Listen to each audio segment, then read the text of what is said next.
The Judiciary Committee will please come to order, a quorum being present. Without objection, the Chair is authorized to declare recess at any time.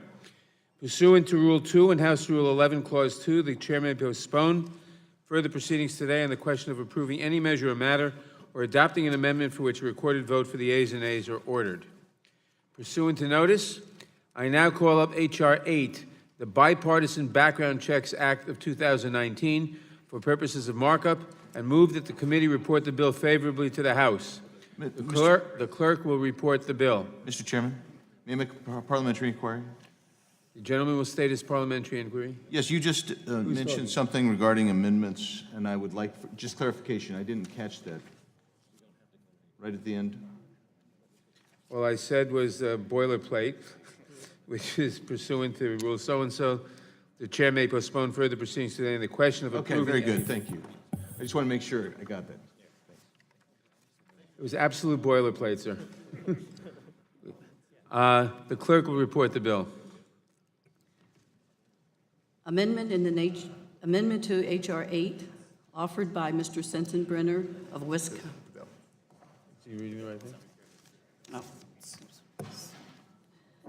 H.R. 8, to require a background check for every firearm sale. Without objection, the bill is considered as read and open for amendment at any point. I will begin by recognizing myself for an opening statement. Today, the Judiciary Committee considers H.R. 8, the Bipartisan Background Checks Act of 2019. This is long overdue legislation that will help address our national crisis of gun violence. As I noted last week, when the committee held our hearing entitled Preventing Gun Violence, a Call to Action, nearly 40,000 Americans lost their lives because of guns in 2017. In fact, every day in America, on average, 34 people are murdered with a firearm, and more than 183 people are injured in an attack. This is a distinctly American problem. By comparison, in 2011, the United Kingdom had only 146 deaths due to gun violence. Denmark, 71, Portugal, 142, and Japan, just 30. But last year in the United States, almost 40,000. We know the reason for this stark difference between our country and the rest of the industrialized world. The common factor in all of these other countries is that they have stronger gun laws. In fact, when Australia tightened its gun laws a few years ago, we saw both suicide rates and homicide rates plummet. Our country, however, is awash in guns, and we have the shameful death toll to show for it. As several of our witnesses in last week's hearing testified repeatedly, one of the most important things we can do to address this epidemic of gun violence is to enact universal background checks. Under current law, only licensed firearms dealers are required to conduct a background check before transferring a gun to another person. This means that gun shows, online sales, and other private sales can completely evade this vital tool for ensuring that guns do not get into the wrong hands. According to one study, 22% of gun owners in the United States acquired their most recent firearm without a background check. We do not know if they were felons, fugitives, or domestic abusers. We do not know if a court had determined that they were seriously mentally ill. A huge volume of guns were sold with no questions asked. It is time to close this dangerous loophole. There is a clear consensus among academics, public health experts, and law enforcement personnel that universal background checks would greatly enhance public safety. Despite the obvious need to take action, however, Congress for too long has done virtually nothing. Citizens across the country have been organizing and demanding action, and there is now overwhelming public support for universal background checks, 90%, according to one survey. I am particularly heartened by the mobilization of so many students and young people from diverse backgrounds and from every part of our nation who are now at the forefront of this effort. They join mothers and fathers in calling us to do more to create a future in which children do not fear being shot in school or on the streets. We have heard their voices. That is why we are considering H.R. 8 today. This bill would make it illegal for any person who is not a licensed firearm importer, manufacturer, or dealer to transfer a firearm to any other person who is not so licensed without a background check. Individuals seeking to transfer a firearm under this measure would be required to visit a licensed firearms dealer to run the necessary background check before the transfer could be finalized. The bill also provides a number of exemptions to this requirement, including gifts to family members and transfers for hunting, target shooting, and self-defense. The FBI's internal assessment demonstrated that checks processed through the National Instant Criminal Background Check System are approximately 99.3 to 99.8% accurate, and in 90% of cases, checks are processed within 90 seconds. H.R. 8 will provide an accurate and speedy mechanism to help ensure firearms do not end up in the wrong hands. The bill would therefore extend the current federal background check requirement, which applies now only to licensed gun dealers, and require virtually all transactions to undergo a background check. There is no reason to continue to make it easier for people who are legally prohibited from possessing firearms to acquire guns. Just last week, a new report found that across several states, 1 in 9 people seeking to buy a gun from an unlicensed seller through armslist.com were legally prohibited from buying or possessing a gun, and would have failed a background check at a licensed gun dealer. This bill would close this dangerous loophole. Evidence shows that universal background checks will save lives. I urge my colleagues to support H.R. 8 and to support safer streets, safer schools, and safer communities. I now recognize the ranking member of the Judiciary Committee, the gentleman from Georgia, Mr. Collins, for his opening statement. Thank you, Mr. Chairman, and for holding today's markup. I think this is something that is a continuation of our previous hearing. I think it's going to be a lot of discussion today, a lot of hopeful amendments. There's going to be a lot of discussion on what actually works and what actually is simply for show, and we're going to continue to hopefully have a meaningful discussion in this process. We've discussed the fact that many of the tragedies of mass violence are punctuated by missed opportunities for law enforcement to respond to mental illness and known threats. I'm sad the bill before us represents another missed opportunity to prevent this violence in our communities. It's disturbing that in a clamor to do something to combat mass violence, you and your colleagues managed to craft a bill that does exactly nothing. In the last roughly 2 years, this committee has produced 3 laws addressing factors fueling gun violence. President Obama signed one of them. Evidence tells us, though, that the H.R. 8 solves nothing. Is the sound, my microphone, is it echoing back? Maybe it's just me. I don't know what now. It's my Georgia twang. That's probably what it is. All right, we're fine.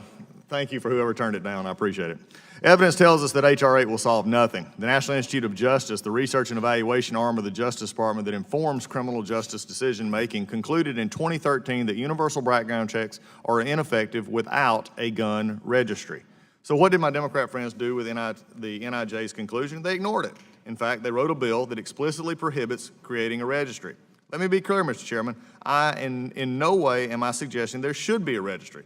That's a profound intrusion on the rights of millions of Americans, but this shows our Democrat friends are perpetrating a fraud on the activists who support them. They're peddling false hope to both activists and victims of violence. When we pointed out last week in H.R. 8, at the H.R. 8 hearing was ineffective, Democrats had to scramble for new talking points. And fortunately, Chief Acevedo came to their rescue. He asked if the bill would save just one life, isn't it worth it? Well, we don't know if this bill will save any lives, but we do know from NIJ determining it would be ineffective. And we all know criminals don't obey laws, and as a result, this bill may actually cost us lives as we go forward. Not only is the bill ineffective according to the Obama DOJ, its policy is so irresponsible that it will turn law-abiding citizens into criminals with a stroke of a pen. Consider the domestic violence victim who has restraining order against her abuser but still lives in fear of him. She'd like a firearm to protect herself but can't afford one because, in their wisdom, the chairman and colleagues have prohibited the Attorney General from capping the cost of the NICS check. If you happen to live here in Washington, D.C., that cost is $125. For many people, that means choosing between putting food on the table or protecting themselves from dangerous people. So this victim's friend offers to loan her a firearm. As a law-abiding citizen under H.R. 8, this victim would have to go to her nearest federal firearms licensee for a background check. Otherwise, she'll be a criminal. Because she lives in North Dakota, the nearest FFL is 4 hours away while her abuser lives just down the road. There aren't choices. These aren't choices people, and particularly victims, should be forced to make. Yet that's the choice our Democrat colleagues will be forcing upon numerous victims like the young lady Savannah we heard from last week. They'd rather leave people vulnerable to victimization than write a law that could possibly work. But that's only the beginning of the fatal flaws in H.R. 8. If a police officer sells his rifle to a fellow officer without running to the FFL first for a background check, they'd both be criminals. Likewise, if a stepsister gives a firearm to her stepbrother without running to a local FFL first, they would be criminals. There are countless lawful firearm transfers occurring on a regular basis between law-abiding citizens, none of which lead to crime. The absurd bill ignores the fact and turns all these innocent people into criminals. But this bill refuses to take up the most logical step in combating gun violence, namely preventing criminals from acquiring firearms. Criminals primarily get their firearms via theft and straw purchases, but those already illegal. So we don't need more restrictive laws, we need more enforcement. What's more, research shows background checks do nothing to impact homicide or suicide death. At least one scholarly article this month concluded California's comprehensive background check system policies were not associated with the changes in firearm suicide or homicide. Sadly, the tragedy at San Bernardino and Thousand Oaks make this obvious. This bill would do nothing to address what my colleagues would agree are the key dimensions of mass violence, mental illness, and a culture desensitized to violence. As a result, H.R. 8 wouldn't have prevented Parkland, Sandy Hook, Orlando, Aurora, or any other the Greece that my friends on the Democratic side have talked about, except for exploiting them. Mr. Chairman, last week, we talked about this in depth. We talked about how this is going to go about. It is nothing short of a misnomer to say this would at first correct the ills that is being tried here. I commend the effort. The effort, though, however, comes up short. And despite its title, this bill is anything really from bipartisan. There are bipartisan solutions on the table, but this isn't one of them, and I would urge my colleagues to oppose this misguided legislation. And with that, I yield back. Thank the gentleman. I now recognize, the chair of the Subcommittee on Crime, Terrorism, and Homeland Security, the gentlewoman from California, Ms. Bass, for her opening statement.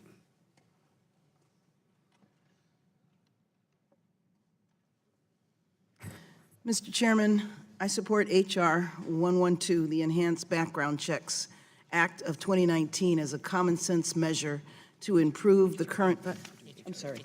Oops. Sorry about that. Mr. Chairman, I'm pleased that the committee is considering H.R. 8, the Bipartisan Background Checks Act of 2019, in our markup session today. We must do much more to address our national problem of gun violence, and I strongly support this bill. While it is true that some states already require background checks for all gun sales, inconsistent laws among the states undermine these protections because guns from less restrictive states flow to the states where the laws are stronger. It is also the case that some states do better than others in enforcing their background check requirements. That is why we need to extend the current federal background check requirement on a national basis to unlicensed sellers of guns, not just licensed gun dealers, which is what this bill would do. In recent years, our nation has experienced an increase in mass shootings, and our nation is appropriately horrified. However, mass shootings are just one symptom of our gun violence epidemic. Last week, as Ayala testified before this committee, 1 year after the terrible shooting that took the lives of 17 students and staff and injured 17 others at her high school in Parkland, Florida, she said, minority communities bear the heaviest burden of gun violence in this country, and the impact on our young people is simply unacceptable. Every day, 47 children and teens are shot in this country. 8 of these young people die, and 39 are shot and survive. The daily toll of shootings occurs in communities across our country, on our streets, in our schools, and even in the houses of worship. Citizens across this country, such as Diane Latiker, who also testified before us last week, are taking it upon themselves to organize and engage in community-based efforts to reduce gun violence and assist the young people it affects. But Congress must match their courage and commitment with action of our own. I support H.R. 8 because it will reduce gun violence by narrowing the avenues for criminals and other prohibited persons from obtaining guns. We have laws barring gun possession by some people because they pose a risk of violence to themselves and others. For instance, research has shown that state laws barring firearm access to domestic violence abusers reduce intimate partner homicide rates. It makes no sense then, and it is dangerous for us to require that background checks for gun sales only be conducted by licensed gun dealers when we know that nearly a quarter of Americans who acquired a gun in recent years did so without a background check. This is unacceptable, and we must close this dangerous loophole as soon as possible. This extension makes sense and is supported by our citizens, with as much as 97% of Americans supporting universal background checks. Certainly, there is no single change to our gun laws that will prevent every shooting, but enacting measures that will help prevent some of them is clearly the right thing to do. That is why I support this bill and ask my colleagues in the committee to do the same. I yield back the balance of my time. Thank the gentlelady. I now recognize the ranking member of the Crime Subcommittee, the gentleman from Texas, Mr. Ratcliffe, for his opening statement. Thank you, Chairman Nadler and Ranking Member Collins, for the opportunity to discuss and mark up this piece of legislation, move forward with an important conversation about gun violence in our country. Let me start by saying that I appreciate any effort by any member on either side of the aisle to offer legislation aimed at reducing gun violence. I do. But the majority's legislation being considered today, however well-meaning or intended it may be, doesn't solve the problems the proponents of this bill claim that it will. As the ranking member on the Crime, Terrorism, and Homeland Security Subcommittee, I want to highlight a few of the problems with this bill. The majority wants to stem gun violence in our country by improving our system of background checks. But H.R. 8 doesn't improve our current system of background checks. It expands it. When a system is broken and not operating as intended, the solution is to fix it, not to simply expand it. This bill expands an incomplete background check system. System is only as good as the records in it, and as of today, it is incomplete at best. Highlighting that point and frankly exacerbating the problem is the fact that the majority's bill prohibits a gun registry. How can you enforce a system of background checks if there can't be a registry of those background checks? How does that work? It doesn't work. It's unenforceable. Now, I wouldn't necessarily expect my colleagues to take my word for it, so let me refer to a concurring opinion from a source that I don't frequently cite, the Obama Justice Department. In 2013, the National Institute of Justice in the Obama Justice Department concluded that the effectiveness of any universal background check system depends on requiring gun registration. But this bill clearly and unequivocally prohibits that type of registry. The majority's bill is also premised on the idea that an expanded background check would keep guns out of the hands of criminals. But that is based on the incontrovertibly false premise that most criminals follow the law and will go through a background check to get a gun. They don't, and they won't. Let's not forget the definition of a criminal: someone who doesn't obey the law. The vast, vast majority of people who follow the law and go through background checks to get a gun are law-abiding gun owners who want to exercise their Second Amendment rights. Today's legislation succeeds only in making it harder on law-abiding citizens to exercise their Second Amendment rights. Now, if this legislation tried to make it harder for people to exercise their First Amendment rights to speak or to assemble instead of their Second Amendment rights, I'm pretty sure that a lot of my colleagues on the other side of the aisle wouldn't be in favor of it. So they shouldn't be in favor of it when it restricts the Second Amendment, and not in a way that would reduce crime, but only make it harder for law-abiding people to exercise their rights. I can and I will support legislation that is effectively designed to keep guns out of criminals' hands, but this bill doesn't do that. Again, the vast majority of criminals do not submit themselves to a background check by licensed firearms dealers when they're looking for a gun. They get it through theft, and they get it through straw purchasers. In fact, 90% of prisoners who possessed a gun during the offense for which they have been incarcerated did not get that gun from a retail source.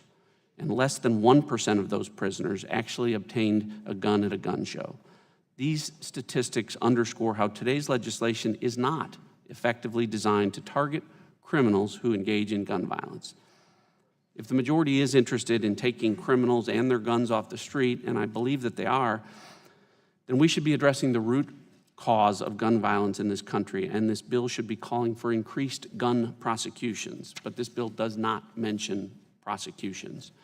Last week, the executive director of the Giffords Gun Control Group testified that the majority bill is a good first step. Mr. Chairman, expanding an incomplete background system in a way that makes it entirely unenforceable is a giant step backwards.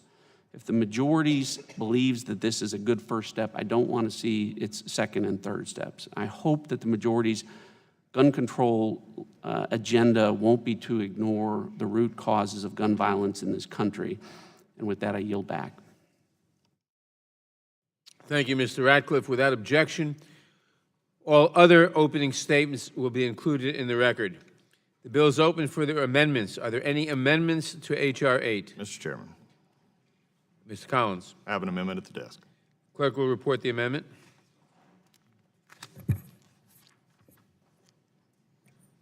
Mr. Chairman, I reserve a point of order. Gentleman reserves a point of order. Clerk will report the amendment. Amendment in the nature of a substitute to H.R. 8, offered by Mr. Collins. Strike all after the Without objection, the amendment is considered as read, and the gentleman is recognized in support of the amendment. Thank you, Mr. Chairman. My amendment makes reasonable changes to federal law to help prevent gun violence. That is, it actually does what the underlying bill only claims to do. H.R. 8, as I have said, perpetrates a continuation of a fraud on the American people and the victims of violence. This bill is dangerous and deceitful because our colleagues claim it will help, and evidence demonstrates it will not. It cannot. Criminals, by definition, do not follow the law. So this bill will do nothing to punish but punish law-abiding citizens. My amendment, in contrast, takes several concrete steps to address mass violence in America. First, it strengthens the penalty for burglary of a federal firearms licensee, or FFL. A recent article in the New Yorker, hardly a conservative publication, Mr. Chairman, highlights how criminals steal guns and sell them on the black market, even using them as currency on the street. We all know the fundamental problem with gun violence today arises from guns people use or possess illegally. This provision will deter criminals from committing these crimes by imposing real consequences for those actions and giving law enforcement a stronger tool to protect our communities. Second, my amendment establishes a fusion center at the FBI to address mass violence. This provision follows successful models for combating terrorism, drug trafficking, and child exploitation currently in place at the Department of Justice. The Fusion Center would synthesize and analyze intelligence related to mass violence and help law enforcement respond swiftly and appropriately. Mr. Chairman, last Congress, the FBI briefed this committee on the failures that led to the horrific Parkland shooting. To its credit, the Bureau admitted law enforcement missed multiple opportunities to intervene and stop the shooter. Now is the time to fix these problems. This provision will dedicate new resources to preventing mass violence through approaches proven to work. We know that numerous events of mass violence involve lapses in law enforcement coordination. Had this bill been in law in recent years, I believe it would have saved lives. Going forward, it certainly will. Finally, my amendment will directly address gun violence by authorizing the Department of Justice to hire an additional assistant U.S. attorneys to prosecute gun violence cases under Project Safe Neighborhoods. Last Congress, we enacted legislation reauthorizing Project Safe Neighborhoods, which has reduced violent crime committed by gangs and organized crime.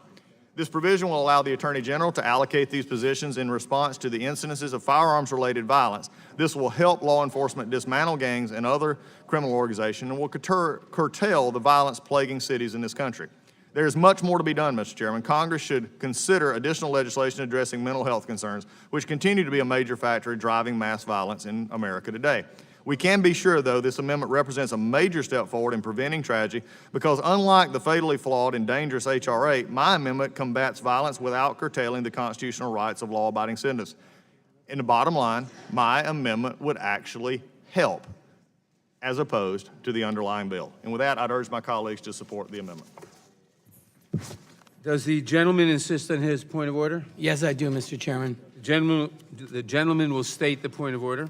Mr. Chairman, H.R. 8 expands the gun sales that are subject to a background check. It's a very specific purpose.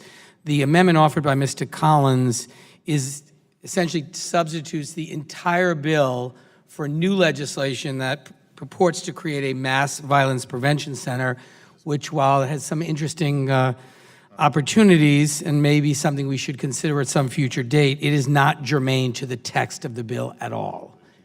And therefore, I would ask that you rule that it's out of order. Does the sponsor of the amendment wish to be heard on the point of order? Yes, Mr. Chairman.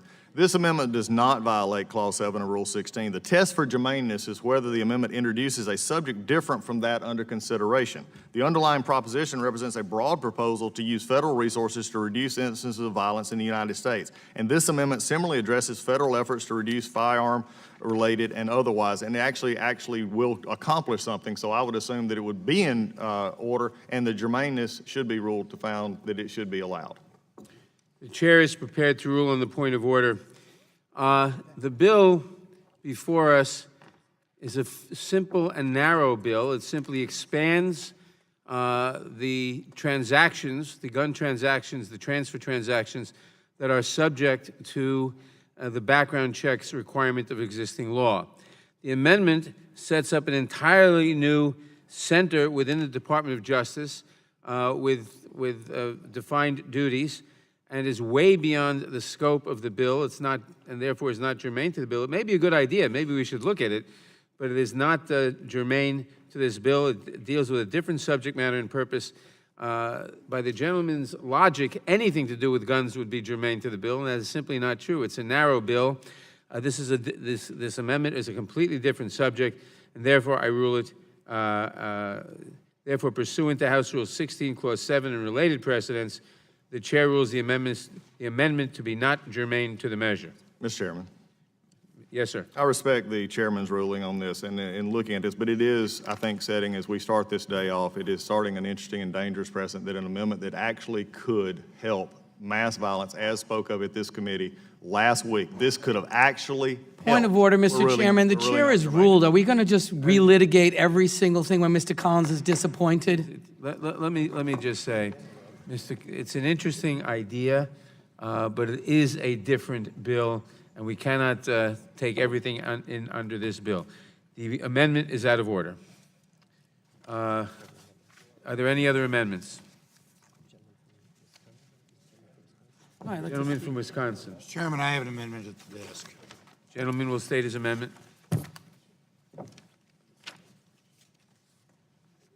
The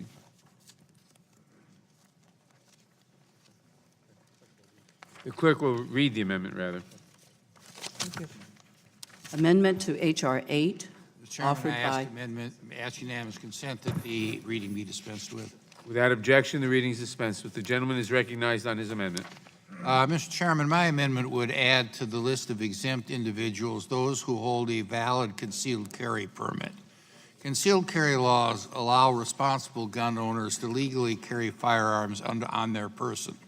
While requirements vary by state, most often individuals must complete an extensive application process, a background check, pay a fee, and complete a gun safety course.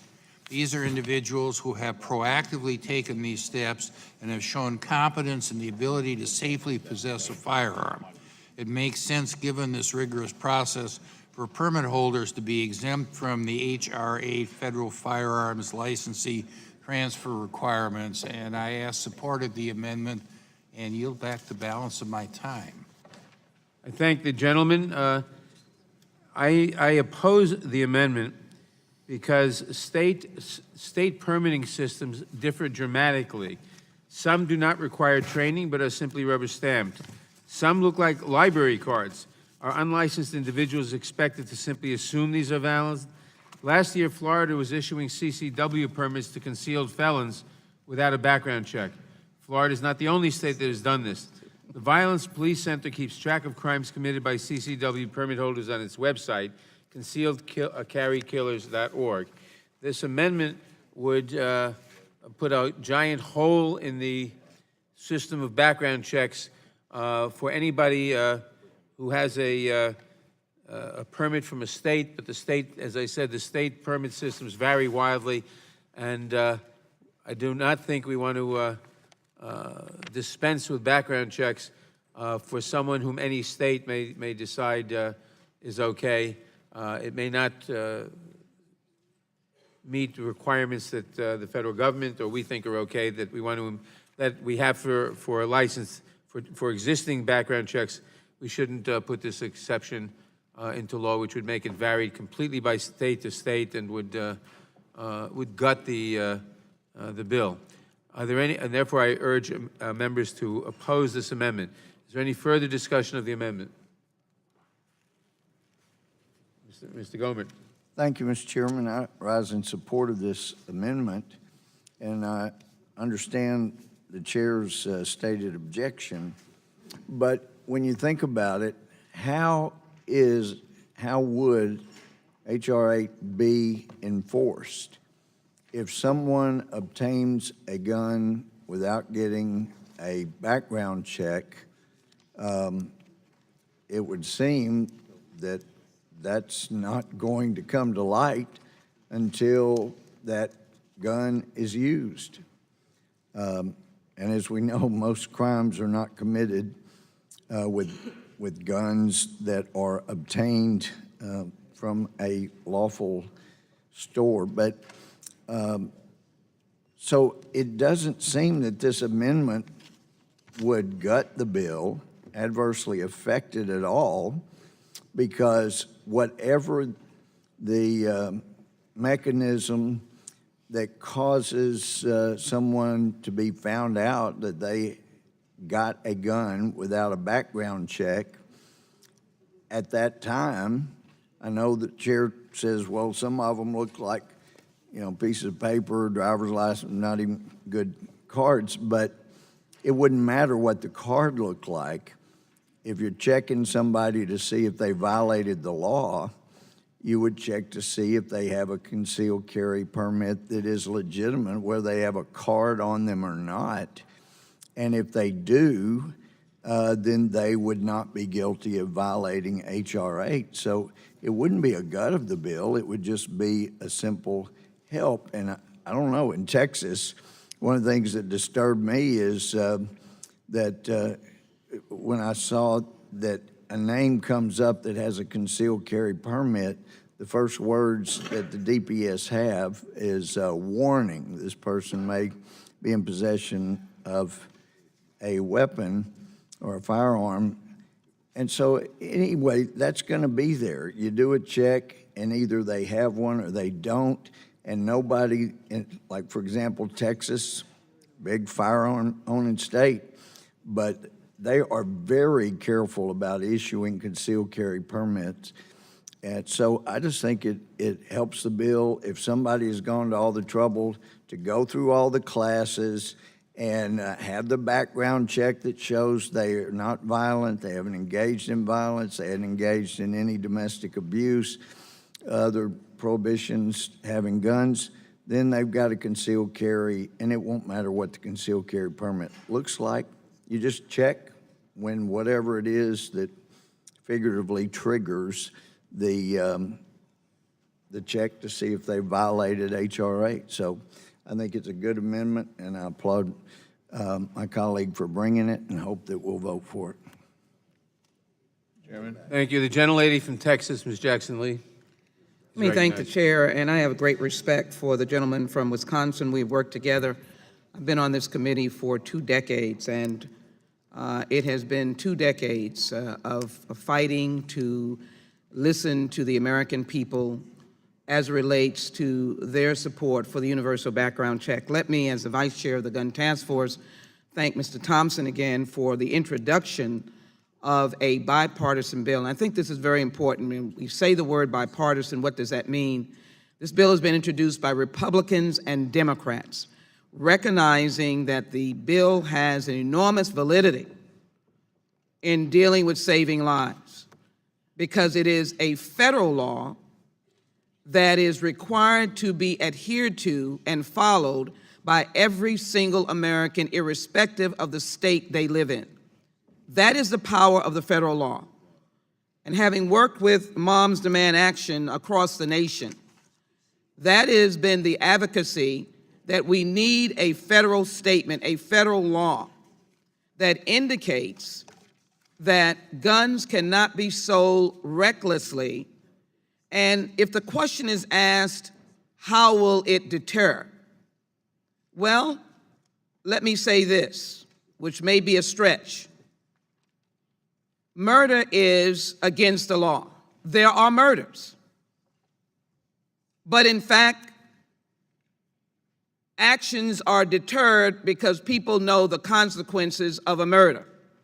Are we able to get to the underlying underbelly of that and determine how many? I believe in this bill we will be. We'll have the opportunity, but murder is either the death penalty or other aspects under it, depending on where you are. People know it is morally wrong and against the law. If you set a federal standard of universal background checks and you indicate across the nation this is against the law, it is a deterrent for those who are licensed firearm importers, manufacturers, or dealers to know that it is illegal for them to transfer a firearm without a background check.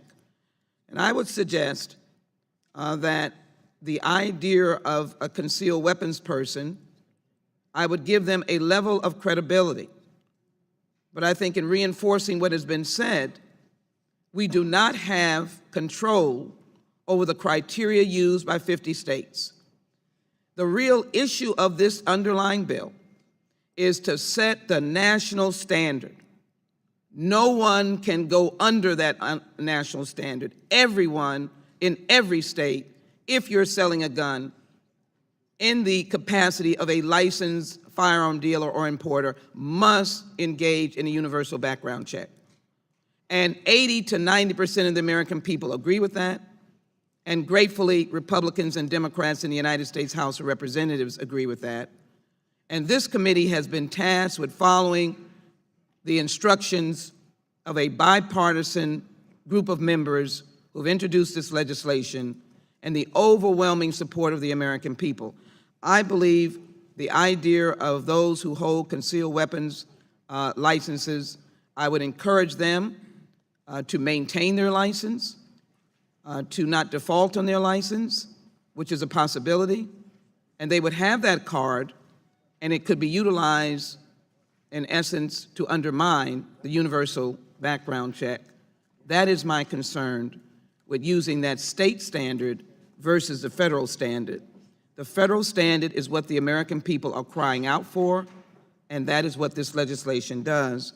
And I would hope, reluctantly, that we oppose the gentleman's amendment because it undermines the purpose of this legislation, which is to establish that universal framework and protect the American people. With that, I yield back. Mr. Chairman. The gentleman from Arizona, the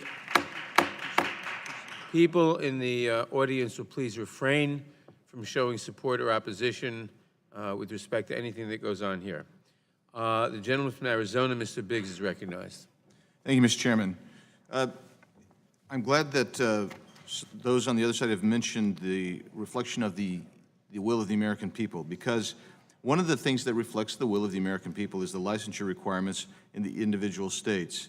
In fact, there's probably no better way to understand what the American people desire than to take a look at the representative states, or reflect the respective states.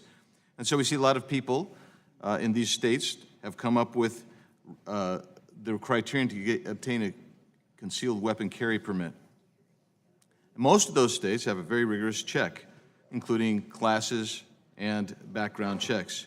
And the additional thing that goes to the will of the American people and also gets at normalizing or removal of some of the disparities mentioned by the chair and our previous speaker is that the movement toward reciprocity between various states that includes baseline requirements such as classes, background checks. Those are already in place.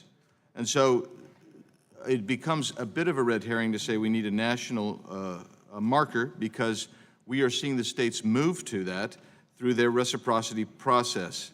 And so with that, Mr. Chairman, I support and hope that we adopt Mr. Sensenbrenner's amendment to H.R. 8. And with that, I yield to the gentleman from Colorado, Mr. Buck.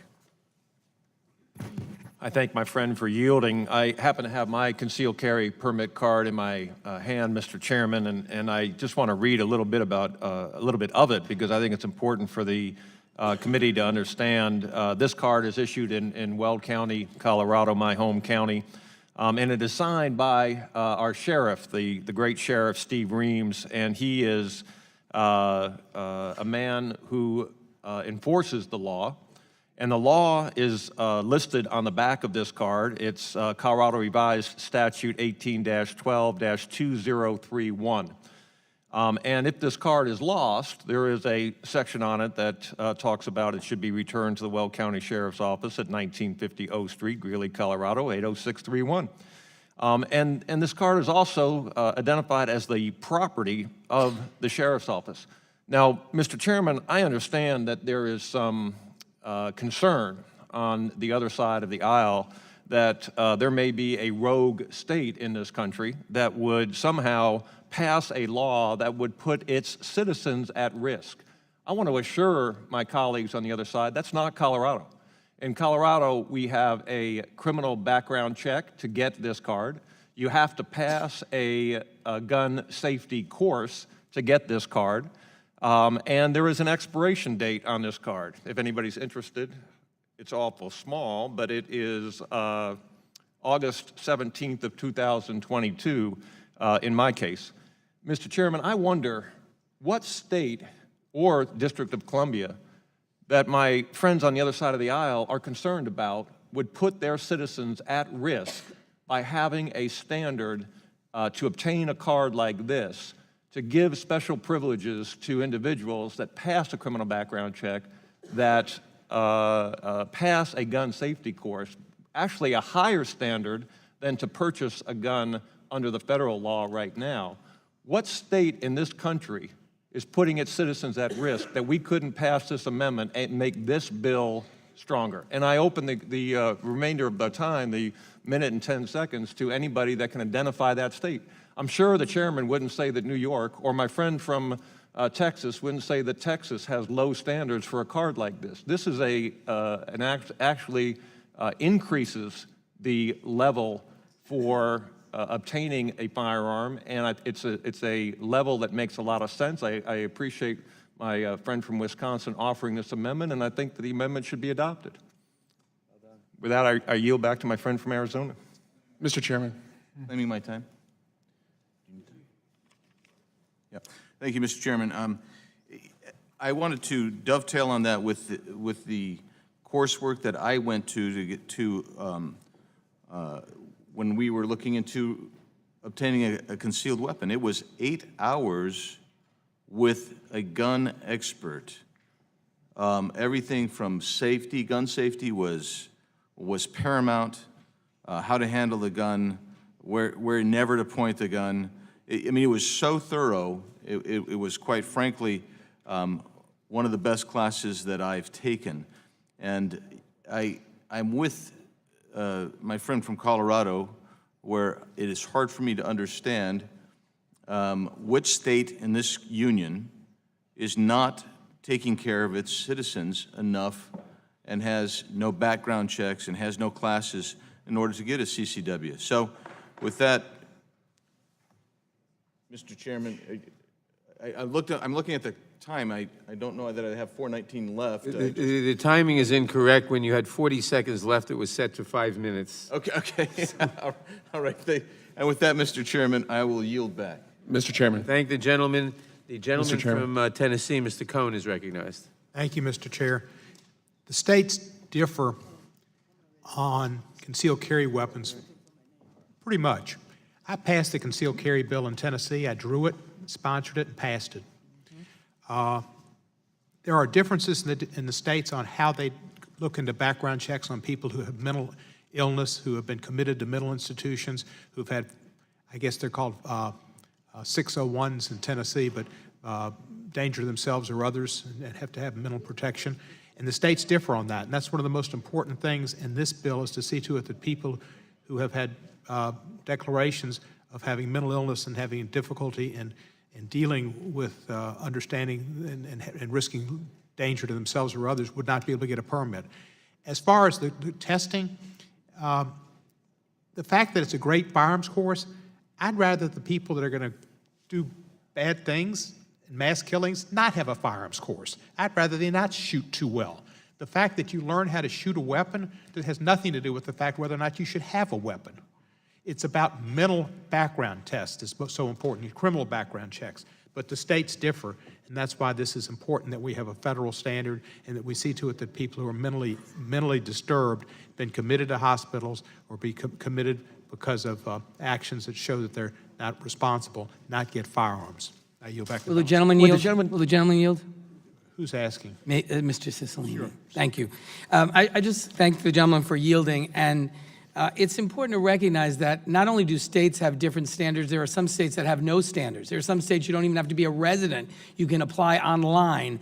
And importantly, you could get a concealed carry permit, have a subsequent crime that you've committed, and nothing happens to the status of your concealed carry permit. So, for example, it leads to the results of a Los Angeles Times analysis of Texas concealed carry criminals holders, for example, found that between 1995 and 2000, more than 400 convicted criminals, including rapists and armed robbers, have been issued concealed carry licenses under the state's law. Another study of Texas's permissive concealed carry law found that between January 1st, 1996 and August 31st, 2001, Texas concealed handgun license holders were arrested for 5,314 crimes, including murder, rape, kidnapping, and theft. And finally, a Violence Policy Center analysis also found that concealed carry permit holders have perpetrated at least 32 mass shootings and killed at least 1,289 people since May of 2017.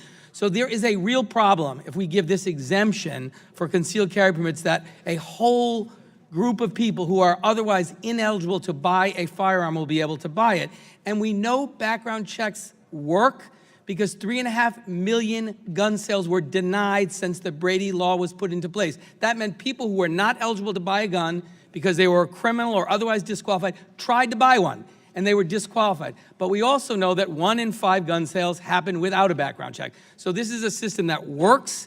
This legislation will expand it, and we ought not exempt out this concealed carry permit because there are, when my state passes qualifications that we want to ensure that someone has before they can carry a concealed weapon, I don't want some other state's determination to overrule the Rhode Island legislature and the will of the people in my state. And there are some states that have no requirements. You have to be breathing and you can get one. And I don't want that applied to Rhode Island. I want someone to be exempt from a background check because some other state doesn't value protecting someone from having a concealed firearm as deeply as Rhode Island does, just as an example. I yield, if I'm allowed to Mr. Raskin, or back to Mr. Cohen. Mr. Cohen, thank you. Thank you for yielding back, and I yield to Ms. Jackson-Lee. Yes, just to frame what has just been said, background checks stop sales to prohibited people every day. That's because it's a federal standard. And since 1994, over 3.5 million sales have been blocked to violent criminals and other prohibited people. In 2017 alone, over 170,000 sales were denied, 39% of them convicted felons. So when you juxtapose the idea of concealed weapons cards that are disparate conditions in 50 states to the documented idea that you've stopped felons, you've stopped violent criminals, and other prohibited people with background checks. The American people want universal background checks. I thank the gentleman from Tennessee. Thank you. And to close, Mr. Cicilline has informed me that 7 states issue background permits or concealed carry permits without background checks, criminal background checks. And it seems that more and more states, particularly red states, are going towards making it easier and easier and easier and not going through the process. So I just urge us to defeat the amendment, pass the bill, save lives, and I yield back the balance of my time. Thank the gentleman. I recognize the gentleman from Florida, Mr. Gates. Thank you, Mr. Chairman. I'm sure throughout the course of today, there'll be a number of issues where there's substantial disagreement, and perhaps for good reason, but there should not be disagreement on the question of whether or not obtaining training for firearms use is a good thing. Whether you're for gun control or whether you are an ardent supporter of the Second Amendment, under either circumstance, making sure that the people who do have guns are responsible gun owners is really important, and I would think that we would all hold that view. And I offer that comment in debate because my colleague, the gentleman from Tennessee, said that we wouldn't want people to go through training. Would the gentleman yield? No. I agree with you. But I just think that when I don't think I yielded, sir. I believe I control the time. Gentleman has the time. And so when you make statements in the committee, when colleagues make statements that we want people to be, a bad shot and we don't want them to go through training, again, I wouldn't want any American watching this hearing, and I guess there are quite a few who pick up on our debates and discussions here, to think that we were encouraging people not to be responsible gun owners and to engage in that way. And so at this point, I would yield to my colleague from Tennessee in the hopes that he would concur in that assessment. Thank you, Mr. Gates. I do concur that with the carry permit, you should be able to show you can use your weapon and you get a course. I just don't think that being able to use your weapon should be a condition precedent or necessary to get to buying a gun. I think once you want to get a license and you have a gun, you certainly should be able to use it, and the courses are good.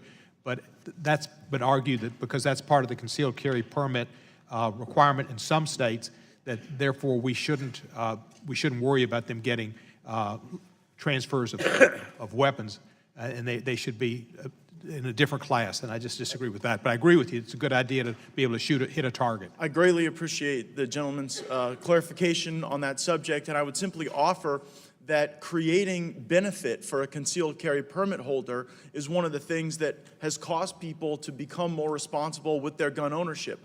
Take, for example, my state of Florida. In Florida, concealed carry permit holders are 8 times less likely to commit crimes than members of law enforcement. And so these are some of the most law-abiding citizens that we have in our state that are concealed carry permit holders. And so to enrich that experience with more benefit to the permit holder, more training, more understanding of how to store, clean, and use a firearm safely, I think that those are the types of things that we would want to include in any safety legislation. And I support the gentleman's amendment because this amendment seems to create an additional benefit to concealed carry permit holding, which would then encourage people to become more responsible in their gun ownership. And I would render my time to the gentleman from Colorado. I thank the gentleman from Florida. Is Mr. Cicilline here? No. Someone mentioned that there were 7 states that do not require criminal background checks, and I'm just wondering if there is an article on that or a list of that, and if that can be placed in the record so that we have that. But I'd be very curious what those 7 states are. I yield to my friend from Maryland, Mr. Raskin. Thank you, Mr. Bucket. I just found an article in the Washington Post describing how... Is there a credible source? Well, they're citing the National Conference of State Legislatures and the National Rifle Association, so presumably that's all right. At least 11 states have passed laws allowing the concealed carry of guns without a permit, any permit at all. So there are 11 states where you could get a concealed carry with no permit, and therefore presumably no background check. Does Mr. Yates yield back? Now we've got the 7 states with no background checks: Alabama, Georgia, Indiana, New York, Pennsylvania, South Dakota, and Washington. Well, the gentleman... You say New York? Yeah. Mr. Chairman, we need to look into that, I think. I think New York has other laws. I yield to my friend from... Mr. Gates controls the time. Well, the gentleman I yield back. I yield to the gentleman from Texas. Mr. If you look at the amendment, it says has a valid permit to carry a concealed firearm. There is a debate that goes on in the states between concealed carry, where you need to pass a background check and you get a permit, and constitutional carry, where you don't need to get a permit. And the state has said that the Second Amendment allows you to carry a concealed weapon with or without a permit. My amendment is restricted only to concealed carry permit states. The gentleman's time has expired. Does anyone else seek recognition? Mr. Chairman. Gentleman from California, Mrs. Swalwell. Thank you, Mr. Chairman. And I will support the underlying bill. I'm intending to oppose the amendment. I just want to make sure that we put into the record a 2013 study that found that approximately 80% of all firearms acquired for criminal purposes were obtained from sources who were not required to run a background check, and that 96% of inmates who were prohibited from possessing a firearm at the time they committed their crime obtained their firearm that way. And the source of that is a Kathleen Vitz article, legal status and sources of offenders' firearms in the states with the least stringent criteria for gun ownership. And Mr. Chairman, I just want to share an experience that I had. I had a member of parliament from the UK with me 2 years ago in my district, and I took him to Oakland, California, where I had worked as a prosecutor, and I asked our district attorney, Nancy O'Malley, to show him the firearms that had been recently seized in the community and were awaiting prosecution. And as they were displayed on multiple tables, the eyes of this gentleman were quite wide opened, and he said to us, this looks like a military museum. And the district attorney said, well, this is just what we've seized this year. And he asked her, well, are all of these guns coming from California?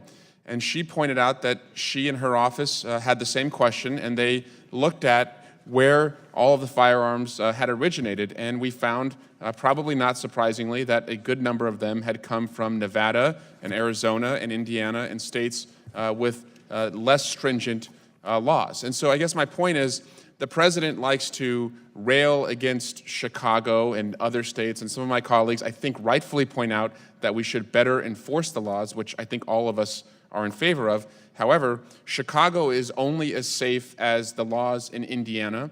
California is only as safe as the laws in the states around us, and that's why a federal requirement for all firearm purchases would protect Chicago as well as it would protect Indianapolis, as well as it would protect Oakland, California. And so that's why I support this bill, is that no state's safety should really depend on the least common or the least safe requirements of a state that is nearby. I also just want to thank Mr. Chairman. I see the Moms Demand Action Group who is here today. There are many groups like them who have been advocating for this for a very long time, and it's their activism that I think has brought this to the forefront. And also just want to acknowledge, as many of us have, the work of our colleague, Mike Thompson, for so diligently and doggedly making sure that this is a priority for the new Congress. And I'll yield back. I join the gentleman in acknowledging the presidents of Moms Demand Action and in commending the actions of our colleague, Mr. Thompson of California. The question now occurs on the amendment. Mr. Chairman. Gentleman from Georgia. Move strike last word. On the amendment, gentleman is recognized. Thank you, Mr. Chairman. This has been an interesting discussion, and I think there is and I would agree with my friends across the aisle and others that there are differences in states, but I think there's one interesting that doesn't, is most of the statistics do not lie. The states may differ in their categories, but the statistics do not. And I think this is an interesting point when we're talking about concealed carry permit. One that I do need to, and I did ask my friend from Maryland if he did say Georgia. Georgia does require a background check on its concealed carry permit. I have a concealed carry permit, and it is required. I think there may be some understanding, and I think my friend from Wisconsin discussed this, on the issue of constitutional carry as opposed, which have been, have been proposed in some states, including Georgia has been proposed, and I think there's most of us who have concerns with that. And I think this is not an issue about that. But it is interesting to me that when you start looking at numbers, it's about like everything else. They do require, and at least the discussion on how the numbers were found.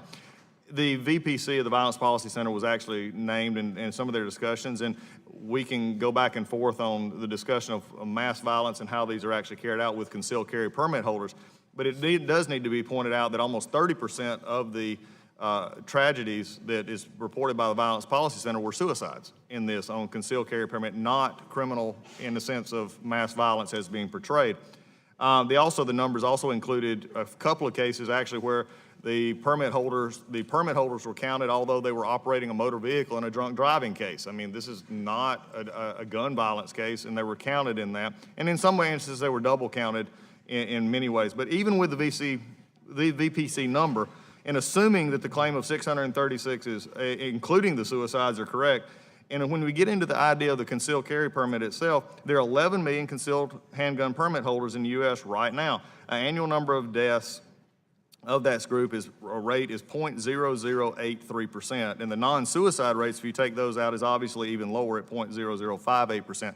Why that is important, and why I believe this amendment is a valid amendment and one that needs to be appropriated and passed, is because when you look at that in the abstract, You may say, well, that's just looking at different numbers, and you can say these folks, it's just not a lot in there. But I want to actually put it in even a little bit more perspective. And the perspective is this, that the police officers are rarely convicted of firearms-related violations, but they are convicted at about 7 times the rate of concealed carry permit holders. In other words, police officers, a violation of firearms violations occur at 16.5 per 100,000 officers as you look through that, but yet when you look at the rate for concealed carry permit owners who commit crimes, it is markedly lower. In fact, the 25 states with the highest rate of permit holding experience markedly lower rates of murder and violent crime. The last thing about this is the interesting takeaway here is that the reason that they are lower, and the reason you see this even with 11 million folks carrying a concealed carry permit, is the desire not to lose that concealed carry permit over many things that would cause them to lose those. And the concealed carry permit holders are the most law-abiding group in the country and are a deterrent to crime. The type of person that would go through the process, as spoken by the gentleman from Colorado and others and myself, is not folks, we don't take that trivially. It's like a license to drive. You don't take it trivially. You want to have that possibility, and you don't want to have it taken away. So I think the gentleman from Wisconsin is making a valid point here because when you deal with the concealed weapons issue, you're dealing with it in a way that I believe is showing that in the state of Georgia, as I have said, there is a background check that is already done.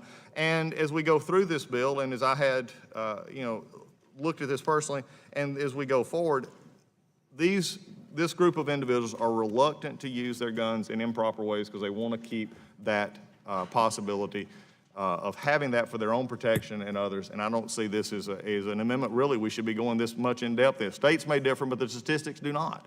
The statistics do not when it comes to these. The gentleman from Texas, seek time. At that point then, Mr. Chairman, I would, again, just say this is an amendment that needs to be passed. It is one that I think when you look at it, you can differ on wildly as far as what you believe is actually trying to occur here. But when you look at this, there's not one person on the other side of the aisle can point to where concealed carry permit holder loses their permits for any type of firearms violation at more than 1,000% where it would actually, make a difference. I think this is something that is a common sense amendment. I think it's an amendment that should be incorporated into what is otherwise a bill that is not on point, and with that, I'll yield back.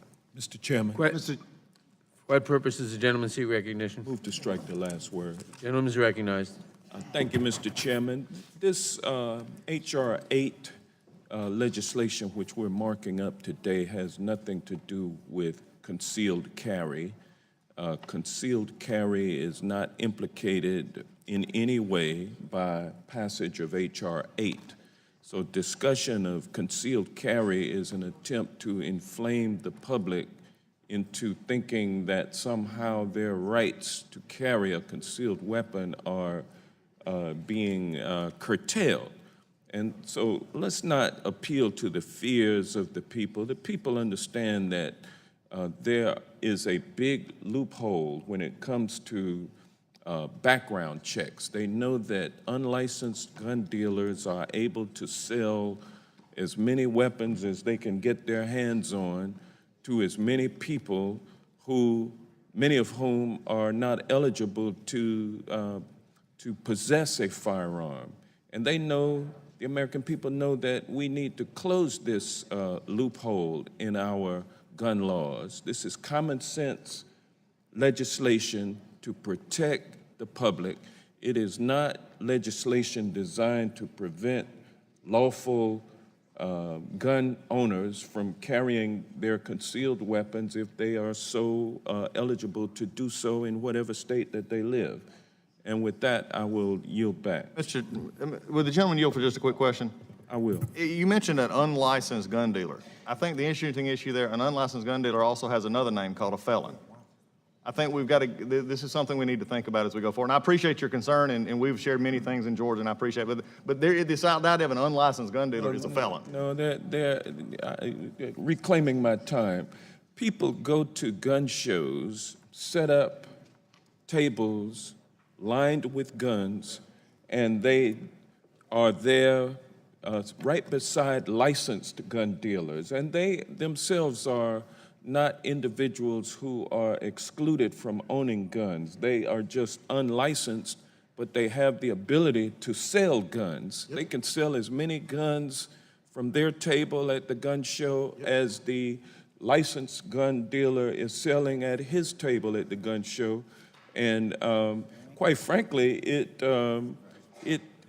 I'm sure most licensed gun dealers would prefer that all gun dealers be licensed, because that would mean they would get more business. So we get unlicensed gun dealers selling guns to people who are not eligible to possess guns, and then those guns end up in the wrong hands and in the hands of people who are mentally disabled, into the hands of dangerous, convicted criminals, and those criminals then do what they do, mass murder, whatever the outcome, gun violence. And so we need to close that gun show loophole. Yeah. We need to, I like the fact that people can go to a gun show, but when they go to the gun show, they should only be purchasing weapons from licensed gun dealers who conduct background checks for everyone who makes a purchase. Those unlicensed gun dealers don't do the background checks. They just sell to anybody who comes up, don't even ask for ID. And that's a glaring loophole in our laws that has resulted in the proliferation of guns in American society. Mr. Johnson, will you yield for a close moment? that gun show loophole, and Mr. with Johnson. that, I'll yield to the. I just want to support what you say, Mr. Johnson, because the report from the National Institute of Justice that that the ranking member, Mr. Collins, made reference to confirms exactly what you say. In a 2000 study by the ATF relating to the source of gun crimes, that is, crimes committed with a gun, they found that 26% were stolen, 20% were from an unregulated private seller, 13% were from gun shows and flea markets. So 33% came from unregulated private sales, gun shows, and flea markets, more than the stolen amount, which was 26%. So the claim that, oh, it's stolen guns that's the problem, the ATF study proves just the opposite, that 33% of guns used in crimes came from those unauthorized sales that you're speaking about. And I thank you for yielding. Reclaiming my time, I thank the gentleman for that statistic. If I've got any time left, Mr. Collins, I'll yield to you. At this point, I'll Thank you. I yield back. Mr. Chairman. Chairman.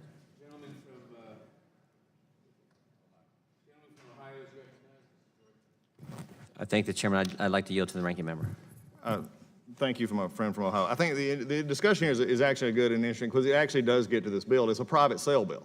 And when we talk about a gun show loophole and we talk about these other things, it is a private sale bill. The interesting statement that my friend from Georgia made is again, licensed dealers setting up a table to gun. It just doesn't happen. In fact, the Obama administration set up the priorities on what classifies as a licensed gun dealer. If you do this for a living, you do enough transactions. This was set up under the Obama administration. I understand what the gentleman is saying. What I'm also saying is if someone goes to these gun shows and if a gun show actually allows somebody who is not a federally licensed firearm dealer to actually sell at their shows, they're going to be liable as well. The interesting, and I agree where the gentleman is the idea that you and I meet each other at the gun show, and you say, you know, I've looked at all these guns, but I don't like any of them, but he say, I may have one that you would like to purchase. This is a private sale bill. You've exactly said it properly, but I think when you get to the idea of, and it was been talked about, how do we propagate, you know, misinformation, this gun show loophole of somebody setting up a table at a gun show frankly goes back to the Obama administration when they set up what a licensed federal gun dealer should look like and how they operate and how they can. So I would still stand by my statement that someone who is an unlicensed, quote, dealer in the words that you use would be a felon. This is not something that happened. The private sale, I agree with my friend from Georgia. You're looking at the private sale, and that's why I've said from day one, this is about private sales, and as long as we're classifying that, I think we're good, and I appreciate it. Would the gentleman from Ohio yield? I will if I got some time, but I promise to yield to the gentleman from Colorado next.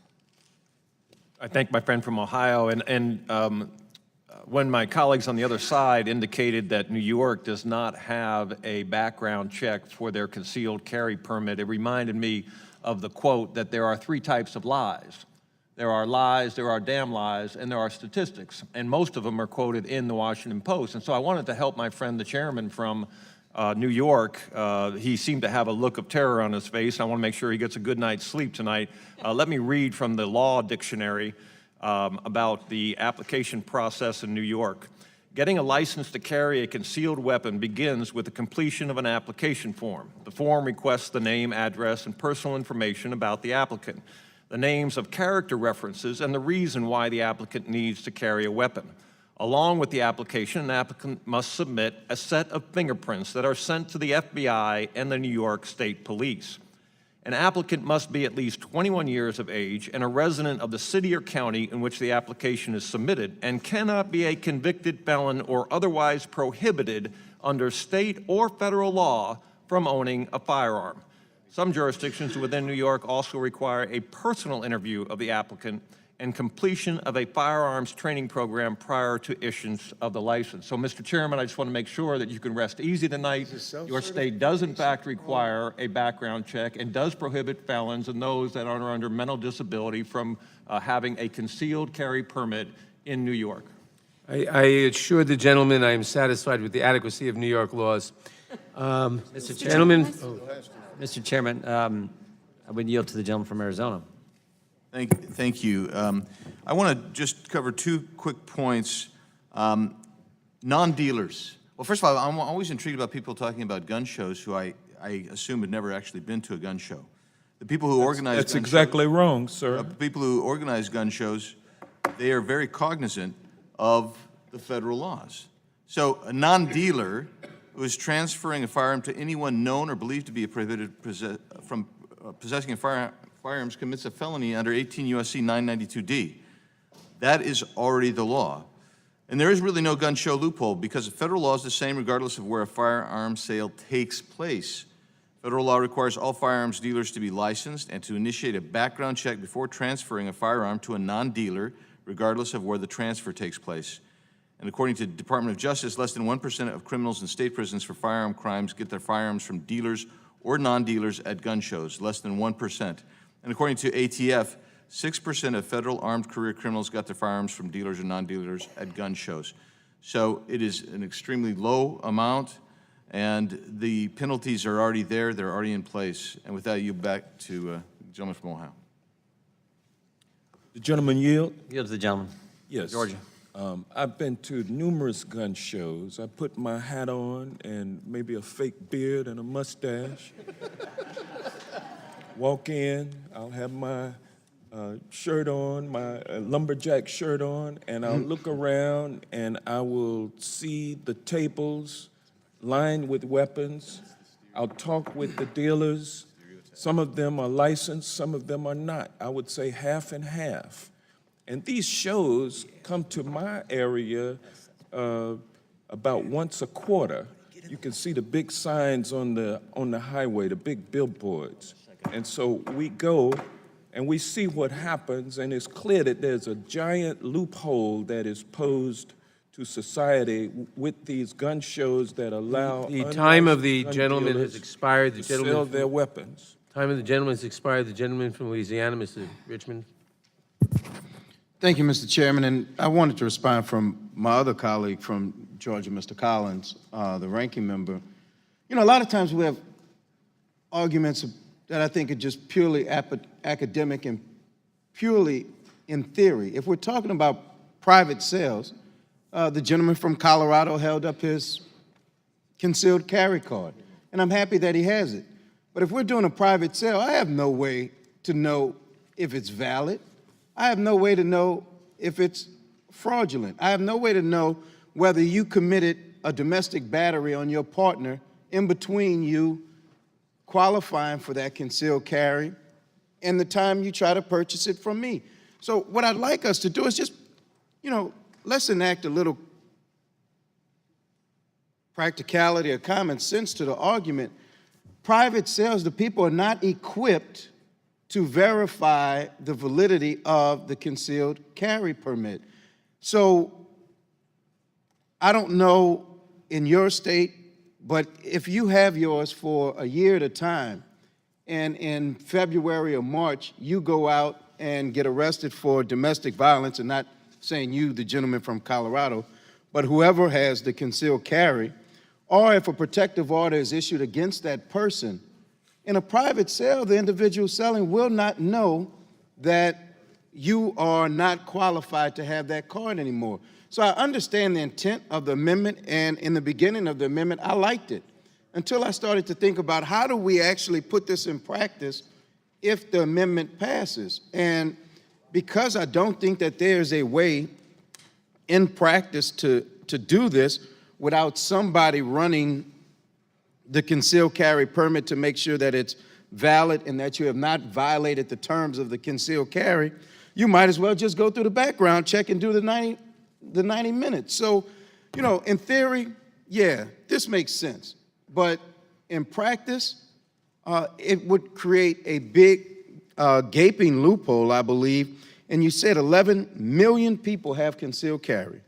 And we talk about the number, and somebody mentioned 1%, but if any of them are able to buy a gun that have violated a protective order or under a stay-away order or something like that, we don't want them to have this weapon. So at some point, the right to bear arms, which is sacred, there's no reason why we should not have a belt and suspenders approach to making sure that domestic abusers, people with mental disabilities, people who have violated the terms of their concealed carry permit do not get the right to purchase a gun. And that's all this does. And I think the amendment will create a loophole that I think is very, very dangerous. So with that, I would just say that when you look at the number of deaths in this country due to firearms, and this is our wall. This is our wall to protect our communities, to protect our families, to protect people from gun violence. This is just that one step, that one barrier to keep people who should not have a firearm, who are not stable, who intend to do harm from doing harm. So as we think about this, and we think about protecting our communities and our families, I would just ask us to look at the practical effect of the amendment. And what the amendment does is, I believe, create a loophole, unintentional, but a loophole nevertheless, that would allow people to buy guns who otherwise would not be qualified. And with that, I would... Would the gentleman yield just for a moment? Sure. My friend from Louisiana, you're talking about the practical aspects of all this, but the bill itself does not have a gun registry component, right? So how would you administer any of this anyway? That's the question we're asking. It's a bill that is unenforceable on its face, isn't it? No, I disagree with you, because it's the same way that you have to get a background check when you buy a firearm. This requires you to get a background check if it's a private sale. Now, if you think that most people in a private sale are willing to just violate the law and do the private sale anyway, then maybe in your area, in Shreveport, your great citizens up there Amen. May have that intention. But down in New Orleans, we don't have that intention. And what I'm worried about is just the person who in good faith is selling a firearm to a person who purports to have a concealed carry permit with no way of verifying that it's real. The gentleman's time has expired. The question now occurs on the amendment. Those in favor say aye. Aye. Those opposed, no. In the opinion of the chair, the Roll call, please. noes. In the opinion of the chair, the noes have it. Roll call. And the amendment is not agreed to. Roll call, please. A roll call is requested. The clerk will call the roll. Mr. Nadler, No. Ms. Lofgren. No. Ms. Jackson Lee. No. Mr. Cohen. No. Mr. Johnson of Georgia. Mr. Dortch. Ms. Bass. Mr. Richmond. No. Mr. Jeffries. No. Mr. Cicilline. No. Mr. Swaldwell. Mr. Liu. Mr. Raskin? No. Ms. Jayapal? No. Ms. Demmings? No. Mr. Correa? No.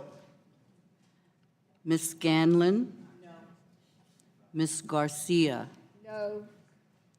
Mr. Neguse? No. Ms. McBath? No. Mr. Stanton? No. Ms. Dean? No. Ms. Mucarsel Powell? No. Ms. Escobar? No.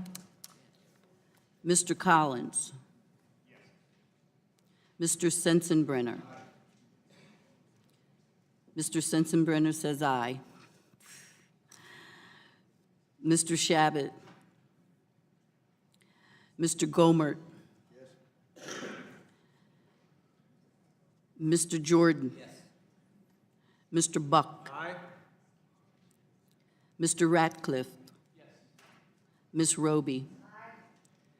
Mr. Gates? Mr. Johnson of Louisiana? Mr. Biggs? Mr. McClintock? Aye. Ms. Lesko? Mr. Reschenthaler? Mr. Klein? Mr. Armstrong? Yes. Mr. Stubbe?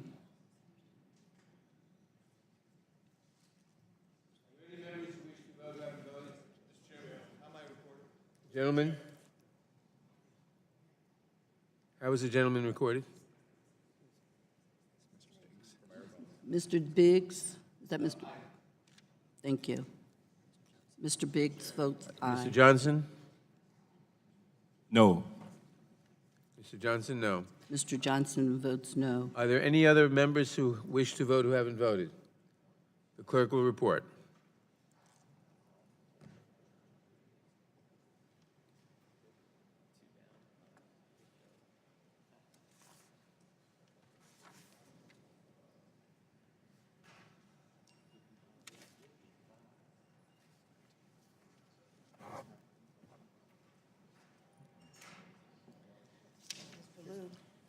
Mr. Chairman? Before the clerk reports, does Mr. Liu wish to vote?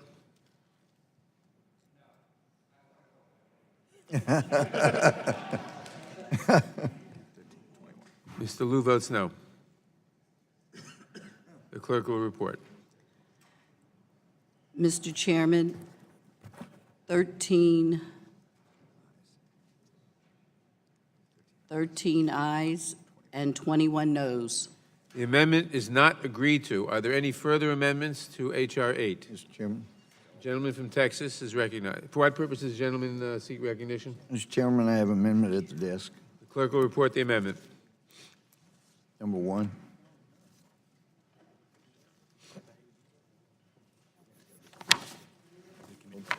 Amendment to H.R. 8, offered by Mr. Gomert.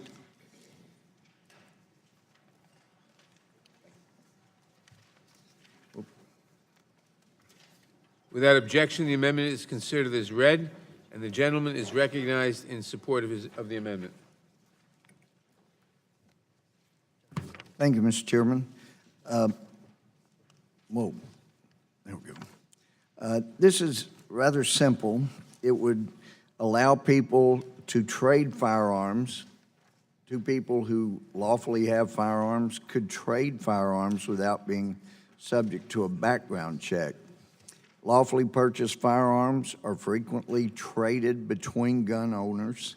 If this bill, H.R. 8, is enacted, then two individuals who legally own firearms would have to both appear before a licensed dealer.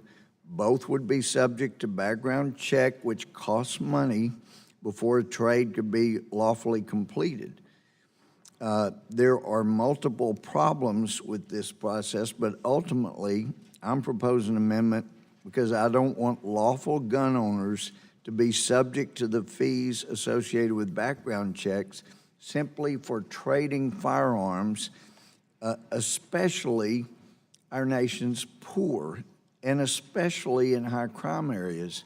And I know a lot of belittling is done of the National Rifle Association, but if you go back to its early history, one of its purposes was to ensure that the Constitution's Second Amendment was applied fairly across the board, because there were bigots in this country that simply did not want African Americans having guns. And so we've seen the same thing with the poll tax that was fortunately struck down. You shouldn't put fees that could prevent our nation's poor from being able to observe a constitutional right. And for example, in Chicago, they got tough gun laws, but a massive amount of murder.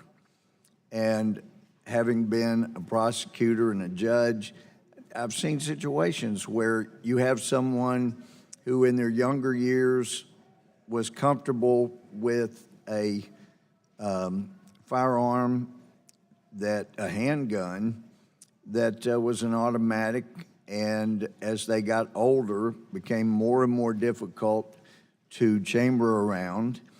And if they were to then trade that, for example, for a revolver, it's much easier, especially for somebody with arthritis, to use. If you're in a high crime area, or you live here in Washington, D.C., which we know has significant crime, but has had some of the toughest gun laws, in fact, prohibition for so long. But here, to run a background check, you'd have to have a $125 charge. That would be on both persons. And if it's simply two people who don't have much money here in Washington and wanting to get a weapon that's usable by an elderly poor person in a high crime area, well, they both have to come up with $125 to do the transfer. And I know my friend Mr. Gates made the point before about the enforceability, and the response is basically, well, but no, this requires national background checks, and I think people were not understanding Mr. Gates' point. The point is, if someone transfers a gun in the scenario I've just indicated, they're poor, they can't come up with $225 fees for background checks, they both lawfully own guns, they could transfer those, even if, as this H.R. 8 would make it illegal to do, they could transfer them, and nobody would know the difference until and unless one of them is implicated in a crime and a search warrant is run or the gun's at the scene, and then the background check would be done on the weapon, where it came from, whose it was, and only then would you begin to realize there may have been a violation of H.R. 8. This amendment would simply say, if somebody defends themselves, somebody's breaking into their home, and this amendment were accepted and passed, and they have gotten a gun they were able to use to save their own lives or to save themselves from being raped, they would not then have somebody come in, though they had been through such a harrowing experience, then be charged because a friend transferred a weapon that they could use to protect themselves. They did so in total self-defense, and yet now they're guilty of a crime under H.R. 8 because a friend or a relative transferred a gun that they could use. They're alive today, but they're going to jail because they violated H.R. 8. So I think it's a good amendment. I hope my colleagues will get on board, and let's help our nation's poor be able to defend themselves. I yield back. I urge opposition to this amendment. The amendment would exempt from the background check requirement a transfer when one person gives a gun to another in exchange for another gun. Well, we have no assurance that both transferor and transferees may not be felons, or that one or the other may not be a felon, or that both or one or the other may not be dangers subject to an order of protection for domestic violence, or any other situation which the background check system is designed to protect against. The background check system is designed to protect the public against people who shouldn't have guns because they're felons, because they're dangerous, they're mentally ill, they're domestic abusers. For whatever reason, these people shouldn't have guns. The background check system is designed to assure, to the extent possible, that they don't get guns. The bill is designed to expand the background check system to fill a dangerous loophole. And this amendment would simply say that would create another loophole, huge loophole, without giving us any assurance that people who shouldn't have guns don't have guns, which is the purpose of the existing system as well as the purpose of the bill. Therefore, I urge opposition to the bill. Is there any further debate on the amendment? The gentleman from Louisiana. Thank you, Mr. Chairman. I just have a unanimous consent to put in the record a statement from Representative Stephen Hortsford, Nevada's 4th Congressional District, and we all know what happened in Nevada, and he wanted to make sure that he had a statement on the record. Thank you, Without Mr. objection, without objection, the document will be entered into the record.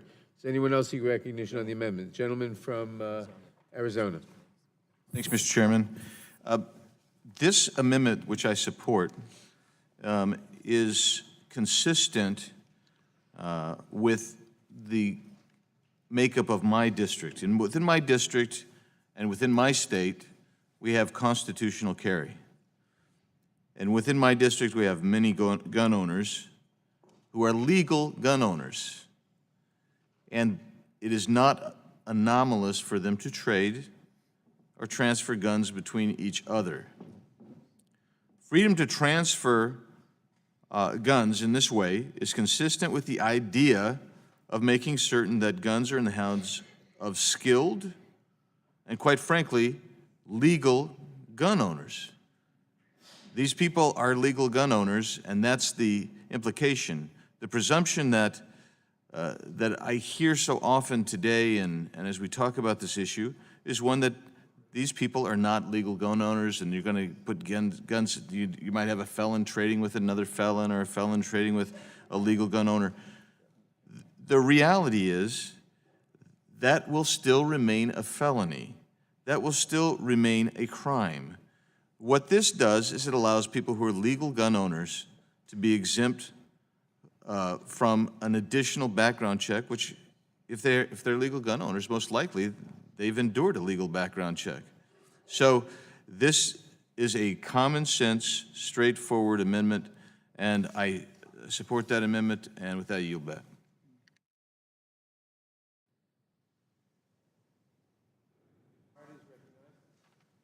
I thank the chairman, and I'm really trying to understand. Mr. Chairman, do I have 5 minutes? If I move to strike the last word? Okay, I just wonder because I'm at 3:20 on the clock. Thank you, Mr. Chairman, I appreciate that. I'm trying to understand where the majority is coming from with the legislation. As I understand it's been articulated, the goal is to make sure that people who are bad folks that we don't want to have guns don't get guns. And what I don't understand about the opposition to this amendment is that both parties to this transaction already have a gun. And so opposition to this amendment seems to do nothing to further the goal of the legislation, which is to stop people from having guns.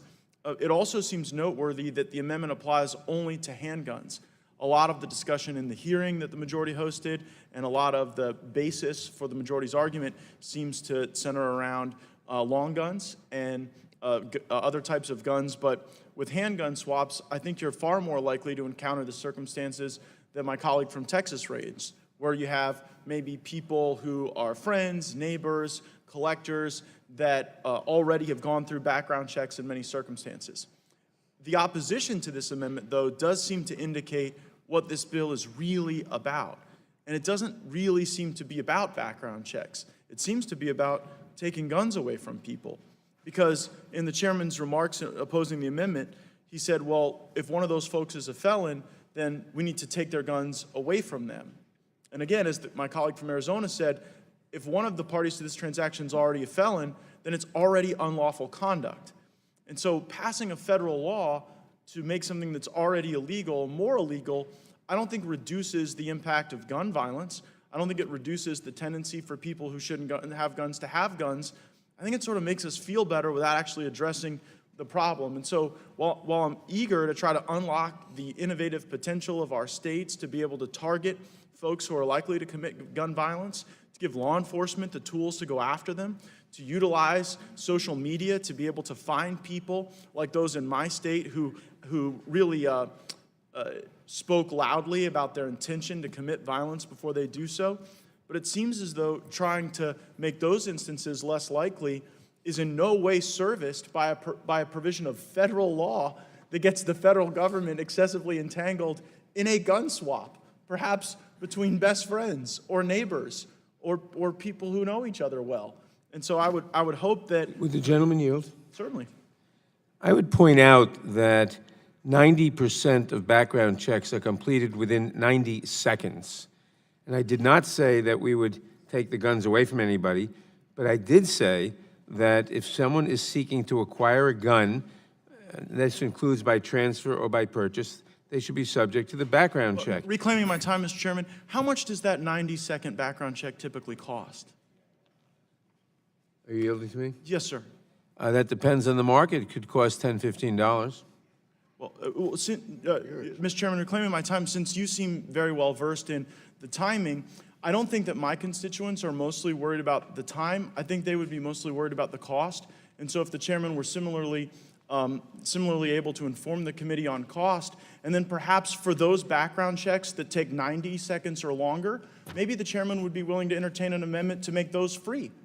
You know, maybe a background check that takes, since 90 seconds constitutes 90% of the background checks, maybe we ought to work on an amendment to say that if your background check takes more than a day, which presumably would be less than 10% of instances, that maybe in those cases, federal law would prohibit someone from charging for a background check. I would yield to my colleague from Texas. This is such an important point. It's not the time, but here in Washington, D.C., it's apparently $125. And that would, if it's a trade, both would have to pay $125.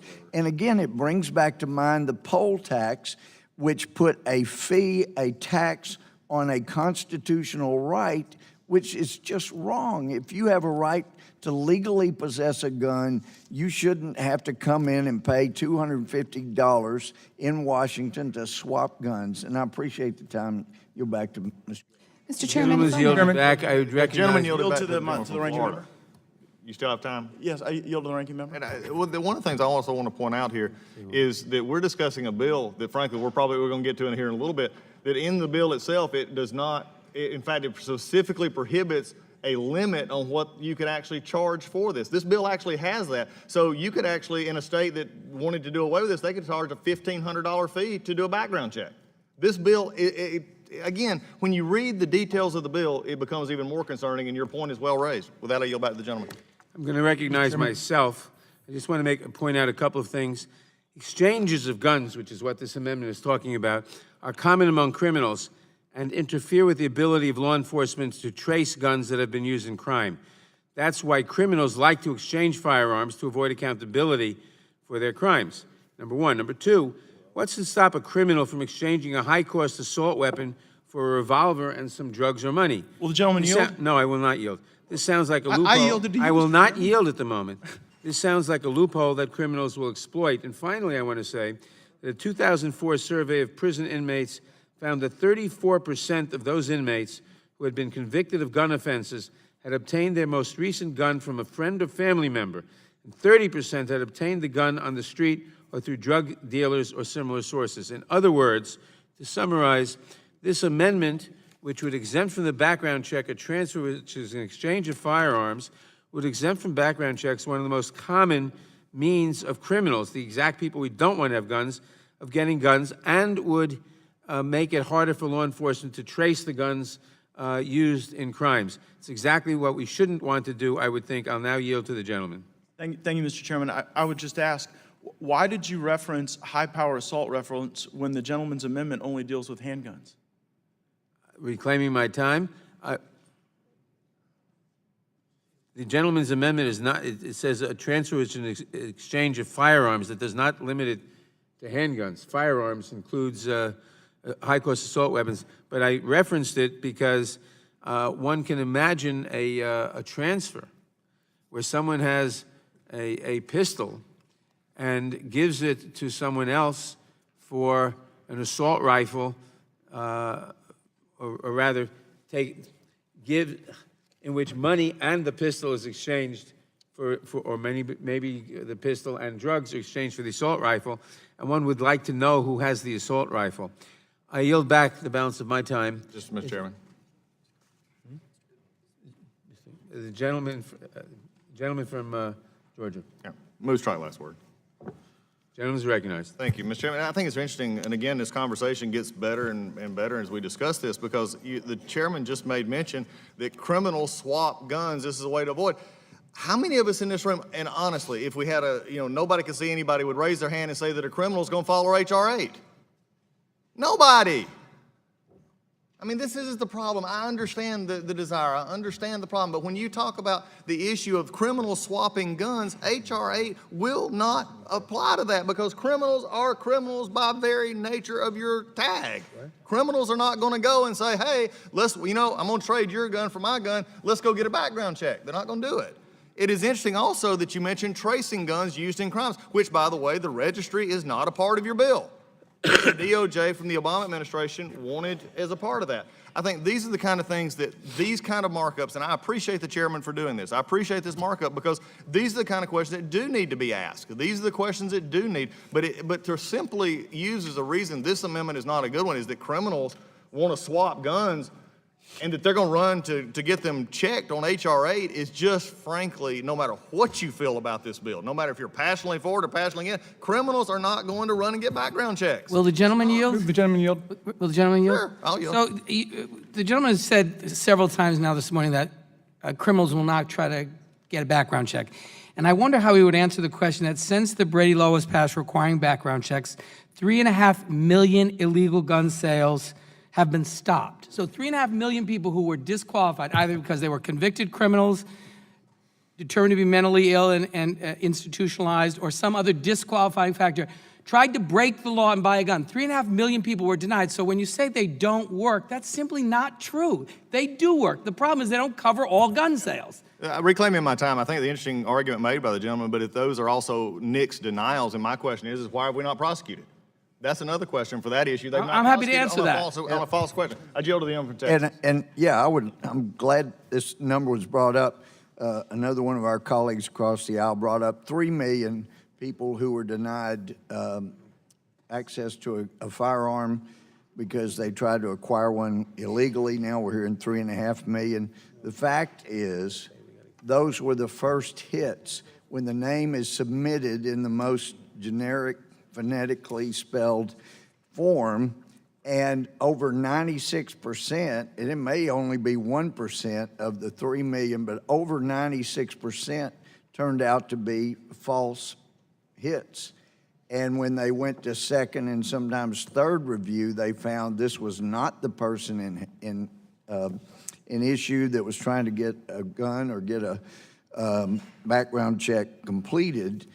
So it's not 3 million, it's not 3.5 million, and under the Obama administration, there was 1 year where they only prosecuted, I think it was 4 convictions out of all of those, hundreds of thousands of false hits, but only resulted in 4 convictions. So I yield back to my friend from And I'll yield to the gentleman from California. Thank you, Mr. Chairman and Ranking Member. I just wanted to interject this thought as well.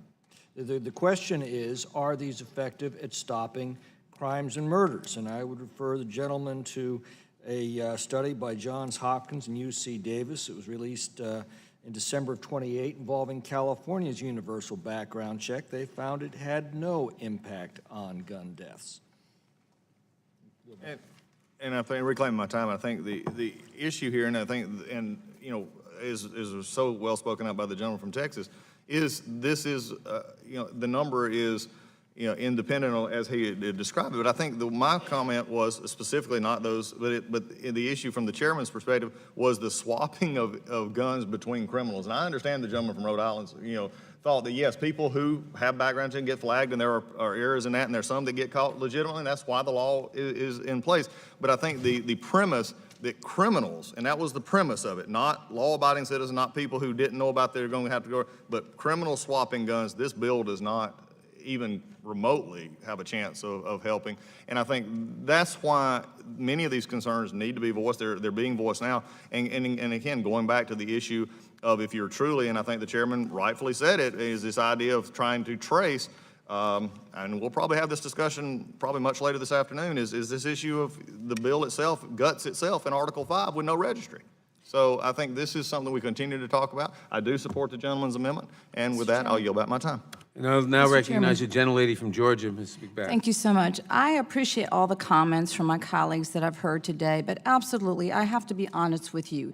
H.R. 8 acts as a deterrent. We know that there are a number of ways that we need to be able to work in this culture to be able to eradicate the ways in people, in the ways in which people are using their guns in a criminal manner. This bill does not in any way infringe upon anyone's individual rights to be a gun owner, to lawfully use their guns, to hunt, to do whatever they need to do with their guns, to be a gun enthusiast. And I take very much of an issue with any innuendo that this is going to infringe upon the rights of anyone that is a law-abiding gun owner. And I'd like to go back to the comment made by Mr. Gomert. I'm skeptical that Mr. Gomert's amendment is really about the concern for the people that are living in poverty. The fact is that studies show that poorer communities are harmed most by gun violence, and these communities have the most to gain from gun laws that make us safer. H.R. 8 does that. It does not answer every means of identifying how we're going to make people safer, but it is a deterrent, it is a beginning, it's one of the most basic ways to keep guns out of the hands of people who should not have them, such as people that have mental instabilities, or they have severe criminal histories, or they're domestic abusers. Would the gentlelady gentlelady yield? yield? Gentlelady yield? Would the gentlelady yield? Yes, I Gentlelady yield my yields. time. Thank you.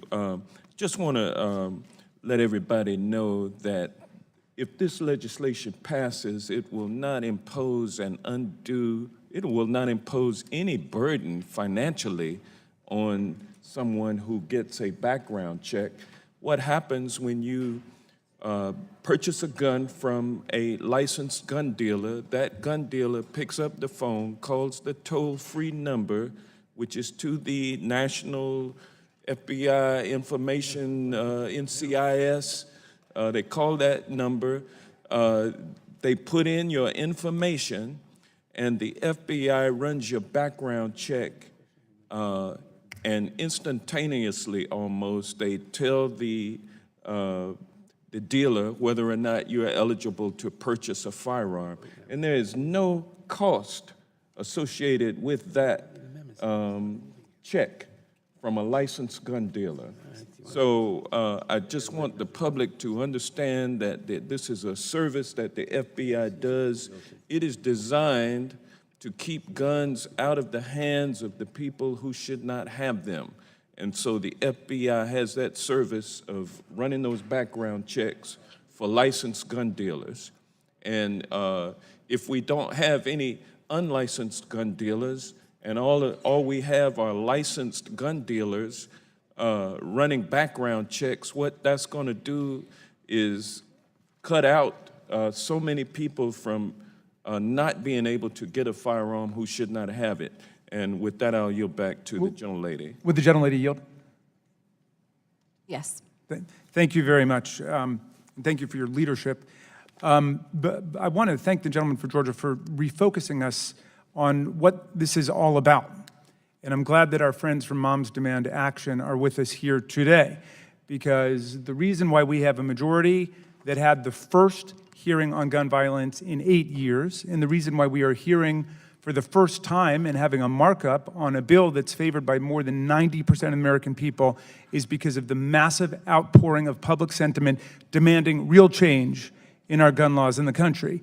Now, for the life of me, Mr. Chairman, I can't understand why anybody would oppose the bill we're doing or try to mark it up with all of the graffiti-like finger painting we're getting from these amendments today. The current Brady law, named after Jim Brady, is an effort to make sure that we stop gun sales to felons, to fugitives, to seriously mentally ill people, to domestic abusers. If you're not in one of those categories, you got nothing to worry about because you're going to be able to get your gun. What we're doing is closing the loopholes that are in place that are making this very effective law less effective than it should be. We want to make this law universally effective, and that's why we have massive support in the public for doing this. Over 90% of background checks are completed in less than 90 seconds. That's not a real hang-up for people, and that's why 90% of the people support it. I'll yield back. The gentleman has yielded back. The question is on the amendment. Those in favor say aye. Mr. Chairman? Opposed, no. Mr. Chairman, I've asked several times to be recognized. In the opinion of the chair, the nays have it, and the amendment is not agreed to. Roll call. Roll call is requested. The clerk will call the roll. We have a motion on the floor. We have a The motion. motion is not in order. I have a point of parliamentary inquiry. A motion was not in order. I'd call the vote. The clerk will call the roll. A parliamentary inquiry is not in order during a vote. The clerk will call the roll. Mr. Nadler. The clerk will call the roll. That's what we have, a division. The clerk will call the roll. Mr. Nadler. No. Mr. Nadler votes no. Ms. Lofgren. No. Ms. Lofgren votes no. Ms. Jackson Lee. Mr. Cohen. Mr. Johnson of Georgia. No. Mr. Johnson votes no. Mr. Deutsch. Ms. Bass. Mr. Richmond. Mr. Jeffries. Mr. Jeffries votes no. Mr. Cicilline. Mr. Cicilline votes no. Mr. Swaldwell. Mr. Liu. Mr. Liu votes no. Mr. Raskin. Mr. Raskin votes no. Ms. Jalapal.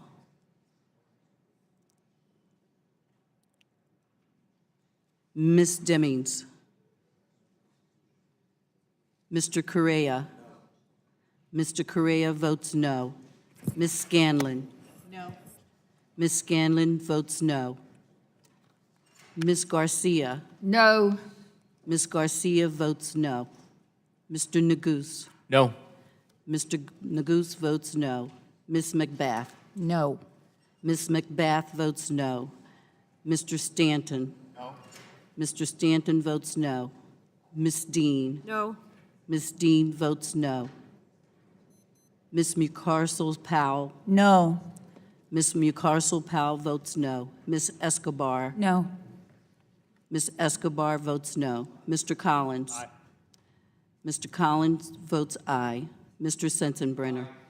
Mr. Sensenbrenner votes aye. Mr. Shabbat. Mr. Gomert. To the prematurely called vote. Mr. Gomert votes aye. Mr. Jordan. Mr. Jordan votes yes. Mr. Buck. Aye. Mr. Buck votes aye. Mr. Ratcliffe. Ms. Roby. Ms. Roby votes aye. Mr. Gates. Mr. Gates votes aye. Mr. Johnson of Louisiana. Mr. Johnson of Louisiana votes aye. Mr. Biggs. Mr. Biggs votes aye. Mr. McClintock. Mr. McClintock votes aye. Ms. Lesko. Mr. Reschenthaler. Mr. Reschenthaler votes aye. Mr. Klein. Mr. Armstrong. Mr. Stube. Mr. Stube votes yes. Are there any members who haven't voted who wish to vote? Mr. Deutsch. Mr. Deutsch votes no. Are there any other members who haven't voted who wish to vote? The clerk will report.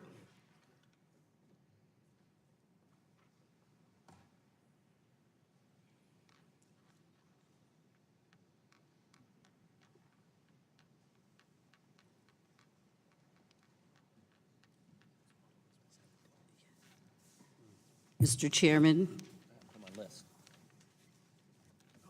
17 noes and 12 ayes. The amendment is not agreed to. Are there Mr. any Chair. further Point of parliamentary amendments? inquiry? Are there any? Mr. One second. Are there any further amendments? I have an amendment I at have the a point desk. of parliamentary inquiry. Who has the point of parliamentary inquiry? Gates. Mr. Gates will state the point of parliamentary inquiry. Mr. Chairman, what parliamentary tool would the chairman prefer members to use in the minority who seek recognition as the chairman's prematurely calling votes? The normal way of seeking recognition is to seek recognition. I did not see anyone at that point by the time I started calling Mr. the Chairman. vote. Mr. Chairman, parliamentary inquiry. The gentleman from Georgia. Mr. Chairman, I was actually tapping you on the shoulder and saying Mr. Buck from Colorado had a request for time. You continued on this process, and the parliamentary inquiry is this: are we going to continue this way, or do we just, what is our mechanism to continue discussion, which is under our Our right? mechanism to continue discussion is to recognize members who seek recognition. I will point out that, in my opinion at least, both amendments have had ample discussion. Every point had been made, though not every person had made it, I think. We have a long list of amendments, we are told. We must finish the markup today at some hour.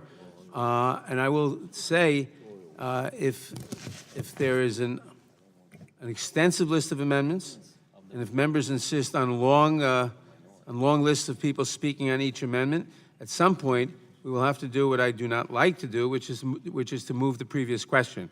I would rather that we get to every amendment, but we will finish today. Well, Mr. Chairman, and let's discuss this for a second. I mean, it's not fairly either a Republican or Democratic chairman to determine when debate on amendments and requesting under proper rules and proper orders. And also, I would like to remind the chairman that this bill was submitted as the bill and not as an amendment in nature of substitute, and there is no previous question. Well, Mr. Chairman, further parliamentary. The gentleman will state his parliamentary inquiry. Me? Yeah.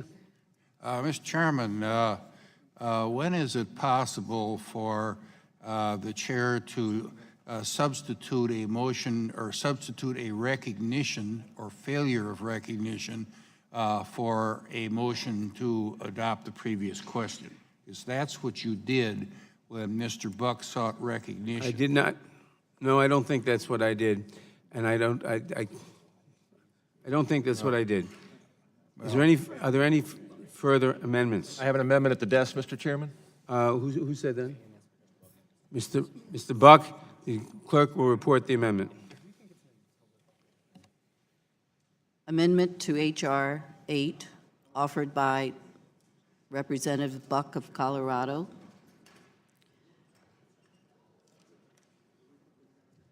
Proposed to authorize the use of funds to permit... Mr. Chairman, I reserve a point of order.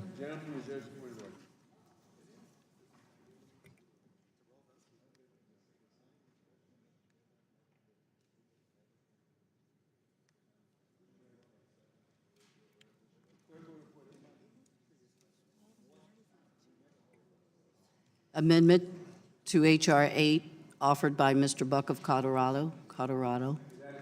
I object, Mr. Chairman. Mr. Chairman, I object and ask that the amendment be read. Okay, the amendment will be read. Proposed to authorize the use of funds to permit the restoration of rights pursuant to 18 U.S.C. 925, paren C, in paren. The gentleman is recognized for 5 minutes in support of his amendment. Thank you, Mr. Chairman. I appreciate being recognized this time. What's this amendment about?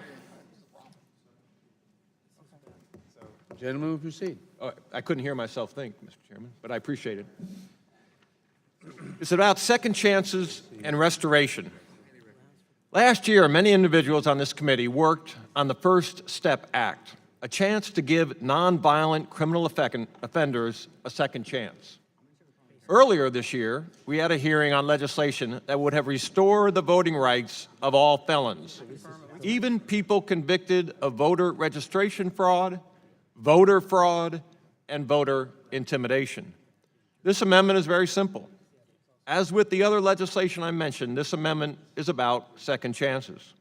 Current law allows an individual to petition the Attorney General for the restoration of their gun rights if they can demonstrate that their ownership of a firearm would not present a danger to anyone. This provision has been on the books for decades. But for many years now, a legislative rider has prevented the Attorney General from considering an application to restore an individual's gun rights. This has effectively prevented the Attorney General from approving any petitions. This amendment removes the current limitation to allow federal funds to be used to process, review, and either approve or deny petitions for the restoration of rights. I would like to read an article from 2017 about a former convicted felon who had his gun rights restored and how that allowed him to prevent the murder of an Arizona state trooper and another person. The title of the article is "Former Felon with Restored Gun Rights Saved Trooper in Arizona Ambush." Consider former felon Thomas Yokesall's debt to society paid in full with interest. The man who shot and killed an assault suspect on a dark highway in Arizona, rescuing a state trooper, said on Wednesday that he doesn't think of himself as a hero. The Good Samaritan had requested media anonymity since the early morning January 12th incident on Interstate 10. Today, he made his first appearance since the incident at a news conference at the headquarters of the Arizona Department of Public Safety. He identified himself as Thomas Yokesall, 43, a maintenance supervisor with a passion for photography and reading, and he mentioned that he has a past. As court records show, the past includes a 2000 conviction for felony theft. Fortunately for DPS Trooper Edward Anderson, whose life hung on the edge before Yokesall showed up on January 12th, Yokesall had his gun rights restored in 2003 after he successfully completed probation. Yokesall has paid back his debt to society big time. That morning, I never would have dreamt that I was going to save somebody's life, let alone take the life of another individual, Yokesall said. I don't recall any thought or feeling of fear. It happened very quickly. There wasn't necessarily time for me to react or think logically. I don't consider myself a hero that day. Yet DPS officials describe Yokesall's actions in terms that could in fact best be described as heroic. Trooper Edward Anderson responded to a vehicle rollover and saw a man and woman ejected from a vehicle. As Anderson approached the man, an illegal alien who used to be a federal Mexican police officer, fired a handgun that hit Anderson in the shoulder. The individual firing the handgun then began slamming Anderson's head into the pavement, trying to kill him. Yokesall saw the attack as it took place, pulled over, and grabbed the handgun he kept in the center console and ran to help Trooper Anderson. When the individual refused to stop attacking Anderson and Anderson called for assistance, Yokesall took a firing position that didn't put Anderson in the line of fire and took 2 shots that put the individual down. Mr. Yokesall then ran to assist Trooper Anderson, only to see the individual rise up and come at both of them. Yokesall then took careful aim and killed the man, hitting him in the head. The individual and the woman killed in the incident were allegedly meth users and drug dealers. Yet Mr. Yokesall did not let his checkered past dictate his future. Maricopa County Superior Court records show a felony charge of theft from the year 2000, which was later reduced to a misdemeanor. According to court records, Yokesall admitted to stealing electronics items from a group home where he worked. When petitioning the judge to reduce his felony conviction, Yokesall stressed that he was eager to be restored his right to bear arms. A felony conviction strips individuals of the right to possess a firearm, but they may be allowed the opportunity to have those rights reinstated in Arizona. Before this incident, I was an avid shooter, Yokesall wrote in 2003. I miss owning a gun. I miss shooting with my friends, as well as my son. I hope, if nothing else, you will reinstate my civil rights to include the right to bear arms once again. I yield back the remainder of my time, Mr. Chairman. Mr. Chairman, Does the gentleman insist on his point of order? I do, Mr. Chairman. Gentleman will state the point of order.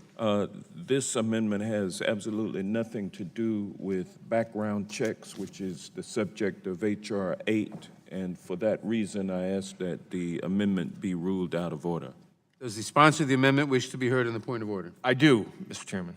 Gentleman was, I'm assuming that the gentleman from Georgia is asking that the amendment be ruled out of order because it's not germane? yes. I didn't hear that in the argument. I insist on my point of order, and the secret words you have uttered, I will adopt. It's not really secret. It's actually in the rules of the committee. Gentleman will comment on the point of order. I will. Do I have 5 minutes, Mr. Chairman? You do. Okay. I think that when we talk about gun violence, when we talk about the bill involving background checks, it is important that we understand that this individual, Mr. Yokesall, would not have passed a background check had his gun rights not been restored. All I'm asking for, Mr. Chairman, is that we recognize in this bill that an individual who is eligible under federal law to have his gun rights restored should be allowed to have those gun rights restored. It strengthens this bill. You know, I was listening to the opening statements from the other side of the aisle, and I was impressed that on a number of occasions, the chairman and the chairman of the subcommittee both talked about how this was bipartisan and how proud they were that this bill was bipartisan. There are 5 Republican co-sponsors on this bill. Mr. Chairman, I think that we need to strengthen this bill to make it more bipartisan, to make it a bill that the Senate will consider, to make it a bill that the president might consider. But if the majority continues to vote down and rule out of order good common sense measures that would strengthen the bill, I fear that the majority might actually lose those 5 Republicans, and this may not be a bipartisan bill. This, my amendment, is already part of federal law. All it does is assure that it will be recognized in this bill that an individual that has committed a felony can have his rights restored, a nonviolent felony can have his rights restored so that he may participate in society just as we want that individual to participate as a voter, just as we want other constitutional rights to be restored. This bill actually was run in the Colorado State Legislature. And to the surprise of many of my friends on the other side of the aisle, this bill was supported by the ACLU. I'm sorry, Mr. Chairman, I can't. Proceed. This bill was supported by the ACLU. Just like restoring voting rights would be supported by the ACLU, this bill was supported by the ACLU. It was supported by conservative Republican district attorneys and liberal Democrat district attorneys. Mr. Chairman, this is a necessary part of making this bill stronger, and I ask the committee's support of it, and I ask the chair to rule it in order. Mr. Chairman? Chairman? The chair is prepared to rule on the point of order. This amendment, the bill expands the background check system to certain people. Right now, certain people are subjected to it. The bill expands it to certain people who are not subjected to it. The amendment directs that sums should be made available for implementation of a completely different law respecting a restoration of rights. The amendment is out of order for 2 separate reasons. Number 1, it deals with a different subject matter and purpose and would broaden the measure beyond the current scope and is therefore not germane. Second of all, since it says the president shall make available such sums as are necessary, it's an appropriation. An appropriation on an authorization bill is not in order. For those 2 reasons, I rule that the point of order is well taken and the amendment is not in order. Mr. Chairman, appeal the ruling of the chair. The appeal of the gentleman appeals the ruling of the chair. Motion to table. Motion to table the appeal of the ruling of the chair has been made. A motion to table is not debatable. The clerk will call the roll on the motion to table. Before the clerk calls the roll. All those in favor of the motion to table say aye. Aye. Opposed? No. The ayes have it. Remove the roll call. Roll call is asked for. The clerk will call the roll. Mr. Nadler? Aye. Mr. Nadler votes aye. Ms. Lofgren? Ms. Jackson Lee? Mr. Cohen? Mr. Johnson of Georgia?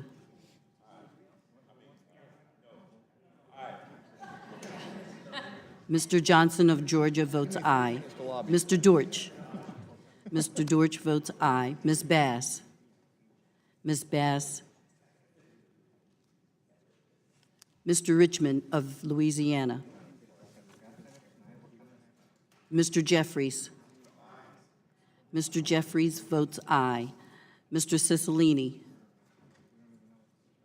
Mr. Swaldwell? Mr. Swaldwell votes aye. Mr. Liu? Mr. Liu votes aye. Mr. Raskin?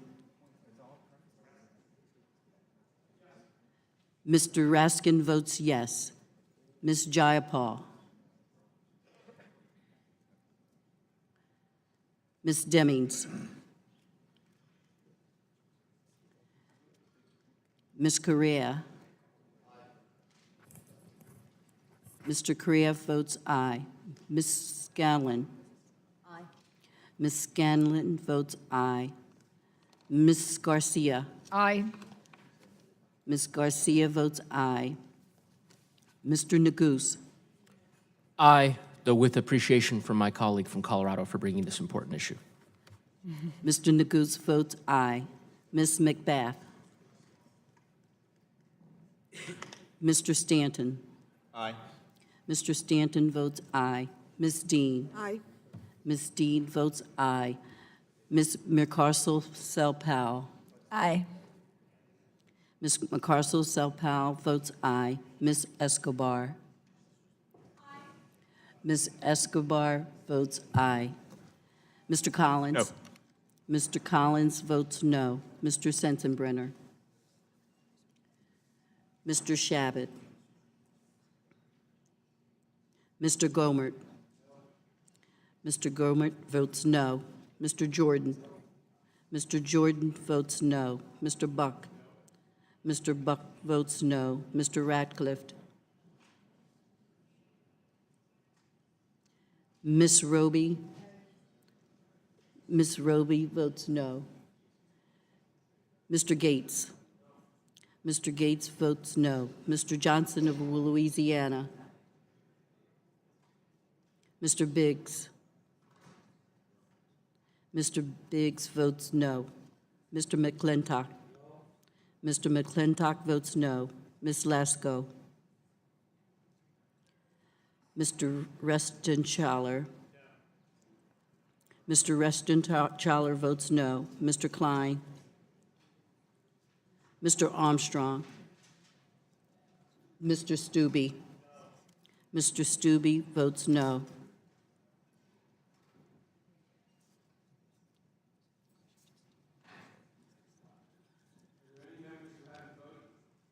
Wish to vote? Mr. Cohen? Mr. Cohen? Mr. Cohen votes aye. Are there any other members who haven't voted who wish to vote? The clerk will report.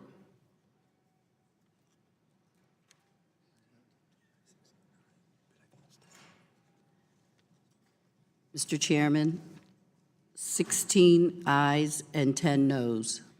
The motion to table the appeal of the ruling of the chair is adopted. Are there any further amendments to H.R. 8? Mr. Chairman? Mr. Chairman? Mr. Chairman? Mr. Chairman? Mr. Biggs, for what purpose does the gentleman seek recognition? I can't hear you. I have a parliamentary inquiry.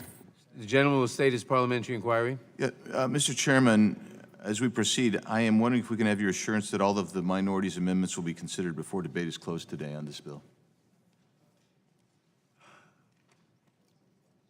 Well, it's not a proper parliamentary inquiry, I'm told.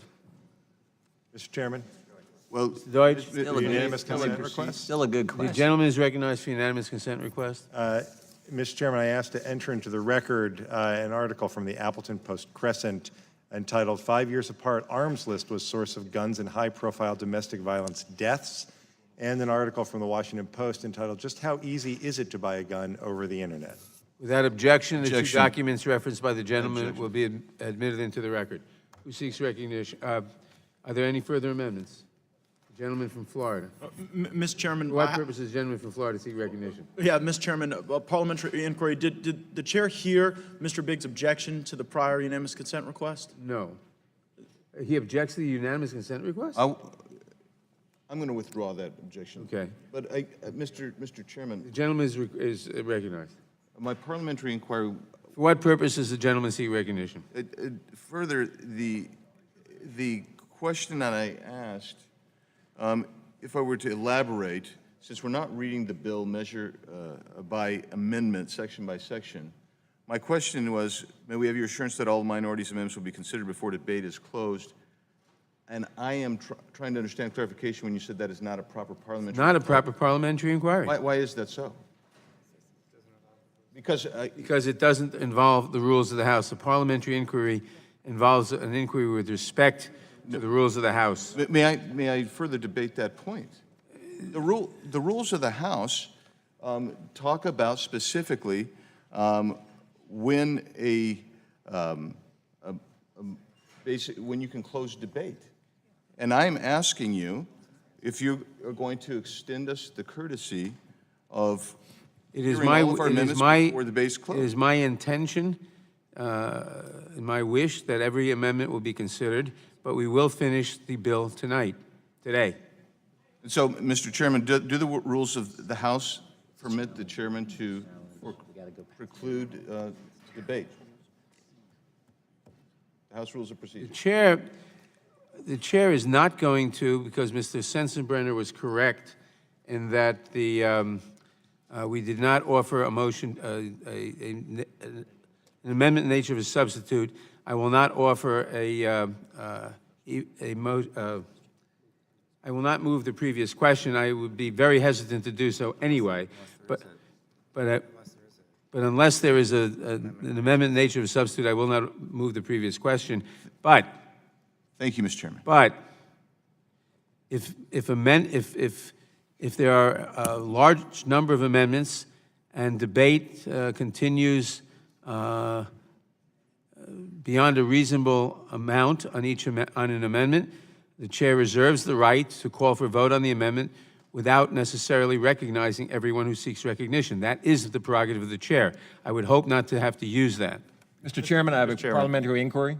The gentleman who states right here. Gentleman will state his point of parliamentary inquiry. What is the rule basis for the judgment that the chair just made?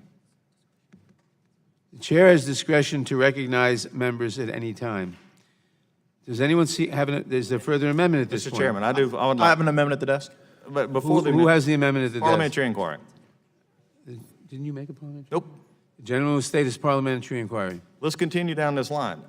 The chairman is available to do most anything that they want to do, and we understand that, but if this is exact right, what would have been said when we went through so many hours of debate on this other side to an amendment in a parliamentary inquiry is will the chairman continue just to stifle debate and not follow parliamentary inquiry? That is not a parliamentary inquiry, and I don't think any rational observer will think we have stifled debate on this bill so far. Mr. Chairman. Mr. Gates will sought recognition for the purpose of an amendment. Mr. Chairman, I have an amendment at the desk. The clerk will report the amendment. Amendment to H.R. 8, offered by Mr. Gates of Florida. Beginning on page 5, line 14, after, quote, paren 1, and paren quote, delete period, and insert the following. Without objection, the amendment will be considered as read. The gentleman is recognized for 5 minutes on his amendment. Thank you, Mr. Chairman, and it's my sincere hope that the majority will accept this amendment as friendly and include it in the legislation. And I want to begin by commending my colleague, the gentleman from Louisiana, Mr. Richmond, who earlier in this discussion referenced the importance of protecting those who have received protective orders that may be victims of domestic violence. And that really is what my amendment speaks to. I also want to commend the majority. There is a provision of the bill. When you look at the overall prohibitions on the transfer of firearms, there's a provision of the bill that says that if you believe someone is in imminent danger of being harmed, you obviously don't have to go through a background check to move a firearm into that person's possession. The question becomes in the definitions of that state of imminency. And so here's where I've tried to pair what I believe is a good intention on the part of the majority with perhaps stronger legislative language. My amendment would say that if any person has received a protective order, then that person would be able to receive a firearm in the absence of going through a background check. And my rationale is that, like, if you had a friend who had received... Point of parliamentary inquiry, I think we've been given the wrong amendment. Oh, Mr. Chairman, I'm sorry, Mr. Chairman. This is not the amendment that was referenced on the chart. Which amendment would you prefer? Let's take the amendment we started. Okay, very well. I'm sorry, I had a different one. So this amendment, and I can explain it in the time I have remaining. Mr. Chairman, this amendment before us now, I think references the debate that the chair made earlier. When we were discussing Will background... the gentleman suspend, just to make sure we're talking about the same amendment? This is the one that caps the fee at 0? Yes, sir. Proceed, please. Thank you. And I apologize sincerely. I know we have a lot of amendments today, and we're all trying to keep up. But in our early discussion of background checks, the chairman indicated, and actually also the gentleman from Maryland, Mr. Raskin, indicated that 90% of background checks only take 90 seconds, and that really with such a limited impairment of people's time, that we should have no concern about the obligation or the burden that a background check puts on someone. And I know the gentleman from Texas, Mr. Gomer, and I represent a lot of lower-class individuals who are responsible gun owners, and when engaged in transfers, the issue for them is not the time, the issue for them would be the cost. And because there's no federal standard on the cost, different jurisdictions can change, you literally are pricing people's Second Amendment rights, and you're not even pricing them equitably. You're pricing them disparately across a variety of states or jurisdictions. And so I've tried to take what the chairman indicated in his discussion and pair that with legislative language to say that in the event, in that small circumstance, the 10% or less of cases where a background check would take more than 90 seconds, and my gosh, it would presumably be far less than 10% of cases that a background check would take more than a day. But in those circumstances where someone was burdened in a way that no one on this committee expects them to be burdened by the deprivation of their rights over an extended period of time, that we would not add a second burden on constitutionally protected rights with cost. And so the amendment says that in the event a background check takes more than 24 hours to complete, which the majority has assured us will almost never, ever happen, in those circumstances, we won't supercharge the burden by also adding cost. And so the amendment would create an obligation on the part of the Attorney General to promulgate regulations to cap fees at 0 for all background checks that take longer than 24 hours. Again, that would make sure that people conducting background checks would have an incentive to complete them quickly, otherwise they wouldn't be able to charge for them. And then people who simply want access to the full complement of their constitutionally protected rights would not have two burdens standing in the way of those rights. They would only have the background check itself, a background check that even by the majority's own admission would be far longer than anyone would ever contemplate or anticipate. That's the amendment, Mr. Chairman, and I yield back. I thank the gentleman. I would oppose and urge my colleagues to oppose the amendment. The amendment directs that the fee be 0, which, if applied generally, would cripple the background check system, obviously. But this limits it to where the background check is not complete within 24 hours. While it is true that most background checks, well over 90%, are completed within 90 seconds, and very few are not completed within 24 hours, the ones that are not completed within 24 hours are the most suspicious, because the reason they're not completed is that there's something in the system, not complete. If it were complete, they would reject the application or say, okay. But there's something in the system such as an indictment, but not indication of the disposition of the indictment, or an arrest, or referral for domestic violence, but no indication of whether the person was found guilty or innocent of those things, and therefore it needs further investigation. So when the investigation, when the background check is not complete within 24 hours, those are precisely the people about whom there's the most need to complete the background check, and it makes no sense to say that, and it has no relevance, never mind sense, to say that that should have a $0 fee. So I would urge my colleagues to oppose the amendment. Is there any further discussion on the amendment? Mr. Chairman, Gentleman move to strike the last word. From Arizona. You keep saying that, Mr. Chairman. I object to being. Colorado, I am sorry. It's okay. There's nothing wrong with Arizona, though. No, there's not. It's a beautiful state, Mr. Chairman. It's just not as beautiful as Colorado. Mr. Chairman. Being from New York, I'll concede the point. I offer a friendly amendment to address the chairman's concerns on this issue, and I ask my friend from Florida to accept the friendly amendment.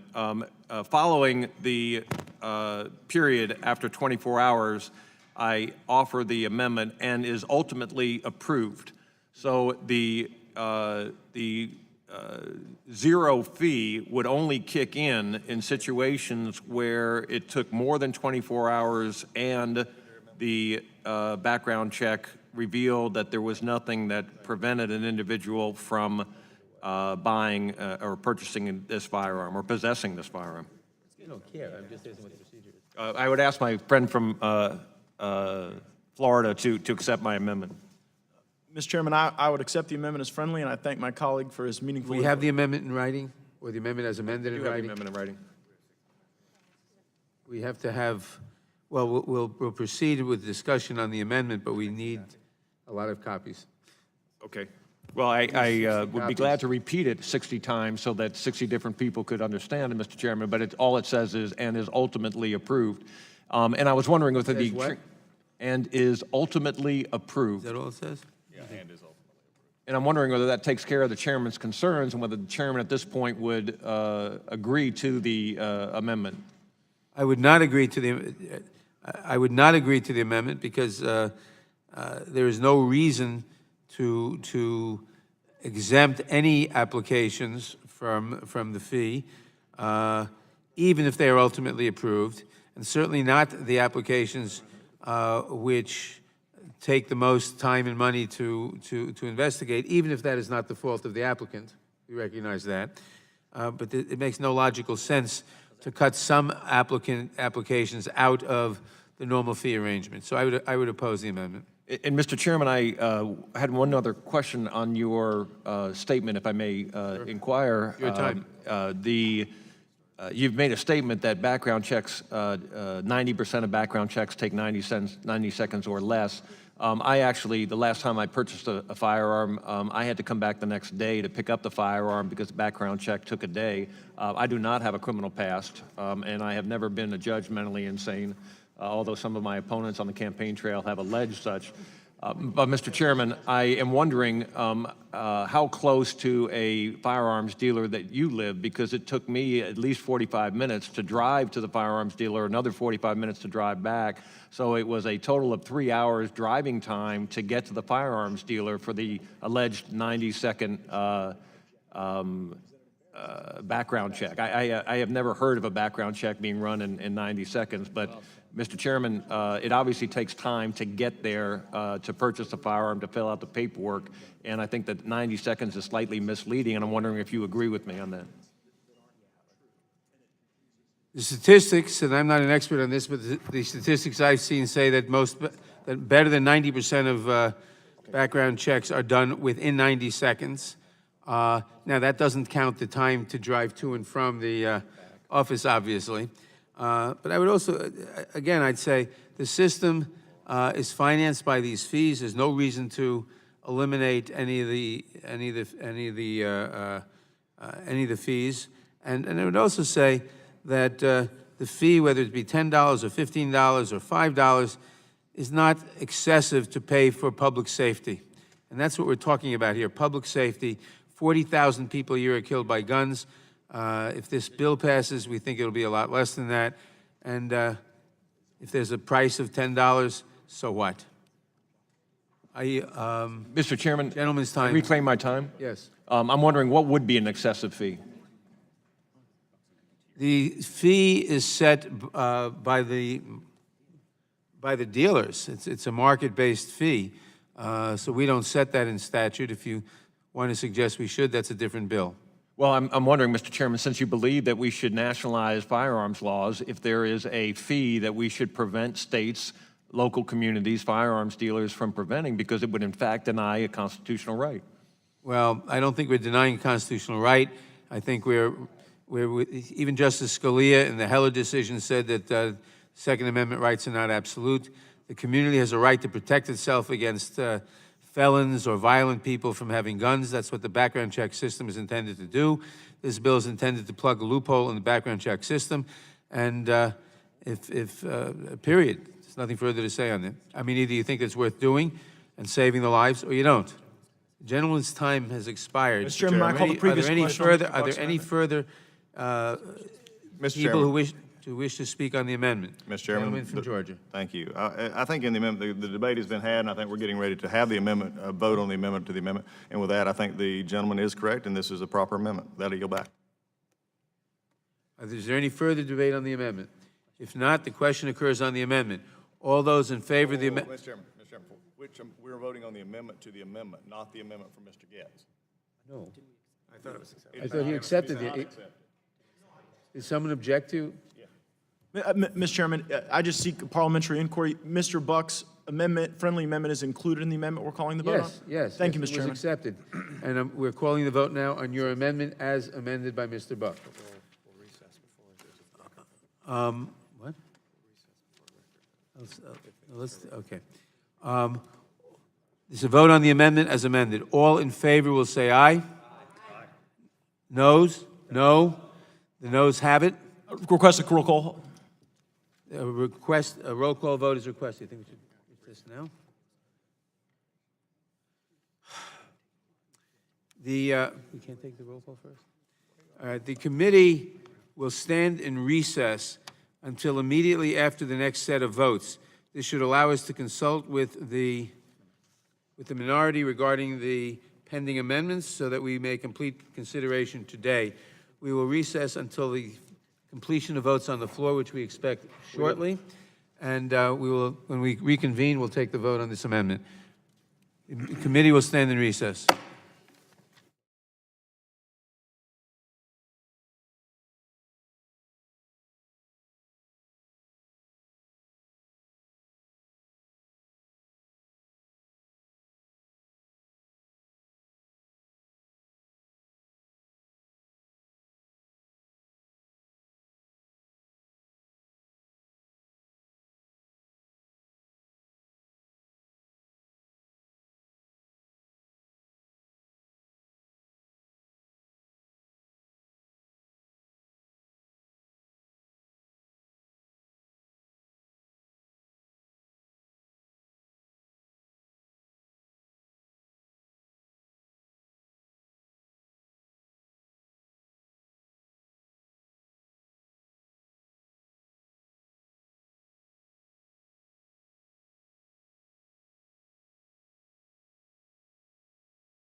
So much for the mic.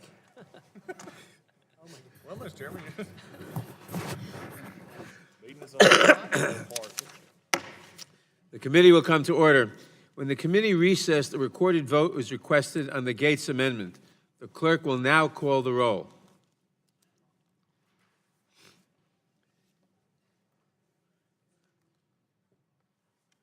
Mr. Nadler? No.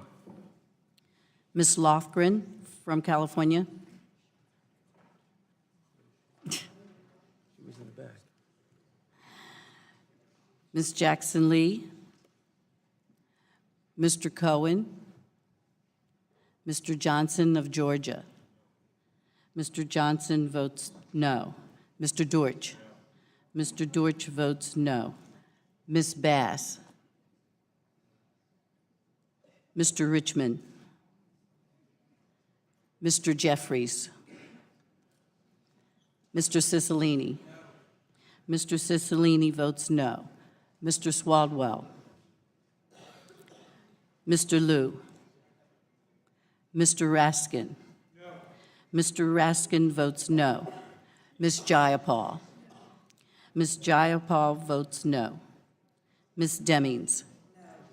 Ms. Demings votes no. Mr. Correa? Mr. Correa votes no. Ms. Scanlon? Ms. Scanlon votes no. Ms. Garcia? No. Ms. Garcia votes no. Mr. Neguse? Ms. McBath? No. Ms. McBath votes no. Mr. Stanton? No. Mr. Stanton votes no. Ms. Dean? No. Ms. Dean votes no. Ms. Mucarcelo Powell? Ms. Escobar? No. Ms. Escobar votes no. Mr. Collins? Mr. Collins votes aye. Mr. Sensenbrenner? Mr. Shabbat? Mr. Shabbat votes aye. Mr. Gomert? Mr. Gomert votes aye. Mr. Jordan? Mr. Jordan votes yes. Mr. Buck? Mr. Buck votes aye. Mr. Ratcliffe? Ms. Roby? Ms. Roby votes aye. Mr. Gates? Mr. Gates votes aye. Mr. Johnson of Louisiana? Mr. Johnson of Louisiana votes no. Mr. Biggs?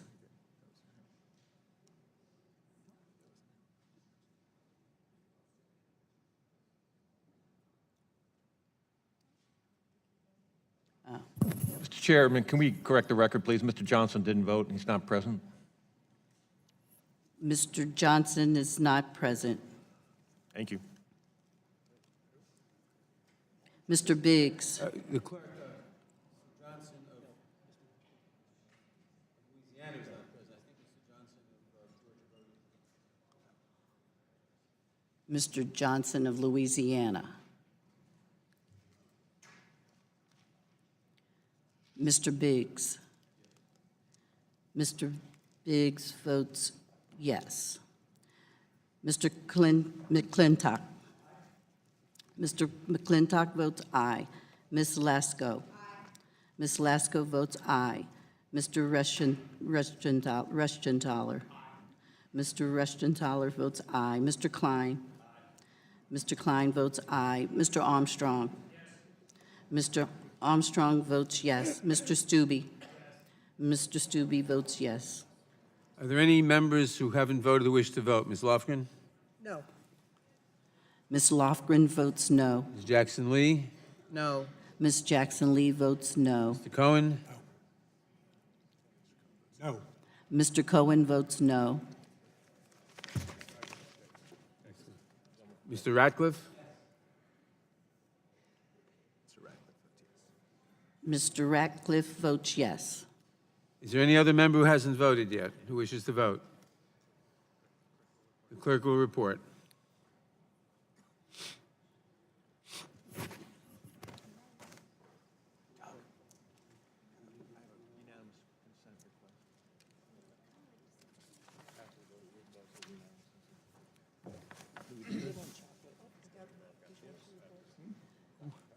Mr. Before the Chair. clerk reports, who's that? Are there any members who haven't voted who wish to vote?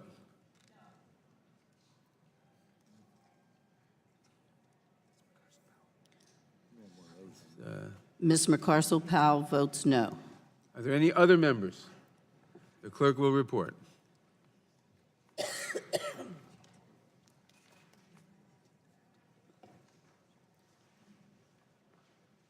Mr. Chairman, we have 18 noes and 15 yeas. The amendment is not agreed to. Are there any other amendments? Mr. Chairman, I have a unanimous consent request. I ask Gentleman unanimous. will state his unanimous consent request. I ask unanimous consent that the chair take note that the majority did not have the votes before we recessed, and we wasted 50 minutes waiting for that Objection. to happen. That is not a proper unanimous consent request. Mr. Chairman, Are there any Mr. other? Chairman, for a unanimous consent request. Who's seeking? The gentleman from Florida. Thank you, Mr. Chairman. I ask a unanimous request to insert into the record an article from Reuters entitled "Background Checks for Gun Buyers Could Save Lives, U.S. Study Finds." Without objection, the article will be entered into the record. Does anyone else have an amendment? Mr. Chairman, Mr. Klein. I have an amendment at the desk. Gentleman will state his, the clerk will report the amendment. Mr. Chairman, The clerk will report the amendment. Amendment to H.R. 8, offered by Mr. Klein of Virginia. At the end of the bill, add the following. Without objection, Chairman. the amendment is considered as read. Chairman, and the reserve a gentleman- point of order. Without objection, the amendment is considered as read, and the gentleman is recognized in support of the amendment. thank you, Mr. Chairman. Who has a point of order? Gentleman from Jackson Lee, or? We both do. Who wants to do the point of order? Oh, you're reserving a point of order. The gentleman reserves a point of order. Gentleman will explain his amendment. Thank you, Mr. Chairman. This is a targeted amendment to address a problem that I believe is shared. It's an issue that is of concern to both sides of the aisle, and in fact has already been introduced by my colleague on the other side, Mr. Cicilline, and co-patroned by you, Mr. Chairman, House Resolution 4343. This bill would simply state that when it becomes apparent that there has been a violation of the National Instant Criminal Background Check on the basis of legal status in this country, that appropriate law enforcement be notified. In this case, that would be ICE. So this would notify ICE when an illegal immigrant attempts to illegally purchase a firearm, and this is, as I said, similar to language that was introduced by Mr. Cicilline and co-patroned by the chairman, so I hope it will be unanimously adopted.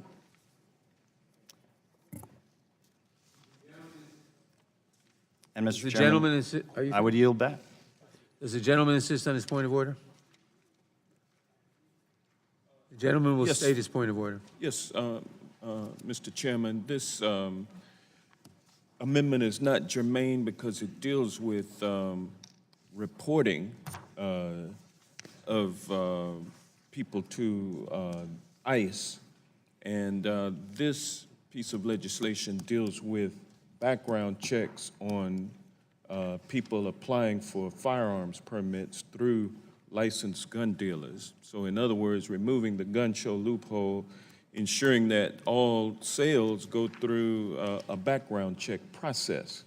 And so to encumber this bill, which is plain and simple, with extraneous matter in dealing with ICE, it makes that amendment non-germane. And for that reason, I would ask that the amendment be ruled out of order. Does the gentleman wish to be heard on the point of order? I do, Mr. Chairman. Mr. Chairman, I would argue... Gentleman is recognized. Thank you, Mr. Chairman. I would argue that the amendment is germane. It goes to the same title of code. It involves violations of the background check that are currently in the code related to legal status, and there is already a requirement of a report to law enforcement. So it is without a doubt germane to the bill, dealing with the same subject and under the same title. So I would ask that it be ruled germane. Chair is prepared to rule on the point of order. The point of order, in the opinion of the chair, is well taken. The amendment is not germane in that the amendment is beyond the scope of the bill. The bill does not establish a background check system and establish the statutory duties of an office to deal with it. If that were the bill, the original bill, then this amendment would probably be germane. However, to that bill. However, the bill before us merely extends an existing requirement to a different class of people, and this amendment is way beyond the scope of that extension and way beyond the scope of the bill, and therefore is not germane. Mr. Chairman. The amendment is not in order. Mr. Chairman. Gentleman is recognized. Again, with all those stated, I'll have to on this and insist on a point of repeal the ruling of the chair. Move to ruling table. of the chair. The ruling of the chair is appealed. A motion to table is heard. Motion to table is not debatable. The clerk will call the roll on the motion to table the appeal of the ruling of the chair.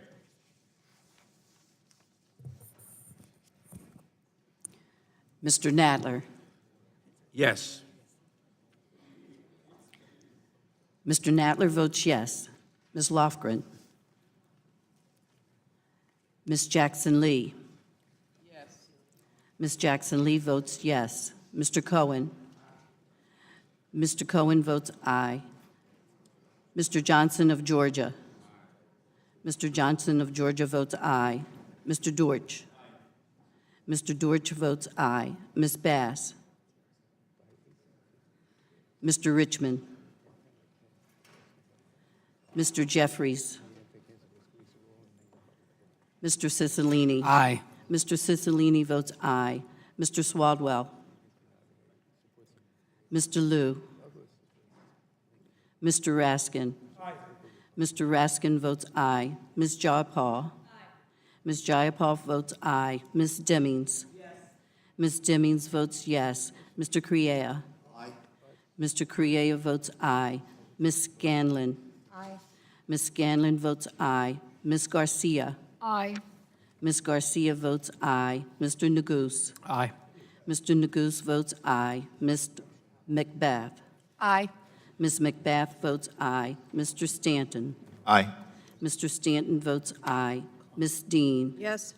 Ms. Dean votes yes. Ms. Marcarcel Powell. Yes. Ms. Marcarcel Powell votes yes. Ms. Escobar. Mr. Collins. No. Mr. Collins vote no. Mr. Sensenbrenner. Mr. Shabbat. No. Mr. Shabbat votes no. Mr. Gomert. Mr. Gomert votes no. Mr. Jordan. Mr. Jordan votes no. Mr. Buck. Mr. Ratcliffe. Ms. Roby. Mr. Ratcliffe votes no. Mr. Gates.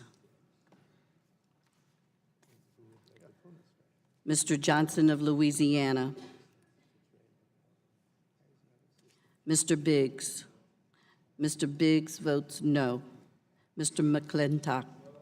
Mr. McClintock votes no. Ms. Lasko. Ms. Lasko votes no. Mr. Reschenthaler. Mr. Reschenthaler votes no. Mr. Klein. Mr. Klein votes no. Mr. Armstrong. Mr. Armstrong votes no. Mr. Stube. Mr. Stube votes no.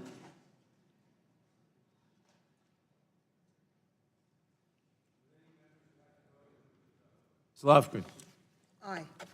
Ms. Lofgren votes aye. Ms. Escobar. Ms. Escobar votes aye. Are there any other members who wish to vote who haven't voted? Mr. Gates. Mr. Gates votes no. Mr. Johnson of Louisiana. Mr. Johnson of Louisiana votes no. Mr. Shabbat. You voted? How is Mr. Shabbat recorded? Mr. Shabbat votes no. Okay. Is there anyone else who wishes to vote? The clerk will report.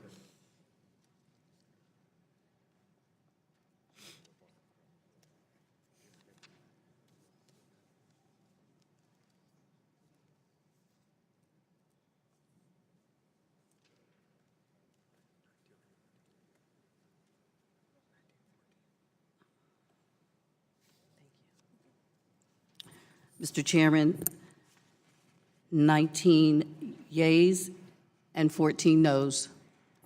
The amendment is not adopted. Are there any other? I'm sorry. The motion to table is agreed to. Mr. Chairman. Are there any other amendments? Mr. Chairman. Mr. Shabbat. Thank you, Mr. Chairman. I have an amendment at the desk. The gentleman the clerk will report the amendment. I reserve a point of order. The gentlelady reserves a point of order.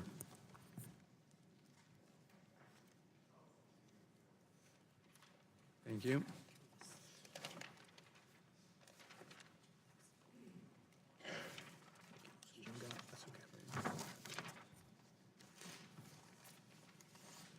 The clerk will. Amendment to H.R. 8. Mr. Chairman, I'd ask unanimous consent the amendment be considered as read. Without objection, the amendment is considered as read, and the gentleman is recognized in support of the amendment. Thank you, Mr. Chairman. This is an embarrassingly flawed bill. It's not going to become law, and if it did, it would not reduce gun violence. But it would infringe on the rights and inconvenience law-abiding citizens. Criminals would ignore it. That's why we call them criminals. However, my amendment, if accepted, would make this bill slightly less bad.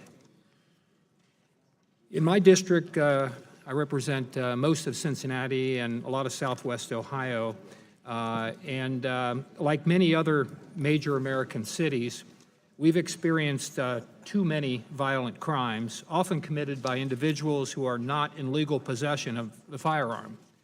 Now, I'm a strong advocate, I would acknowledge that as Second Amendment rights, but I also agree that firearms should not be in the hands of criminals. There are presently a number of ways that a gun owner can get rid of his or her gun. They can sell it, which under current law would, in most circumstances, require a NICS background check. They could give it to a friend or loved one, which under current law prohibits them from transferring it to someone known or believed to be prohibited from legally possessing a firearm. Or they could voluntarily relinquish it to their local police station or at a buyback program. My amendment is very simple. While H.R. 8 states that a background check would be required for nearly every gun sale or transfer, it seems to make an exception for transfers from or between law enforcement officers, but it's not clear that it would apply for transfers to law enforcement officers. My amendment just clarifies this by making a clear exception for transfers to a law enforcement officer who is authorized to carry a firearm as a part of employment. If this legislation were enacted as written without this amendment, it's my opinion that we would remove the ability for individuals to voluntarily transfer their firearm to local law enforcement or at buyback days, many of which are held in communities represented by members of this very committee. Such buyback days have been advertised in my city in Cincinnati, just as they have in New York and LA and Houston and Memphis and New Orleans and Orlando and Atlanta and in other communities. As such, I urge my colleagues to support this amendment, and I yield back the balance of my time. Does the gentlelady insist upon her point of order? No. The gentlelady does not insist upon a point of order. I'll recognize myself for 5 minutes in opposition to the amendment. This amendment essentially says there's an exception to the bill for a transfer to a law enforcement officer who is authorized to carry a firearm as a part of his employment.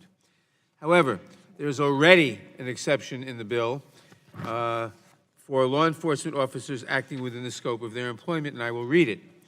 It's on page 3, starting on line 3. Paragraph 1 shall not apply to a law enforcement agency or any law enforcement officer, armed private security professional, or member of the armed forces to the extent the officer, professional, or member is acting within the course and scope of employment and official duties. So to the extent that you want an amendment, you want a provision that says a transfer to a law enforcement officer for use in connection with his or her law enforcement duties, there is already such an exception in the bill. The amendment would create an exception for law enforcement officers in their personal capacity as well as in their professional capacities. And first of all, that's unnecessary. Second of all, one would hope that every local government agency, that every local government that has a police force, one would hope that they would properly screen their police, their officers and their applicants for employment and so forth. But there's no guarantee of that, and there's no harm. In fact, there may be a great use in subjecting anyone who is a police officer in some local jurisdiction who wishes a firearm for his personal, not official use, to be subjected to the background check. There's no reason he shouldn't be subject to the background check, and we cannot have a blind faith that every local jurisdiction in the United States has a proper screening of their police officers. To the extent we're talking about professional use, it's already accepted in the bill. So I think the amendment, though well-intentioned, goes a little further than it ought to go and is unnecessary for any proper purpose, and I would oppose it on that basis. Mr. Chairman. Is there any discussion on the amendment? Mr. Chairman. Mr. Collins. Move to strike last word. Gentleman is recognized. Thank you, Mr. Chairman. I'm not really sure where to start on that one. I agree with your assessment and your reading from the perspective of having someone be issued a firearm for their professional use in law enforcement. It is interesting, though, the implication of your argument, though, basically says that there are law enforcement agencies out there who right now are blatantly or even unblatantly allowing officers who shouldn't be carrying guns to continue to be in employment. I'm not sure that, again, that's enough to travel down for many hours, I think, discussing the fact that we have the implication by the chairman that there are law enforcement agencies out there that are allowing law enforcement officers in the pursuit of their job that should not have firearms to begin with. I know this is an interesting fact because there are many times that a law enforcement officer involved in a domestic violence issue have their guns, taken from them because they should not have guns in employ. To say that someone like myself or the chairman or others could sell a gun or transfer a gun to a law enforcement officer and then require that law enforcement officer to undergo a background check simply to find out if they still should basically be employed as a police officer, I'm not sure that's probably the best argument here, because I think this is simply saying these are the men and women that we trust. We implicitly ask that the agencies who have a duty and to make sure that these officers are up to date in everything that they do, and if they don't, they're opening themselves up to massive violations of law and encouraging many things to be taken out of context. Again, but it just continues a pattern here in this last little bit, and especially even to the last previous amendment, in which was, by the way, just as a note, the amendment offered earlier was actually deemed as germane by Chairman Goodlatte last year because it was actually yours and Mr. Cicilline's bill and added to fix NICS, that we do need to report folks, and if they are illegally here trying to purchase a firearm, that is something that should be reported. So I think the problem, and I think Mr. Shabbat said it really well, there's many problems to this bill. I understand the intent, I understand the desire.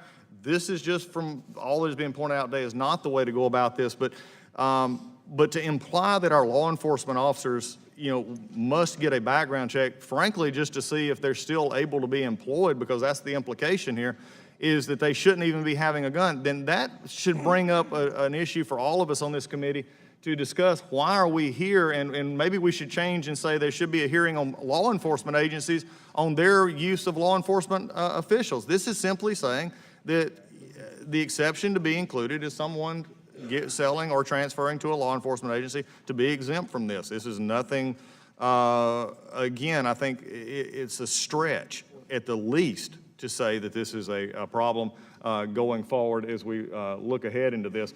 And again, going back into the path that we're going down here, where bills that were actually accepted as, you know, under the background check law last year are now deemed as not germane, and others. We're just going down an interesting paddle here, and with that, Mr. Chairman, I'll just yield to the gentleman from Ohio. Thank you very much for yielding. This is a very poorly worded bill. That being said, it does seem to want to make an exception for transfers from or between law enforcement officers. It's just not clear that it would apply to transfers to law enforcement officers. Mr. Chairman, you had, in speaking against my amendment, you had indicated that the amendment goes a little too far. Are there any changes that could be made in the amendment where it wouldn't be a little too far? It would be acceptable? Yeah, would the gentleman yield? I'd be happy to yield. Yes, the gentleman could amend his amendment to match the current wording of the paragraph that I read, and it would be fine. Yeah, well, I don't think that's going to be particularly helpful, but I do think. Well, he could gut his own. I'll yield back. Mr. Chairman? Chairman? Gentlelady is recognized. Thank you, Mr. Chairman. I think it's important to return to the reason why we're here today. You know, this is a bill. It's just a first step of the many things that need to happen to try and do something about gun violence in our country. And I'm mindful that we have people who are here with who've been active on this, a mother's group, and there are certainly those across the country who we have all met with. And as we get into arcane details, I think it's sometimes important to remember what it is that brought us here. And I would just note, before yielding to the chairman, that the issue for law enforcement is adequately covered under the paragraph that he read. There's no need to go beyond that, and I would yield to the chairman. I thank the gentlelady for yielding, and I just wanted to point out that there are, I'm told, over 18,000 jurisdictions in the United States. We cannot vouch that every one of them does a perfect job in screening their police officers. I'm sure 17,900 do, but I can't vouch for the last 100. That's number one. And number two, it may very well be, and I'm sure there are cases where the local jurisdiction may have screened its police officer perfectly fine, and you've got a perfectly good police officer, but at some point, that police officer is accused of domestic violence or something else, and that does not come to the attention of the police police department or the sheriff's agency or whatever it is, so that they would not know. And that's why, if you're transferring a firearm to a police officer in the scope of their employment, for use in their employment, you don't need the background check because, and that's why the exception in the bill covers that. But if you're doing it for some other reason, you still should have the background check because you can't be sure that the local government is aware of some factor that may have intervened that makes this person not suitable to have a gun in private life as of now, whereas it may have been fine when they screened him, when they hired him 5 years ago. So on those two grounds, I would oppose the amendment. And Ms. Lofgren controls the time, and I yield back to her. I would, before yielding to the gentlelady from Texas, I would note that the paragraph the chairman read is very broad. It is not just law enforcement officials, it's also armed private security professionals, members of the armed forces, and the like, but it's limited because it's only the course and scope of their employment and official duties, which I think is an important constraint, and to move beyond that, I think, would not be reasonable, and I would be happy to yield to the gentlelady from Texas. You're very kind. I'm going to try and get my own time. Do you want to yield to you, Mr. To the gentleman from... I thank the gentlelady for yielding. Two quick points. One is there continues to be reference to legislation that I introduced, co-sponsored by the chairman, referring to the Unlawful Buyer Alert Act. That is not the bill that is before us. That is the bill that said you can notify local law enforcement when a person has purchased a gun and not authorized to purchase a gun by law. It is not this at all. So with all due respect, I appreciate you invoking my legislation, but it is not this bill. Second, the amendment that is offered creates a real problem. If you have a police officer who is required to surrender his gun because he or she is charged with domestic violence and assigned to desk duty or administrative duties, conceivably that officer would go and try to buy a gun and would fit the definition of being authorized, even though not currently carrying a firearm, but authorized to carry a firearm as part of his or her employment. And that person would be permitted to buy a gun if you pass this amendment. So I think the chairman's language from the existing statute is clear. It makes sense. This would create a gaping hole that would invite individuals who would not pass a criminal background check from buying a firearm, which I don't think anyone wants, and so I urge my colleagues to defeat the amendment. I thank the gentlelady for yielding, and I yield back. Is there any further discussion on the amendment? Ms. Jackson-Lee.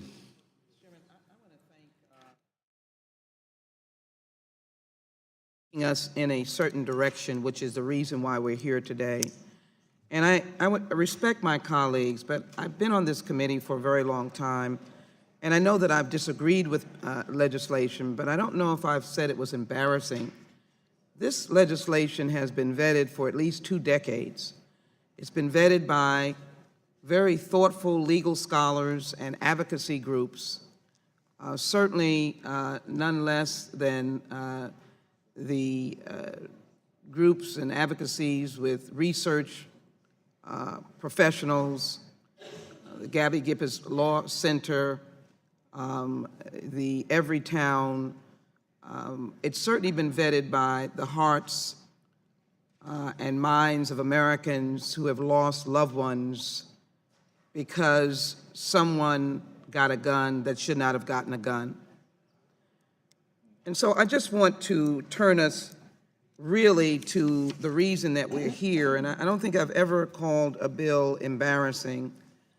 And as I look at this bill, it is carefully crafted, so much so that last week, the head of the Major Chiefs, Chief Acevedo, was willing to come and testify and indicate his support for this legislation, along with a major from the Baltimore Police Department who headed the domestic violence unit. They, as police officers carrying guns, were willing to take a public stand for this legislation.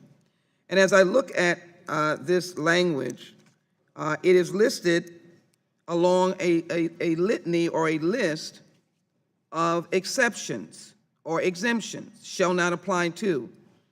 And it is quite extensive on law enforcement. I don't know if the chairman read it in its entirety. A law enforcement agency or any law enforcement officer, armed private security professional, member of the armed forces, to the extent the officer, professional, or member is acting within the course and scope of employment and official duties. And I think the comment made that any one of us could be subjected to where our authority has been tempered because of something, and that could happen to a law enforcement officer too, which means that be sure to have the universal background check with these limitations. So let me read into the record the reason why we are here. And this is the total number of gun deaths in other countries. Japan, 10, Sweden, 41, Switzerland, 47 in the last year, the United Kingdom, 50, Israel, 105, Australia, 207. The total population of above countries combined, 246,959,950. Total guns of above countries combined, 8,804,000. Total gun deaths of above countries combined, 460. The United States stands alone.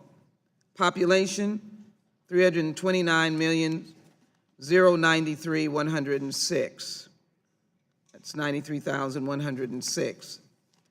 These numbers may be changing. I'm sure our population grows every day. The number of guns that we have, and we may be under a bit, 393,347,000. That is more than the people in this country. And I would venture to say that the Second Amendment is well protected, with 393 million, probably approaching 400 million guns. The number of gun deaths, which includes certainly mass murders, But it also includes what our friends from Chicago and other urban centers talk about, is gun violence in neighborhoods, drive-bys where 13-year-olds or 5-year-olds in my area are tragically and violently shot. Gun deaths, 39,773. That is why we are here today. The sadness weighs on all of us who are supporting this legislation, and without tipping the word, more of these bills, thoughtful bills, are going to come forward that we will seek bipartisan support. We're not here to embarrass anyone. We're not here to put forward an embarrassing bill. What we're here to do is to answer the painful cry of Americans over 2 to 3 decades who've been asking, when are we going to face this crisis? And it is. With that, Mr. Chairman, I oppose the amendment, support the underlying bill, and yield back my time. The gentlelady yields back. The gentleman from Arizona, Mr. Biggs. Thank you, Mr. Chairman. I move to strike the last word. Gentleman is recognized. Thank you. So when we look at the underlying bill and language that we've been referring to in the underlying bill, it refers to course and scope of employment, which is what the gentlelady from California had previously discussed. But as we're talking and we're having this debate, this discussion going on, I thought I heard the chairman and actually maybe a couple of other people discuss the potential failure of some jurisdictions to monitor their officers or to know of their advisability of various officers to actually carry a gun in the sense of Mr. Shabbat's amendment, which would be a little bit more carte blanche, a little bit more open to an exemption to the H.R. 8 here. But if that's the case, then it strikes me that you actually have a big major hole in your bill. If you're making the contention that the police agencies are not good or adept in some instances at determining the background or the advisability of their officers to carry a gun in their off-duty times, then how so is it that you are permitting them to have a transfer of weapons if it's used within the course and scope of their employment? It seems to me that there's an inherent inconsistency there. So I agree with Mr. Shabbat. I think this is an amendment that makes sense. I suggest that most police agencies, everyone that I've encountered, does keep a good watch, a good monitor of their officers and their capacity to carry weapons, because they understand within the course and scope of duty that they have liability based on what their officers do. So if they understand there's that liability, then, and they've determined that the officer is capable of carrying a weapon, then I think that Mr. Shabbat's amendment makes sense, because they're constantly under scrutiny by the agencies themselves. Someone said earlier today as well that you have nothing to worry about here if you're a law-abiding citizen. And yet, I encourage you to tell that to anyone who's ever had their civil rights abrogated by the heavy hand of government. I mean, it happens. And not only that, in this particular instance, in this particular amendment, you're taking officers who are under scrutiny, who are found to be capable of carrying weapons during the course and scope of their employment, and you're saying, well, you know what, we're not sure if you're capable of carrying outside of your employment. And thus, it just gets back to this whole thing of inconsistencies. And so I'm with Mr. Shabbat here. I support his amendment. And with that, I yield back, Mr. Chairman. Thank the gentleman. The gentlelady from Pennsylvania, Ms. Scanlon, is recognized. Thank you, Mr. Chairman.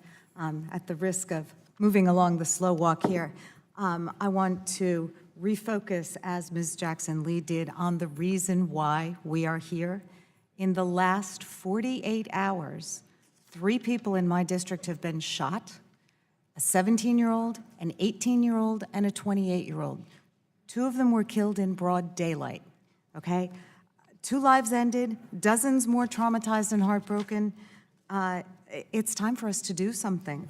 This bill may not prevent every single incident of gun violence, but it's going to go a long way in closing loopholes that are killing people in my community, and it's time to get it done. Thank you. Mr. Chairman, can I? Will the gentlelady yield? Will the gentlelady yield to the gentleman from Maryland? I want to thank Ms. Scanlon for her very cogent and impressive remarks. We need to refocus on why we're here. We're losing tens of thousands of people in our communities to gun violence. That's importantly what a lot of the election was about in 2018. That's why we're here. That's why all of these wonderful people have come to Washington to the hearing and now to the markup. I'm amazed that my colleagues across the aisle seem to turn a deaf ear to the demand in the public for this legislation. More than 90% of the American people want it. They understand it's something we need to do. The whole purpose of the legislation is to close the loopholes. We've caught more than 3 million people who should not be buying guns because they're felons, they're fugitives, they are mentally ill in the eyes of the law, they are undocumented aliens, they have a dishonorable discharge from the military. There are a whole series of reasons why, and they're squeezing through the loopholes, which include the private gun show loophole and the private sales loophole. And rather than join us in trying to close the loopholes, they keep offering more loopholes. We say, let's close the loopholes. They say, let's throw some more loopholes in. It's the most extraordinary thing I've ever seen. So the only argument I've heard from them, it's quite amazing, Mr. Chairman, and I counted it, I think, 7 times so far. I want to try to get the quote exactly right, but my friends across the aisle keep saying, criminals don't obey the law, criminals don't fill out forms, criminals don't follow the law. So the talking points have issued out. The talking points are there. Everybody say criminals don't follow the law, but think about what your talking point is. The first point that needs to be made is we're not just talking about criminals who are swept up in the Brady law, okay?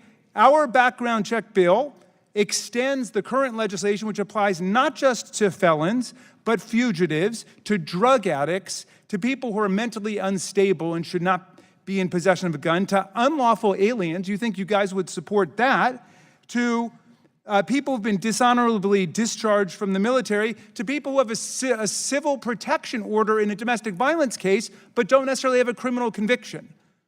But they say it's just about criminals. It's not just about criminals. There's 7 or 8 different categories we're sweeping up. In any event, the argument about criminals makes no sense to me. They say, well, criminals aren't going to follow the law, therefore we shouldn't have the law. Great, why don't you repeal the law against murder? Because murderers aren't going to follow the law, they're going to murder anyway. But we have a law against murder in order to create a social norm, in order to deter people from the bad action. And we know that more than 3 million people have been stopped from getting firearms under the law, even with the loopholes that exist. So we say, let's close those loopholes, let's make it more effective. Then you use this as an opportunity to say, no, let's throw in some more loopholes. There was even one good idea in there, at least it sounded good, about creating a mass violence Department of Justice Center. How come we didn't hear anything about that for the last 2 years? They brought us 2 bills over the last 2 years when they controlled this committee. One was they wanted to legalize silencers in America, which sounds like a mafia agenda to me. And the other is to wipe out 50 states' concealed carry weapons. So if you can get the license to carry a concealed loaded weapon in one state, and some states' laws are so lax that more than 1 million people have such a weapon, have such a license and such a weapon, they want to say if you can get it in one state, then you can go anywhere.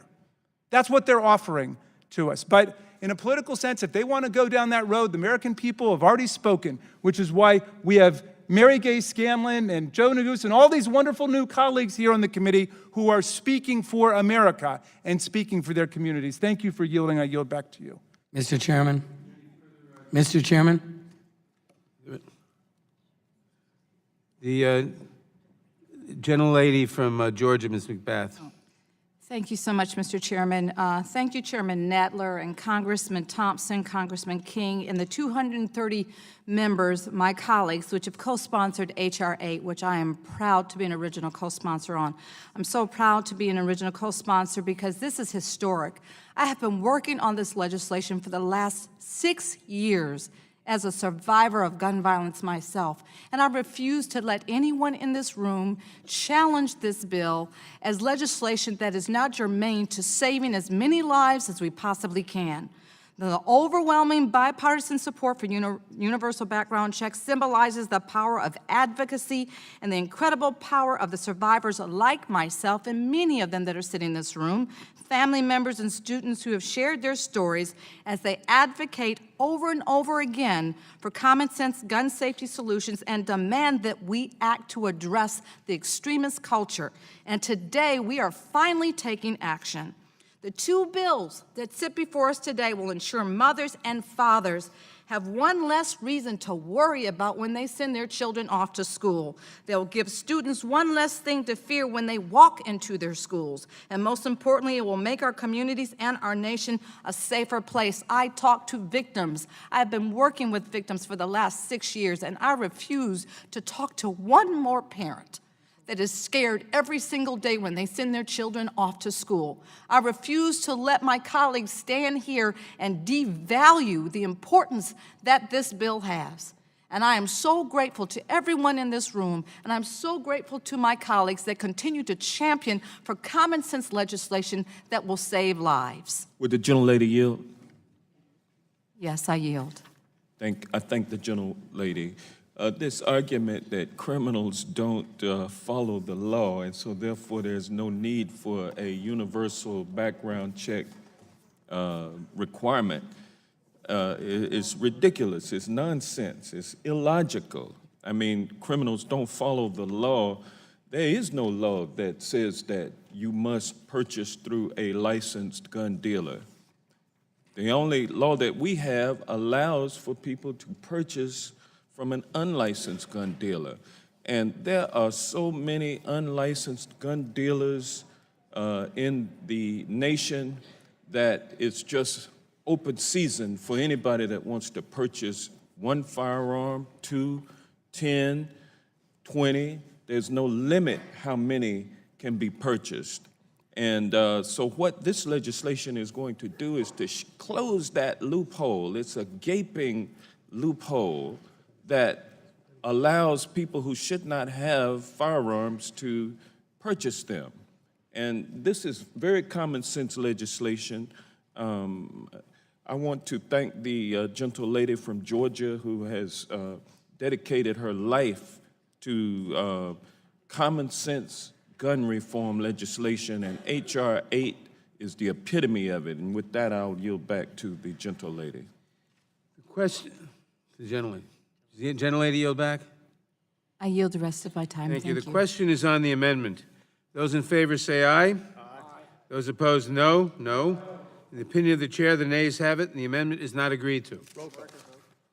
A recorded vote is requested. The clerk will call the roll. Mr. Nadler. Mr. Nadler votes no. Ms. Lofgren. Ms. Lofgren votes no.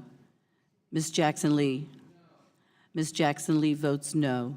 Mr. Cohen. Mr. Cohen votes no. Mr. Johnson of Georgia. Mr. Johnson of Georgia votes no. Mr. Dortch. Ms. Bass. Mr. Richmond. Mr. Jeffries. Mr. Jeffries votes no. Mr. Cicilline. Mr. Cicilline votes no. Mr. Swaldwell. Mr. Liu.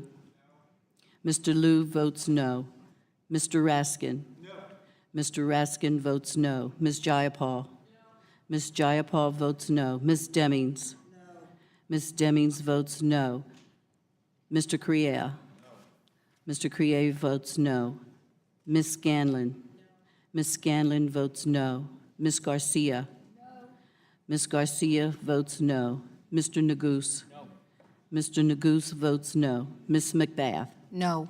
Ms. Macbeth votes no. Mr. Stanton? No. Mr. Stanton votes no. Ms. Dean? No. Ms. Dean votes no. Ms. Marcusel Powell? Ms. Escobar? Mr. Collins? Mr. Collins votes aye. Mr. Sensenbrenner?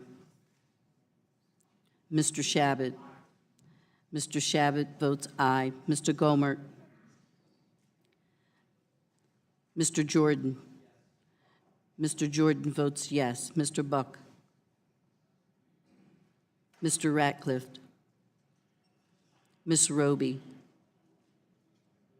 Mr. Gates? Mr. Johnson of Louisiana? Mr. Johnson of Louisiana votes aye. Mr. Biggs? Mr. Biggs votes aye. Mr. McClintock? Mr. McClintock votes aye. Ms. Lesko? Mr. Reschenthaler? Mr. Klein? Mr. Klein votes aye. Mr. Armstrong? Mr. Armstrong votes yes. Mr. Stube? Mr. Stube votes yes.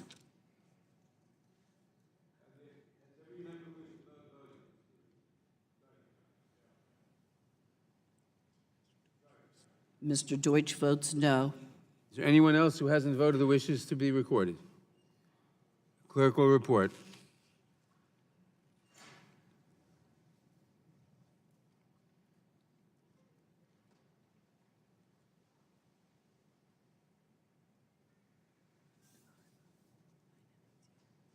Mr. Chairman, 19 noes and 9 ayes.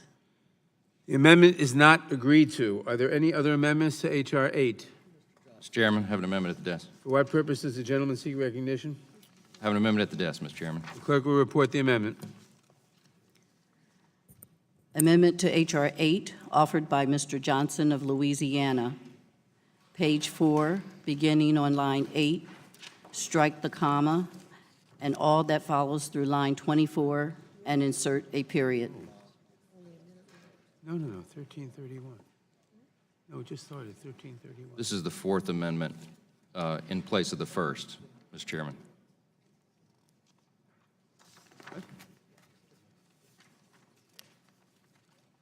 I took them out of order because we were The we were clerk will told to- read the amendment. Make sure we have the right one. Amendment to H.R. 8, offered by Mr. Johnson of Louisiana. Page 4, beginning on line 8, strike the comma and all that follows through line. Without objection, the amendment is considered as read. The gentleman is recognized for 5 minutes in support of the amendment.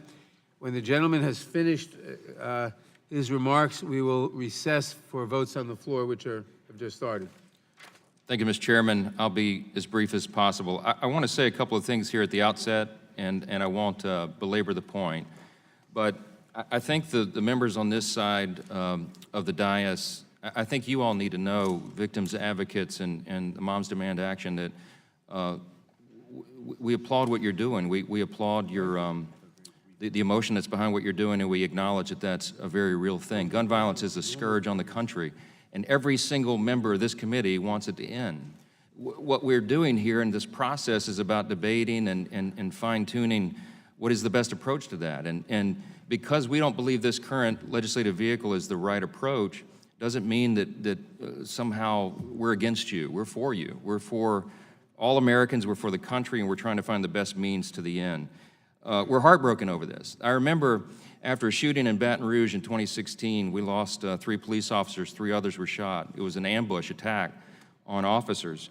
And our sheriff there in East Baton Rouge Parish, Sid Gautreaux, was having an impromptu press conference, and he said, I know there'll be a call for new gun control. He said, the problem is not guns, the problem is the human heart. And at the end of the day, that's what all of us are having to deal with. The problem we have with this bill is that we believe it truly is terribly misguided, that it's unenforceable on its face, because as we've said many times today, it doesn't include a federal registration, which makes the whole thing just almost an exercise in futility. And as we've said many times, it turns law-abiding citizens into criminals. This amendment, Mr. Chairman, would make room for the countless instances where the transfer of a firearm is an appropriate and perhaps necessary course of action, but would otherwise be prohibited by this legislation. The text, as it's written, lists a number of scenarios where the transfer of a firearm would not require a background check, but the exemptions are just far too narrow. As a consequence, law-abiding citizens would be imprisoned and fined for simply exercising their basic Second Amendment right. Indeed, as it's been pointed out, many necessary and important firearms transfers would become crimes under this bill. Let me give you two examples. One of them, a friend who offers a gun to a domestic violence victim because the victim's abuser is being released from prison. Another one that would become a crime under this bill, a suicidal person asks a trusted friend to take possession of his guns because he's not in a good place. I've had two very close friends who've lost their lives to suicide because of a firearm. Do we want to take the ability? Do we want to create a deterrent to that kind of activity? We want to encourage that. We don't want to deter it, but that's what this legislation does. Do we want to take weapons away from the domestic violence victims? We can save their lives? I don't think so, but that's what this bill does. My amendment would simplify subsection 2F to allow a transfer to happen, number one, as long as the gun owner doesn't believe the recipient will commit a crime with a gun, or if he doesn't believe the recipient is prohibited from possessing a firearm. This is a common sense amendment that everybody should agree with. It will reduce the number of law-abiding citizens who get trapped and wrapped up in the majority's quest to unduly burden a constitutionally protected right, and that's what this amounts to, whether it's really intended or not. I urge my colleagues to support this important amendment. I yield back the balance of my time, Mr. Chairman. Thank you. There are votes on the floor. 4 votes, I'm told. 1 vote is 9 minutes left on the vote, theoretically. So the committee will stand in recess until immediately after the last vote on the floor. I urge the members to come back here as rapidly as possible so we can resume right after the votes. And pending the votes on the floor, the committee will stand in recess.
The committee will come to order. When the committee recessed, the gentleman from Louisiana had offered an amendment and had spoken for the amendment. I will now recognize myself to speak in opposition to the amendment. This amendment concerns the provision in the bill that provides an exception to the background check requirement for certain temporary transfers. The bill would only exempt specific types of temporary transfers, such as those exclusively for use at a shooting range or while reasonably necessary for hunting. The amendment would strike these limiting purposes and thereby allow temporary transfers for any purpose. The result is a temporary use exception that is extremely broad and that therefore swallows the rule regarding the requirement of background checks. There are other exceptions in H.R. 8 that apply to a variety of other situations that would justify allowing the transfer of a firearm without a background check. For instance, there is an exception for transfers that are, quote, necessary to prevent imminent death or great bodily harm if the possession by the transferee lasts only as long as immediately necessary, close quote. Taken together, the exceptions in the bill as drafted address situations that justify transfers without background checks. And these are limited for a reason, because we want these checks to be conducted except in a narrow range of circumstances. That is what will help prevent the transfer of guns to people who should not have or use them. This amendment would allow temporary transfers without exception, period, and is way beyond what we think the bill, or rather guts the essence of the bill, and is way beyond the scope of a reasonable transfer exception, and therefore I ask my colleagues to oppose the amendment. I'll ask for a vote on the amendment now. All in favor of the amendment will say aye.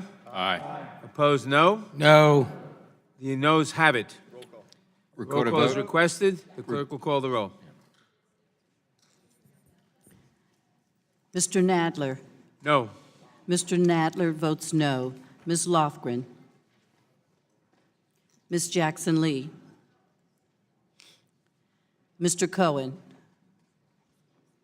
Mr. Johnson of Georgia. Mr. Dortch. Ms. Bass. Mr. Richmond. Mr. Jeffries.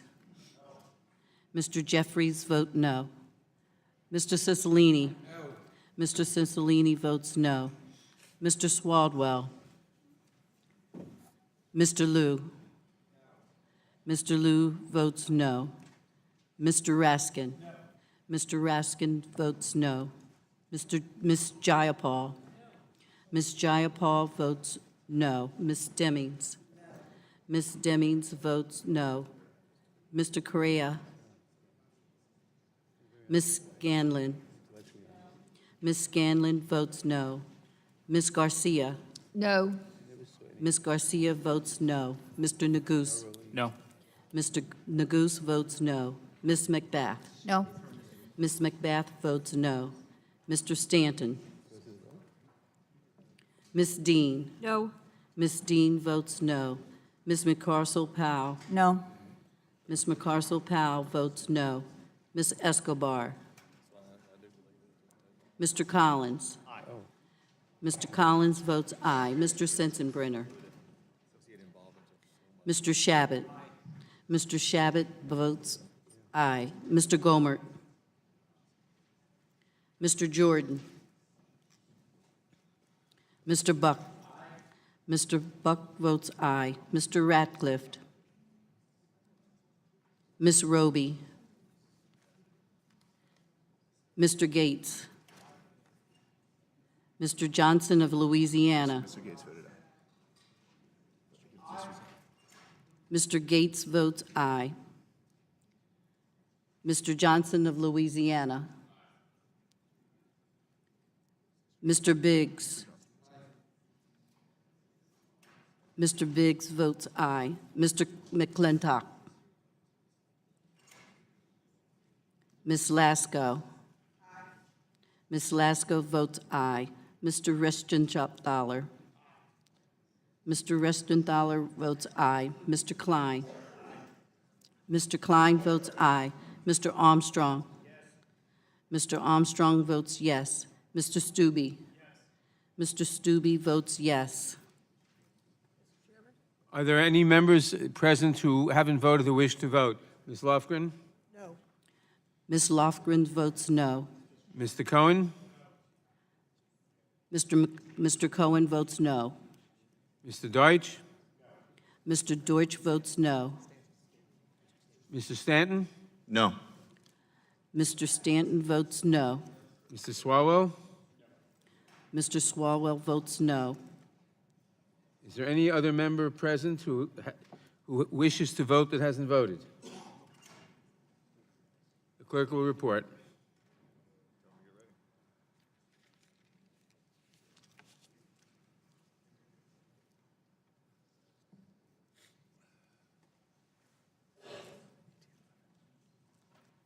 Mr. Chairman, 18 noes and 11 ayes. The amendment is not agreed to.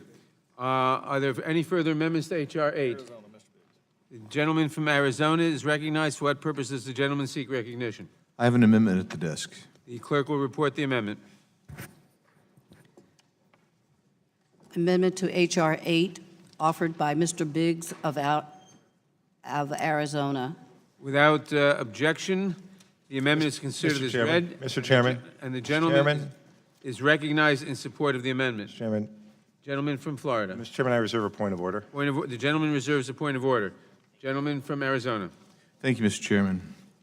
My amendment, Mr. Chairman, has a provision dealing with the sense of Congress, and specifically talks about, in all 3 paragraphs of my amendment, the relationship of financial restrictions or constraints on an exercise of one's constitutional rights.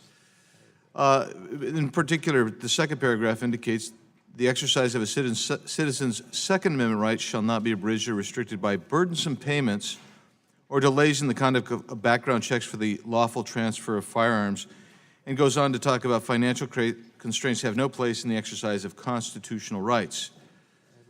One of the things that makes this so relevant to the bill before us today, the underlying bill, is paragraph 3D. If one were to go to page 5 and look at lines 11 through 14, one would see that regulations that are to be promulgated under this particular statute will not include any provision, may not include any provision placing a cap on the fee. No cap on a fee. There's not even a qualification indicating a reasonableness standard. This has the fundamental effect of constraining one's ability to obtain or alienate a gun. This then essentially abridges or encroaches on an individual's right to bear arms. My amendment is fundamental to understanding not only what the Second Amendment entails, but what a fee that has no cap constrains. The provision on page 5, 3D, paragraph 3D, is so broad as to indicate that there will be no constraint whatsoever, no limitation whatsoever on a fee. It has the same dilatory effect as someone who had to pay a poll tax. That is to say, there's a financial constraint on someone who is attempting to exercise their constitutional right. Thus, Mr. Chairman, I believe my amendment is important because if we're going to say that there is no cap on a fee, what you will have is an impairment of one's Second Amendment rights. That is not something that we can allow to stand. And with that, Mr. Chairman, I yield back. Mr. Chairman. Does the gentleman insist on his point of order?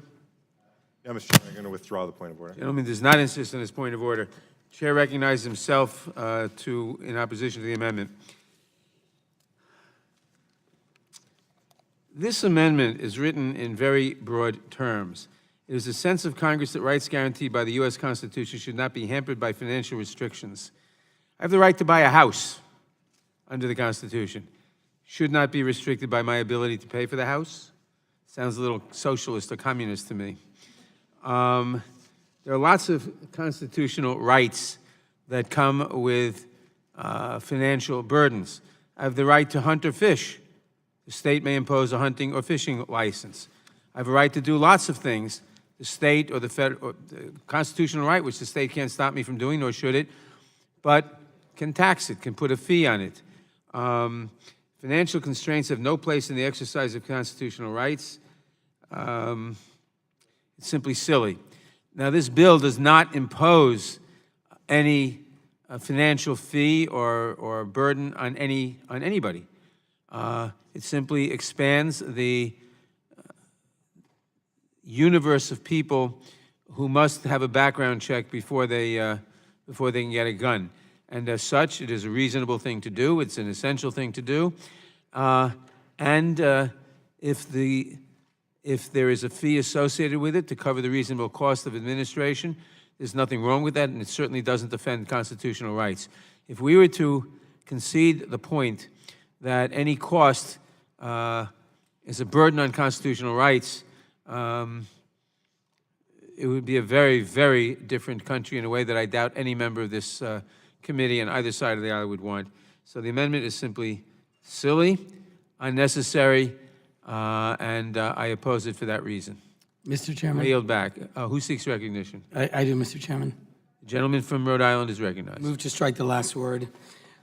First, I urge my colleagues to vote against the amendment because the final sentence of the amendment says, a citizen's right to bear arms must not be qualified by the ability to pay a certain sum of money in order to exercise those rights, which sounds like it's an argument for free guns for everyone, because presumably guns are not free. You'd have to pay for it. That would be a burden on a certain sum of money. So I think, while I'm sure it's not the intention of the sponsor, it would essentially be saying it's a sense of Congress that everyone should get free guns.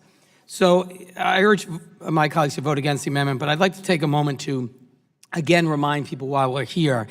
In many ways, this hearing has been a reminder that our democracy is broken. 97% of the American people, according to the most recent Quinnipiac poll of 1,249 voters across the country, 97% of the American people support universal background checks. This is not a controversial issue anywhere else but in the Judiciary Committee of the House of Representatives. And something's fundamentally broken when the overwhelming majority of the American people support common sense, basic universal background checks before you can buy a gun.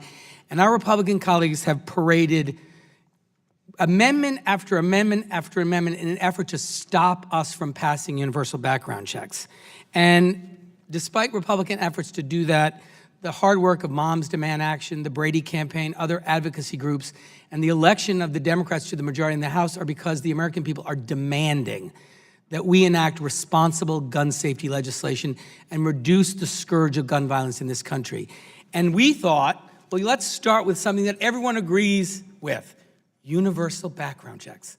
Not a heavy lift. They work. 3.5 million people have been denied the right to buy a gun because they were disqualified, were not lawful purchasers, so we know background checks work, but 1 out of 5 gun purchases happens without a background check.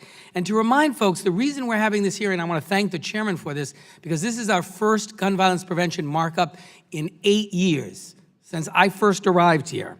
And the reason is because we have a gun violence epidemic in this country. On average, the number of Americans murdered by a firearm has risen to approximately 100 every day. The gun death rate hit a nearly 20-year high in 2017 at roughly 40,000 deaths, according to the CDC. Firearms are the second leading cause of death for American children and teens, making the United States the world leader in child gun deaths. In fact, in the face of this increasing gun violence, one of the best tools we have is the NICS background check system, which conducts a background check for anyone buying a gun from a licensed dealer. Since the Brady background checks law was passed in 1993, it has blocked more than 3.5 million attempts to buy guns by people prohibited from having them. And we hear our Republican colleagues all the time say, go after the people who shouldn't have a gun, go after the criminals. That's exactly what this expansion does. At the time that the Brady law was enacted, internet gun sales and sales at gun shows by private sellers did not account for a substantial portion of the gun market. Now, 1 in 5 gun sales are done through a private dealer that is not covered by a background check. That allows millions of guns to exchange hands with no questions asked, including between criminals, domestic abusers, and people prohibited due to mental illness. Last year, nearly 1.2 million ads were posted on just one site, armslist.com, for firearm sales where no background check was legally required. H.R. 8 will modernize the background check system by requiring background checks on all gun sales and bringing more prohibited persons into the system. We already see it working in the 20 states that have taken it upon themselves to implement enhanced background checks beyond what the federal law requires. Nearly half of Americans are now covered by these comprehensive background check laws. These states have lower rates of gun homicides, gun suicide rates, and gun trafficking. It is not only policymakers that realize how urgent it is to enhance background checks. Poll after poll after poll shows overwhelming support for requiring background checks on every single gun sale, including among a majority of gun owners and Republicans.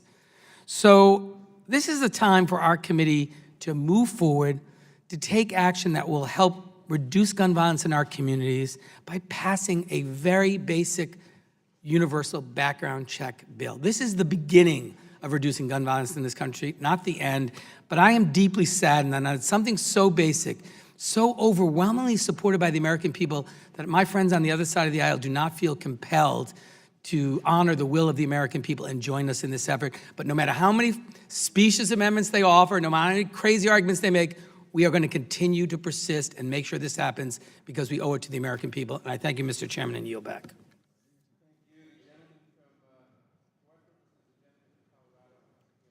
Move to strike the last word. Gentleman is recognized. Thank you, Mr. Chairman. Mr. Chairman, I share the sentiment of Mr. Cicilline from Rhode Island, and I am also deeply saddened. I'm deeply saddened that my friends on the other side of the aisle won't accept reasonable improvements to this bill. 97% of Americans support universal background checks, according to one poll that you've cited. 97% of Americans don't support bad legislation. We're trying to make this bill better so that Americans can support the concept that you talk about. This bill won't reduce gun violence. It won't accomplish the ends to which you claim. And I have to tell you, it discriminates against law-abiding citizens. That's not something. It discriminates against law-abiding citizens on a constitutional right. Mr. Biggs' amendment is a perfect example. Mr. Chairman, I disagree with you when you say that it's like purchasing a house. What Mr. Biggs' amendment says is that a citizen's Second Amendment rights shall not be abridged by burdensome payments. My fear, and I share Mr. Biggs' fear in this situation, my fear is that a state will say, fine, we'll allow a transfer, but we're going to charge a $1,500 fee, a $2,000 fee, a $5,000 fee, and that would be burdensome. That would be restricted by this common sense amendment. And again, why can't we agree that a burdensome fee like that is not the intent of this law? It's reasonable, and I yield the remainder of my time to Mr. Biggs. Thank you. I appreciate the gentleman for yielding, and I appreciate his comments because they get to some of the comments that I wanted to make. I heard earlier today a friend from across the aisle talk about talking points, and he said 7 times I've heard certain talking points. Well, I will tell you that probably at least that many times I've heard the phrase, why we're really here. Well, why we're here is because there's this bill here, and there are some of us that think it needs improvement. And so it becomes a tug of war. And so amendments like mine have been referred to as specious, crazy, silly, as opposed to taking anything that we're doing over here seriously and really trying to get to the bottom of it. So I was grateful to hear the chairman recognize that people actually have a right to fish and hunt. I thought that was pretty good, that he would admit that, he'd come that far. And then he used something as he was talking about my amendment that I thought was intriguing. He said, we would anticipate a reasonable cost of administration of this process. Well, this bill doesn't say that, does it? In fact, it says just the opposite. It says there is no cap. You cannot put a cap on it. And so I put an amendment here. I've offered an amendment that says, you know what? Second Amendment rights are important, and they shouldn't be constrained or abridged or shortened or restricted by burdensome payments. Now, not being restricted by burdensome payments sounds an awful lot like having a reasonable cost of administration as your fee. But this bill doesn't say that, does it? No, this bill says there will be no cap. There can be no cap. And if you've seen government in action, and I suppose most of us have, don't be surprised if you see a $1,500 exchange fee, transfer fee, $2,000 transfer fee, $2,500 transfer fee. That would then be a constraint on someone's Second Amendment right, so their ability to own a gun. I don't think that a $2,000 fee would be a reasonable cost of administration. If that were all it was, I actually heard earlier today someone say from the other side of the aisle. Would the gentleman yield on that point? Just 1 minute, let me make the point and then I'll yield. Is that $10 is no big deal. But to some people it is a big deal. Some people it is a big deal. And with that, Mr. Chairman, I'll yield. Thank you. I just want to point out two things. One, because there seems to be a misconception here. One, we've had the background check system for 25 years, and we have heard no complaints of excessive fees. But number two, the state or the city doesn't set the fee. The gun dealer sets the fee.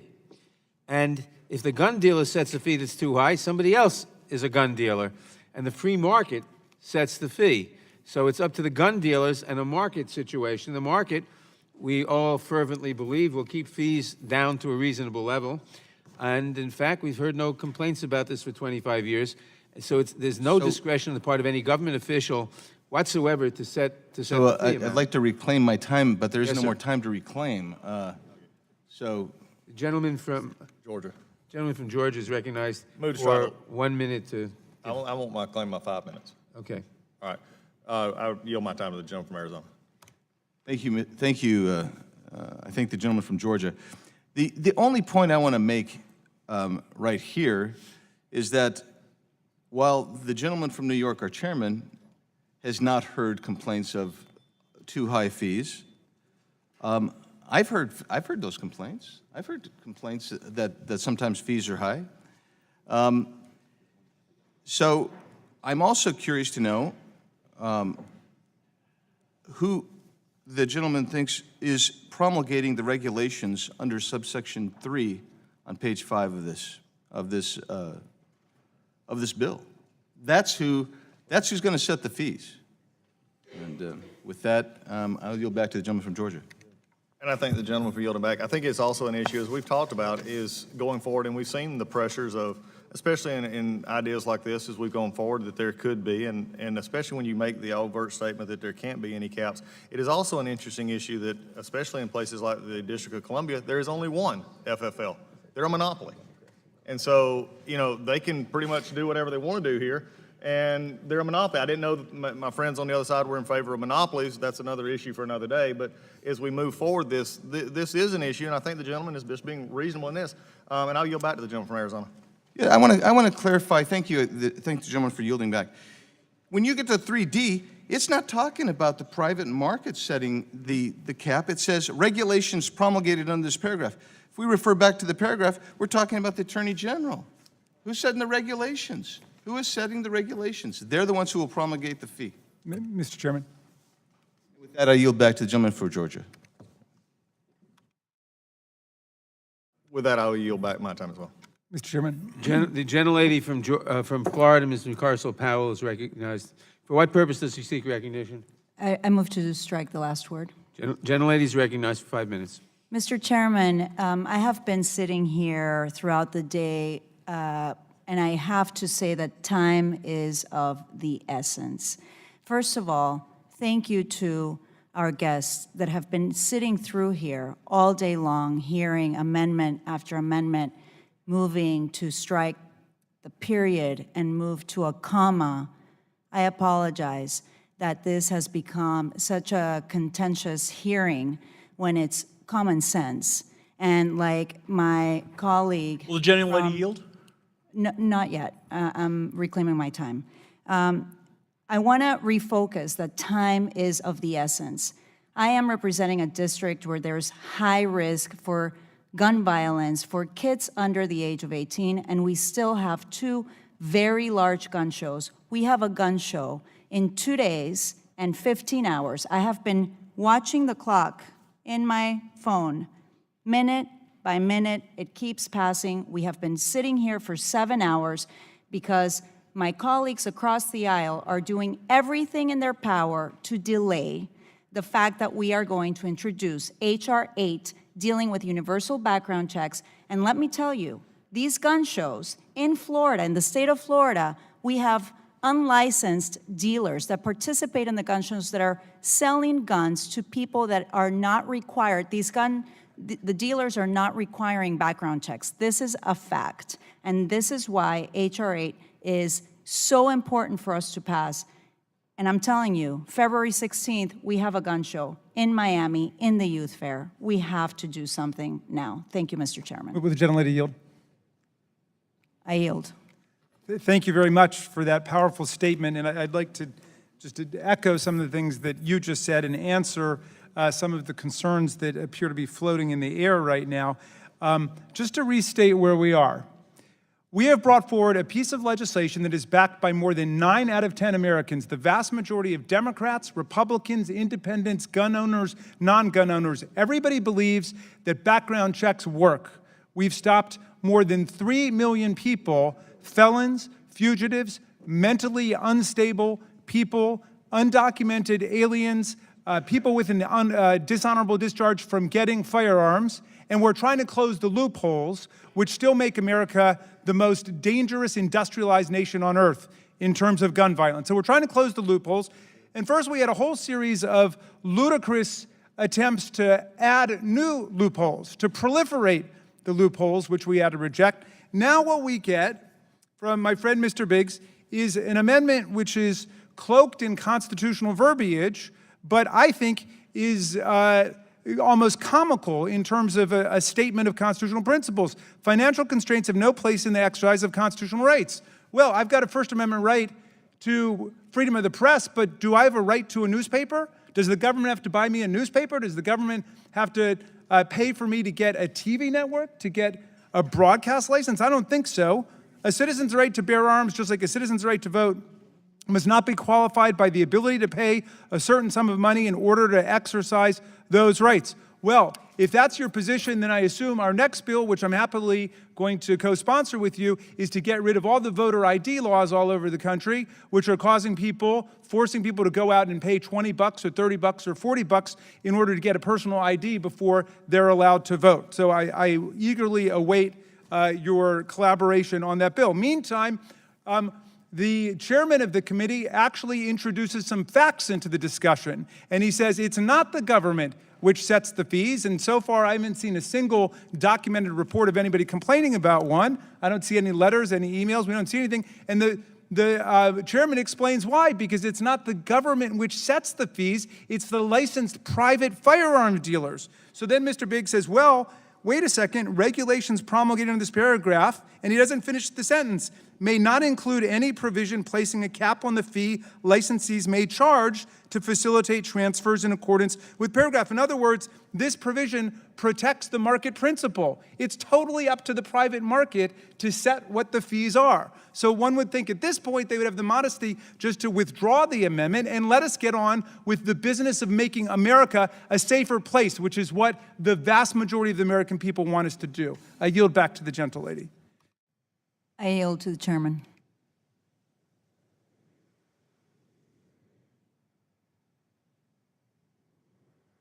Thank you, Mr. Chair, to move to strike the last word. All right. So let's just take a step back and understand there's actually an existing background checks law. Some of my colleagues on the other side of the aisle appear to think this is a whole new thing we're doing. We're not. We're simply closing loopholes on the background checks law. And really what a lot of these background checks do is they check for violent histories, people who just should not have a gun. In terms of this legislation, over 230 members of Congress on a bipartisan basis have co-authored it as is. So what's happening now is you're seeing a minority of members of Congress trying to delay and stop this legislation from happening. And if you look at the most recent data on gun deaths, about nearly 40,000 people die every year from gun deaths. That's 109 every day. It's about 9 every 2 hours. So since the time we have been here in this committee, nearly 60 people have been shot and killed by guns just while we were on this committee. But I just want to say to my colleagues, I don't care how many amendments you try to put through, we will be here, whether it's 7 p.m., 10 p.m., midnight, 3 a.m., we will wait you out. We will pass H.R. 8. Change is coming, and you cannot stop it. I yield back. Ms. Dean of Pennsylvania, for what purpose does the gentlelady seek recognition? I move to strike the last word. Gentlelady is recognized. Mr. Chairman, I am mindful that we just, on the floor of the House, observed the one-year anniversary tomorrow of the Parkland shooting. We are on the eve of that anniversary, and here we are discussing H.R. 8. And we're entertaining faux amendment after faux amendment after faux amendment in order to delay, stonewall, and deny what we know that 97% of Americans believe, that background checks work, that they save lives, and that we need to close the loopholes. Instead, what our colleagues on the other side of the aisle do is offer more loopholes. It is shameful. I'm looking here at the advocates, the victim survivors that are here today. And you wait, and you wait, and you wait. I apologize. I believe it is shameful sport that is going on here today, and we should stop it.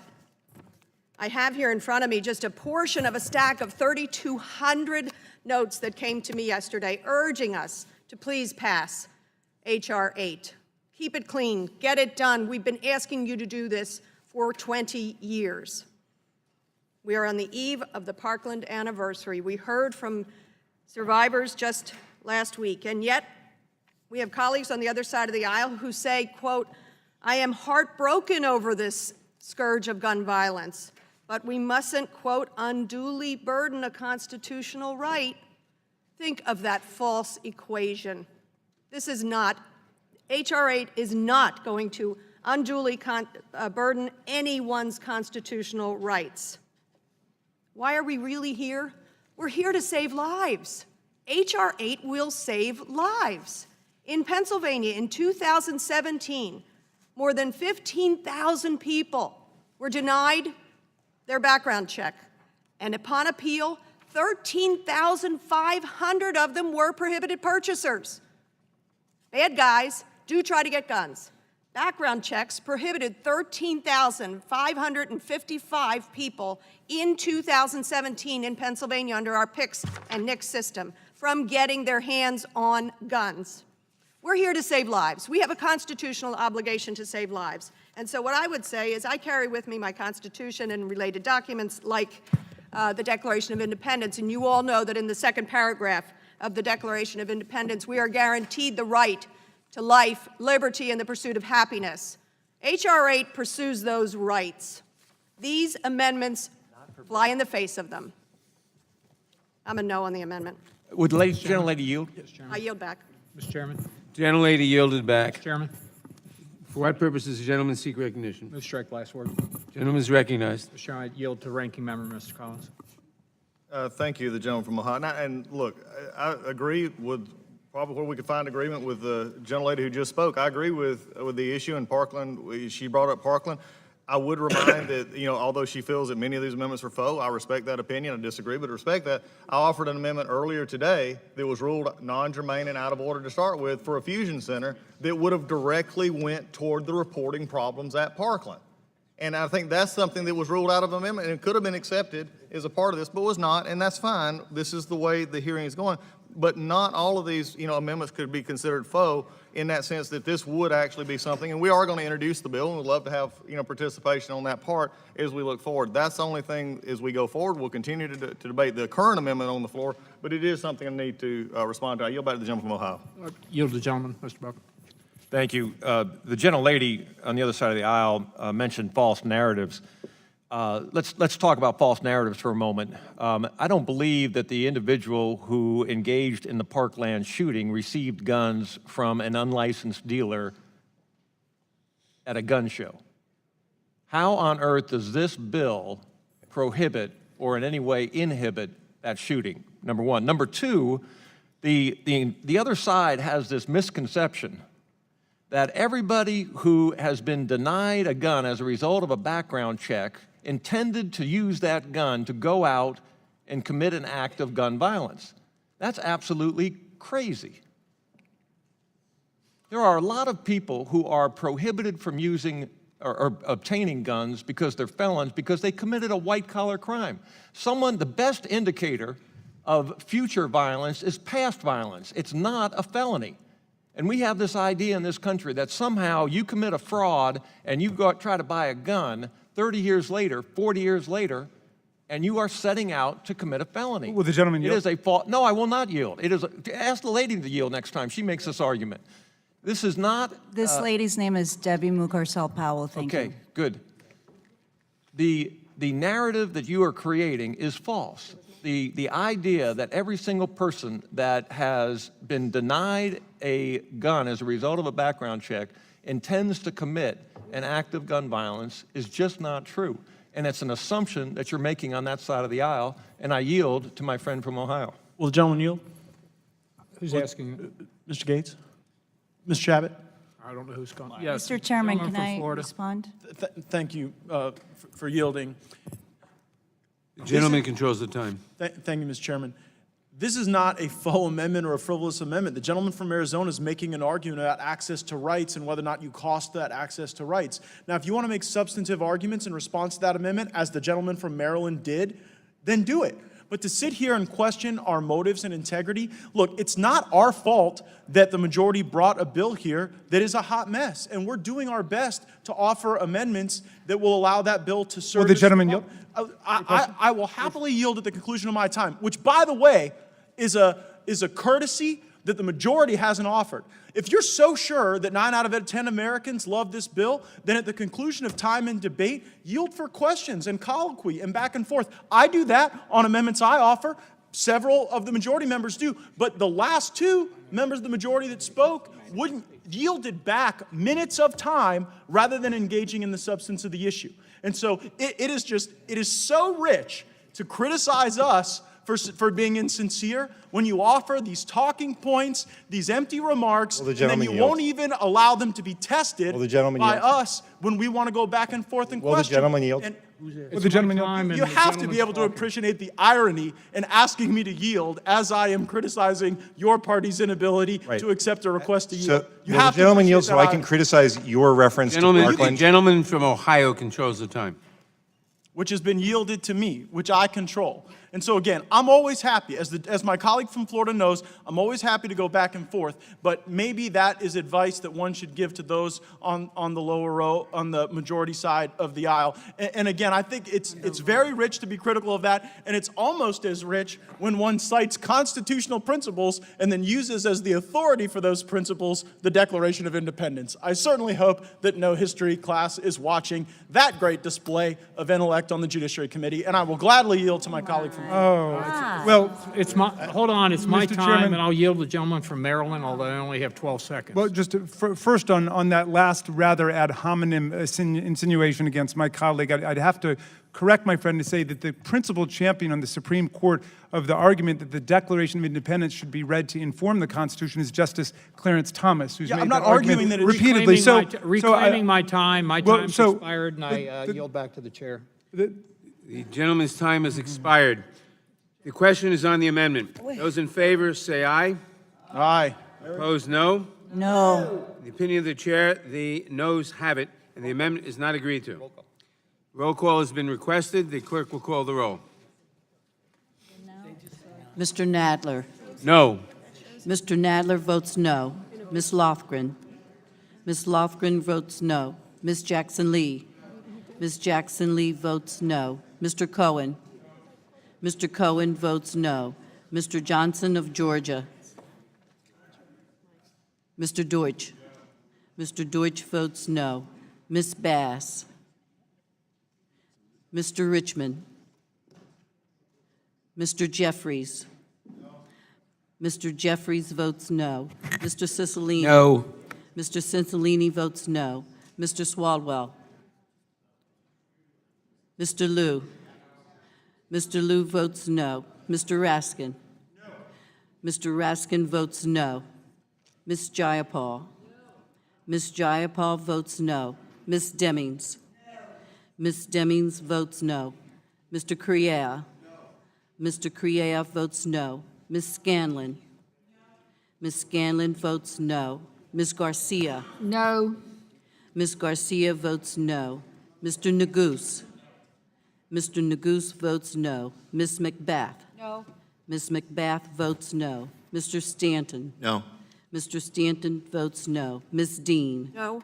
Ms. Dean votes no. Ms. McCarcel-Powell. Ms. McCarcel-Powell votes no. Ms. Escobar. Mr. Collins. Mr. Collins votes aye. Mr. Sensenbrenner. Mr. Shabbat. Mr. Shabbat votes aye. Mr. Gomert. Mr. Gomert votes aye. Mr. Jordan. Mr. Jordan votes yes. Mr. Buck. Mr. Buck votes aye. Mr. Ratcliffe. Ms. Roby. Mr. Gates. Mr. Gates votes aye. Mr. Johnson of Louisiana. Mr. Biggs. Mr. Biggs votes aye. Mr. McClintock. Mr. McClintock votes aye. Ms. Lasko. Ms. Lasko votes aye. Mr. Rechtenthaler. Mr. Rechtenthaler votes aye. Mr. Klein. Mr. Klein votes aye. Mr. Armstrong. Mr. Armstrong votes yes. Mr. Stube. Mr. Stube votes yes.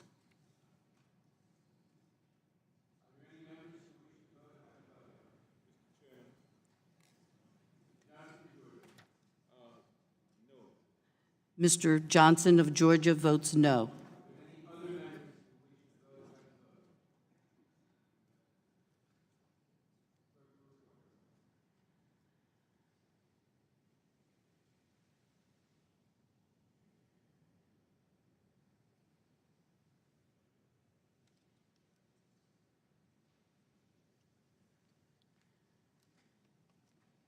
Mr. Chairman, 13 ayes and 20 noes.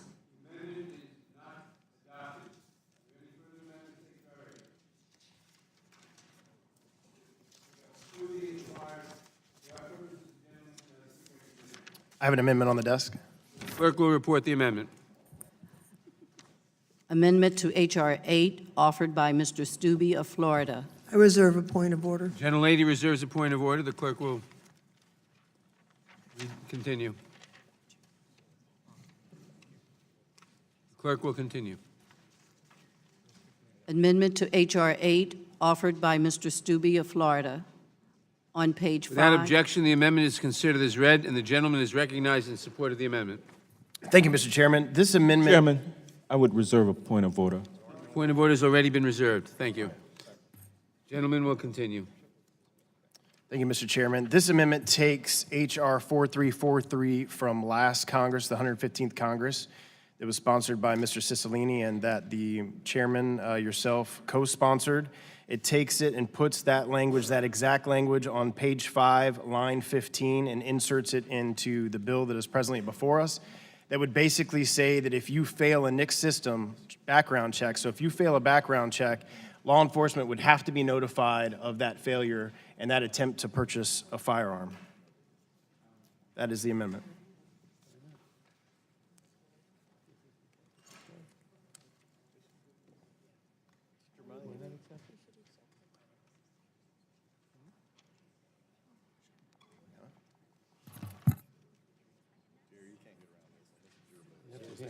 We may accept it. We have to read it. Okay, that's fine. This is part of fixing it.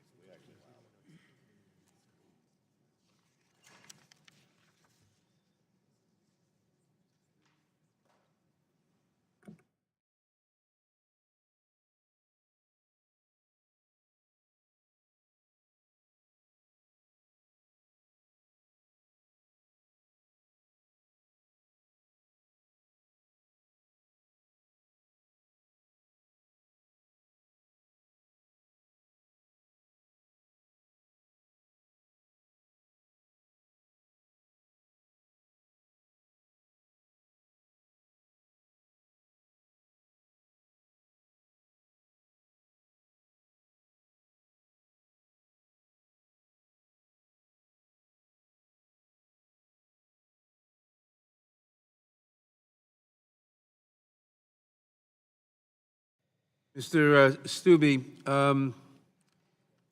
this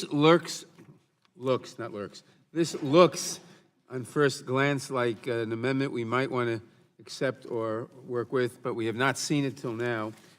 If the gentleman will withdraw the amendment, we will look at it and consider it before the bill goes to the floor. I'm not going to withdraw the amendment at this time. Well, in that case, I'm going to have to, simply because we haven't considered all the implications and looked at it and so forth, oppose it for now, but we will look at it in any event before it goes to the floor. I am aware that it was advanced last year, and there may not be a good reason not to accept it. I'm just not prepared to do it without having taken a good look at it. So, so as I said, we will not accept it now, but we will look at it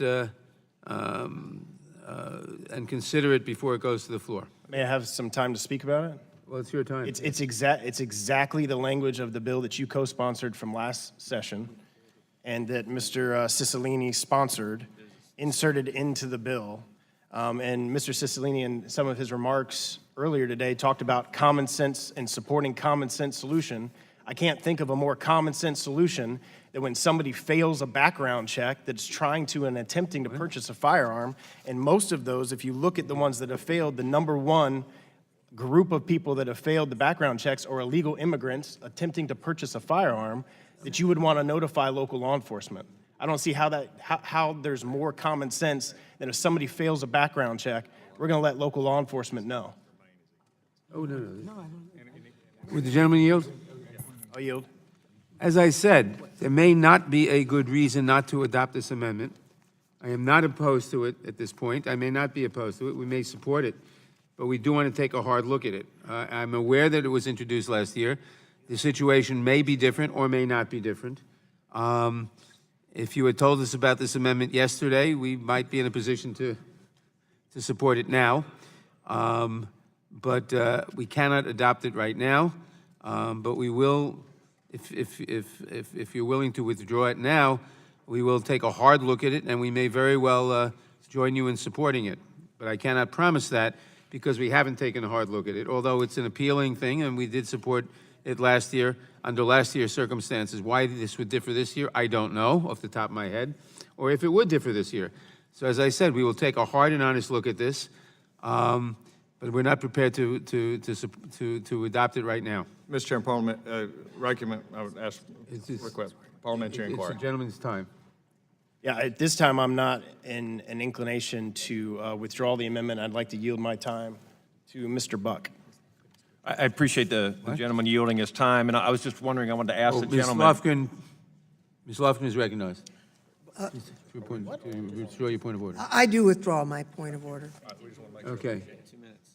Well, the gentleman has recognized me, Mr. Chairman. May I speak? Gentleman yielded to you? Yes. And then you have the time. Thank you. And I was just wanted to ask the gentleman, before the majority drafted this bill, did they approach you and ask you whether you had any amendments that you wanted to offer on this bill? I believe it was, we were given notice of this bill a few days ago. Did you get that notice before that time when the bill was drafted and given to members so that you could offer this bill to the majority? No. I yield back my time. Would the gentleman yield? Gentleman yield? Would the gentleman yield for a I question? yield to Mr. Gates.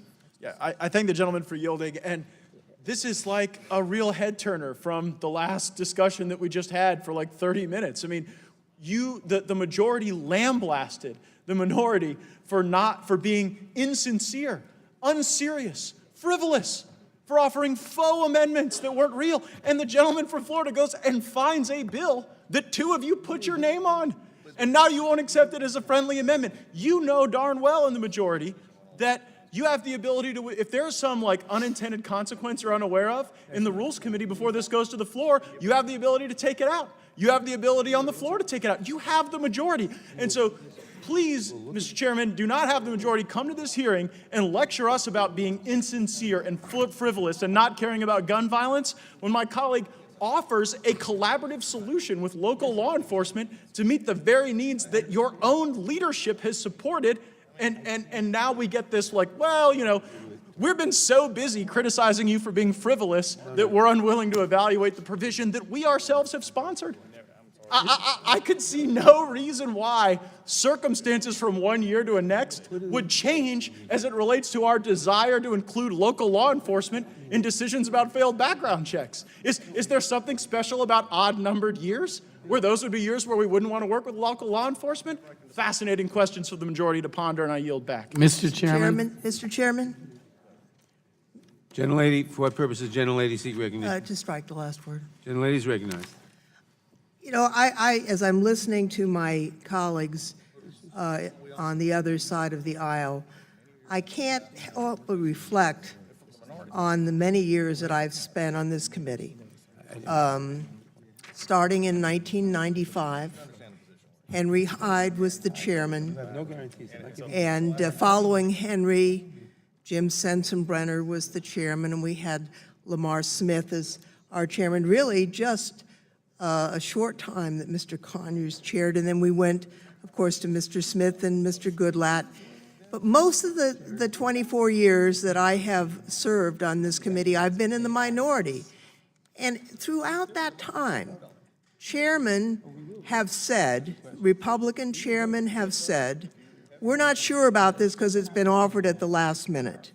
We would ask you to withdraw. We promise that we will work with you between now and the floor. And I would say most of the time, 75, 85, 90% of the time, while we were in the minority, we would leap at that opportunity to get our amendment accepted. I think this is exactly the same thing. Now, the minority, and I know this because I was in the minority for so long, is not required to share their amendments in advance. But when you don't, then the majority doesn't have time to actually look at it, think through all the ramifications. Like my initial reaction was, I would like to accept this, but we want to make sure how it fits in the whole scheme of things. That's not unreasonable when we just got a copy, not yet. I think. Would the gentlelady yield? Not yet. It is not easy to be in the minority. And I think it's hard to adjust for members who've only been in the majority. I understand that as someone who spent most of her career in the minority. But I hope you will see that this offer to work with you between now and the floor is offered sincerely. It's not to mess with you or to treat you unfairly, quite the reverse. So I would, the gentleman from Maryland has asked me to yield to him. Thank you very much. I thank the gentlelady for her graciousness. And I'm just following up on your point because this was a very frequent practice of the prior chairman of the committee, Chairman Goodlatte, and several times actually I introduced amendments and he said, I'm not positive yet, it looks good, I want to check it out and I'll talk to you. And a couple of times he ended up integrating it into the bill, and a couple of times he didn't. And so I haven't met the gentleman who's the offerer of this amendment, and I'm looking forward to meeting him. But I think that when you are in the minority, as the gentlelady says, you've got to make a decision.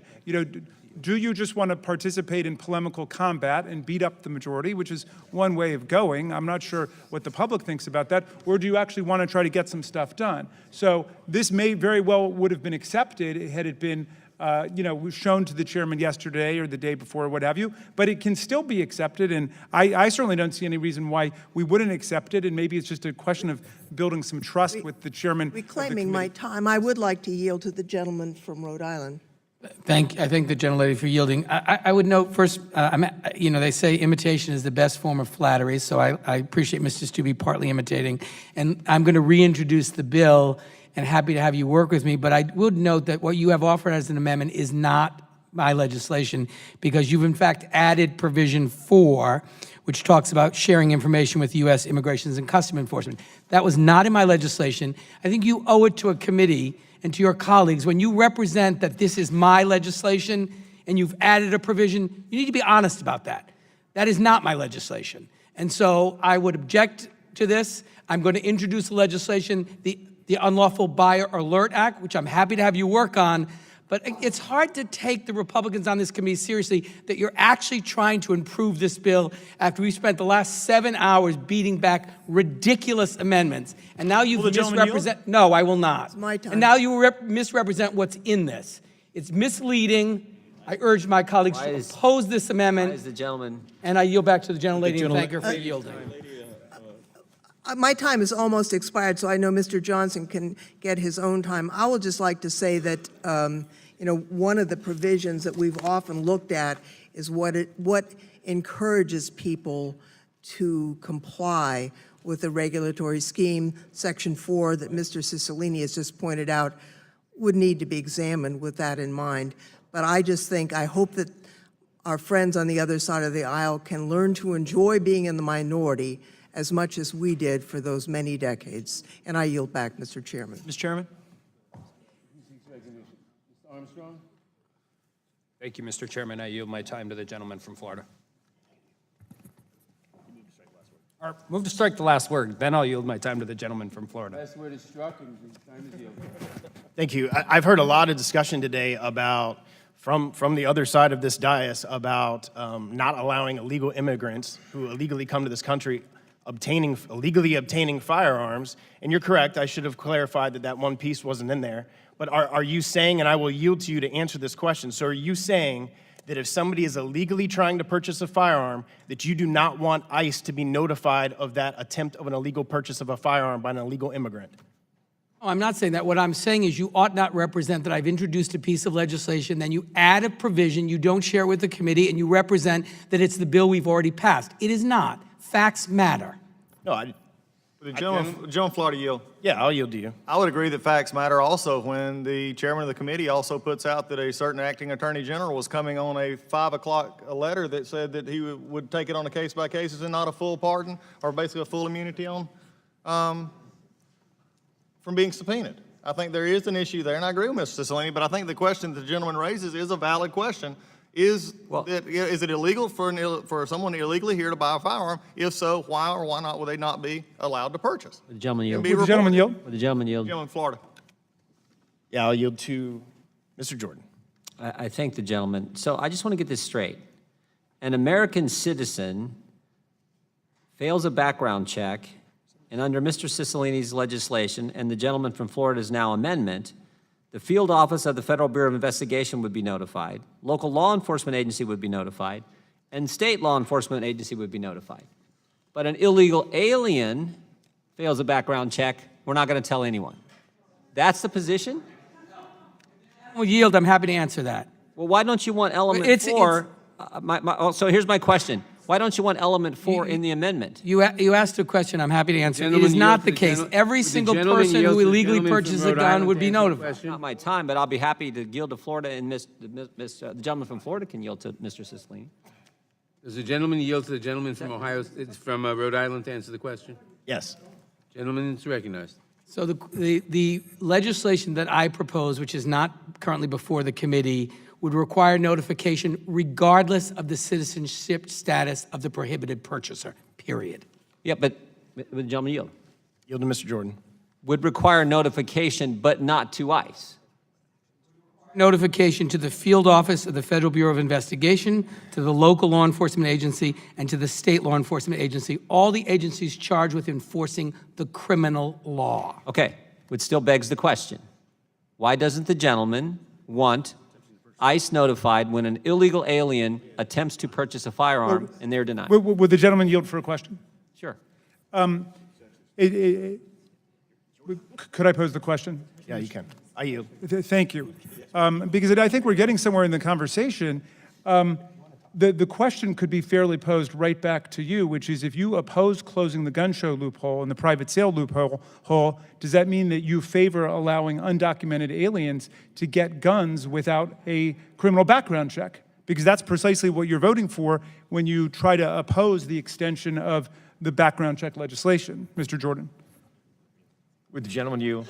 I yield to Mr. Buck. Actually, my friend from Maryland should know that we're in favor of border security. We're in favor of stopping illegal aliens from coming to this country in the first place, much less purchasing guns when they come into the country. Colorado has the time. much less purchasing guns when they come into the country. Now, if the gentleman would help us secure the border, maybe we could all sing kumbaya here and make sure that illegal immigrants don't get guns. But if they are that's going precisely- to... No, I haven't yielded. Okay. I haven't yielded. If the illegal aliens are going to get guns, then we better tell ICE that they're trying to get guns so that ICE can go arrest them and deport them and make this country safer. You are opposed to us securing the border, and you're opposed to us taking illegal immigrants and kicking them out of the country when they try to buy a gun. Now, how on earth is that consistent? I yield back to my friend from Florida. I remind the members that we're discussing a gun bill. We're not discussing the immigration question, which is being discussed in other forums and probably will be on the floor in the next day or two. Mr. Chairman, I'm afraid Mr. Buck has imputed some views to me that I do not hold, and I would like those remarks taken down if I could. No. Okay, well, at least withdrawn. Will the gentleman withdraw the remarks aimed at Mr. Raskin?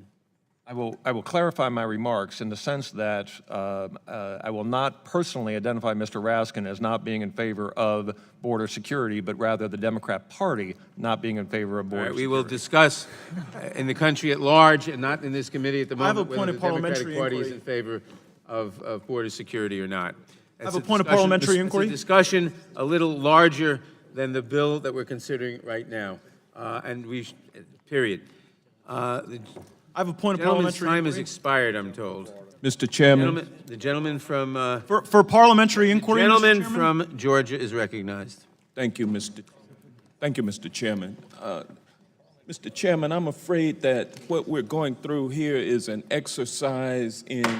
I cannot hear. The gentleman will proceed. I believe what we are involved here in is an exercise in obfuscation and confusion that is meant to mask the fact that the Republicans are not in favor of H.R. 8, which would be the universal background check legislation.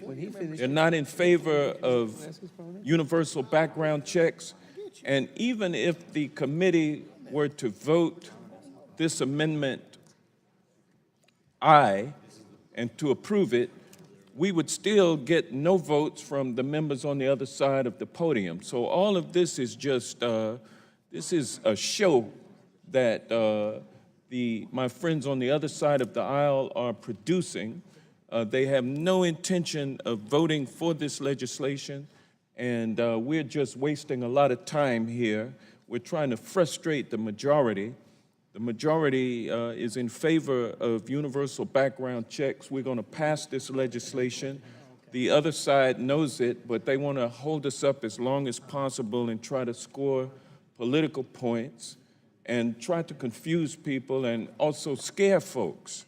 And so, Mr. Chairman, this amendment also can provide some unintended consequences. How much will it cost? What will be the process through which all of the various law enforcement agencies are notified, and by whom? If those questions have not been asked and answered, and I don't think they have, at least within this committee hearing, then I'm not prepared to vote in favor of this motion, and I'm really ready to get to the heart of this, which is, after we finish with our amendments, vote on the underlying legislation. It's gonna happen. We can be here until midnight, and it will still happen. And so let's stop confusing the American people.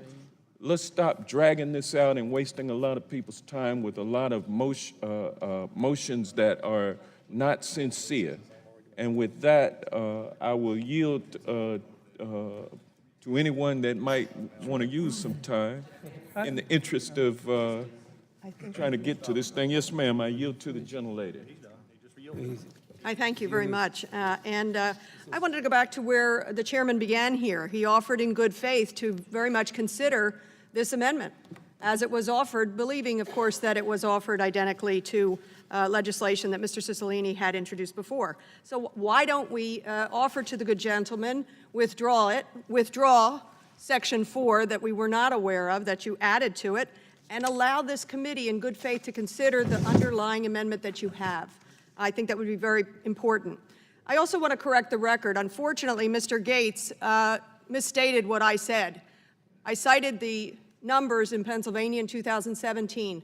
13,500 prohibited purchasers were blocked as a result of trying to go through a background check. I did not say 13,500 people who were going to go out and slaughter people. So please do not mischaracterize what I said. I indicated that the background check system worked to keep prohibited purchasers from getting guns through the system. And the other thing I do want to observe, the ad hominem attacks from the other side reveal the underlying problem on the other side. Thank you, Mr. The gentleman. And with that, I will reclaim my time. I would like for someone to answer me about how much will this legislation cost? What will be the cost? And I would yield to anyone on the other side who can answer that question. Now, cost, ladies and gentlemen, is something that the Republicans seem to always be mindful of. Is the offer still open? Yes. Okay, please. well, I'd ask this, Mr. Cicilline. It's his, except section 4. No, it's no, his, no, no. Look, This is not his legislation. well, it is This when he introduced it last Congress, and we this is- accepted it under fixed Well, hit. this is the amendment offered by the gentleman from Florida, and I'd like to know whether or not there's any financial study that is incorporated with this amendment, whether or not it's going to cost, and if so, how much? I'd ask my friends on the other side of the aisle for an answer to that question. Gentleman's time has expired. Mr. Point of Gates- parliamentary inquiry. Mr. Gates had a point of parliamentary inquiry. The gentleman will state his point of parliamentary inquiry. Thank you, Mr. Chairman. What provision of the House rules allow the chairman to repeatedly ignore parliamentary inquiry when I repeatedly seek recognition? That is not a parliamentary inquiry. For further inquiry, Mr. Chairman? The gentleman will state his further inquiry. Mr. Chairman, in response to Mr. Buck's comments, you sought time and said that since this was a... Sorry, say again? Yeah, Mr. Chairman, the inquiry is this. At the conclusion of Mr. Buck's time, the chairman said that this was a hearing on guns, not immigration. What provision of House rules prevents us from being able to reference the gun crimes committed by illegal aliens during a hearing on gun crimes? That is not a parliamentary inquiry, but I will say no provision prevents you from referencing it. You did reference it. I didn't stop you from referencing it. I simply said it's not a good idea at this point to reference it since there's a bigger debate going on. I move we adjourn. And we have a bill before us. I move to adjourn. Move the table.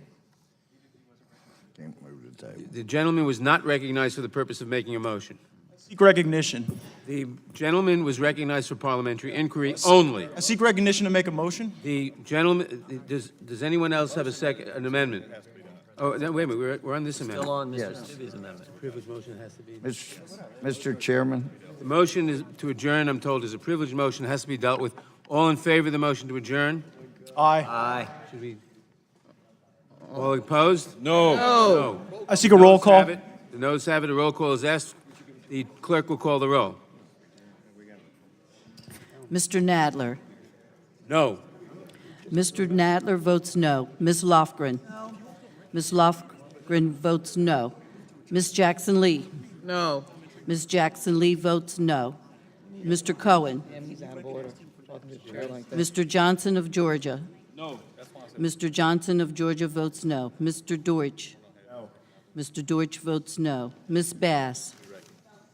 Ms. Bass votes no. Mr. Richmond. Mr. Jeffries. Mr. Cicilline. Because the American people demand we pass universal background checks, I vote no on a motion to adjourn. Mr. Cicilline votes no. Mr. Swaldwell. Mr. Liu. Mr. Liu votes no. Mr. Raskin. Ms. Jayapal. Ms. Jayapal votes no. Ms. Demings. Mr. Correa. Mr. Correa votes no. Ms. Scallon.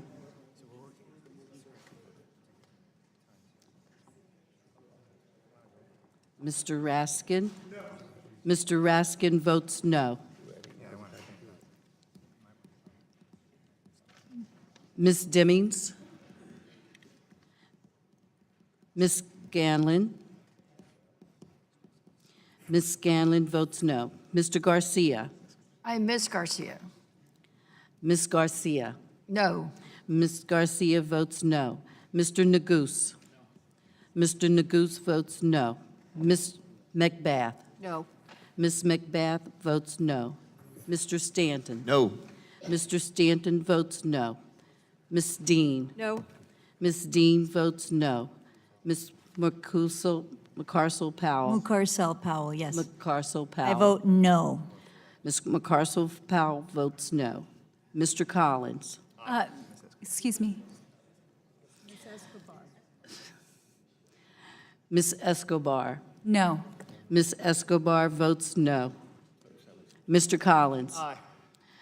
Mr. Collins votes aye. Mr. Sensenbrenner? Mr. Shabbat? Mr. Shabbat votes aye. Mr. Gomert? Mr. Gomert votes aye. Mr. Jordan? Yes. Mr. Jordan votes yes. Mr. Buck? Aye. Mr. Buck votes aye. Mr. Ratcliffe? Ms. Roby? Mr. Gates? Mr. Gates votes aye. Mr. Johnson of Louisiana? Mr. Biggs? Mr. Biggs votes aye. Mr. McClintock? Mr. McClintock votes aye. Ms. Lasko? Ms. Lasko votes aye. Mr. Rechtenthaler? Mr. Rechtenthaler votes aye. Mr. Klein? Mr. Klein votes aye. Mr. Armstrong? Mr. Armstrong votes yes. Mr. Stubbe? Mr. Stubbe votes yes. Mr. Chairman, how am I recorded? I vote no. Ms. Demings votes no. Are there any members who wish to vote who haven't voted? Clerk will report.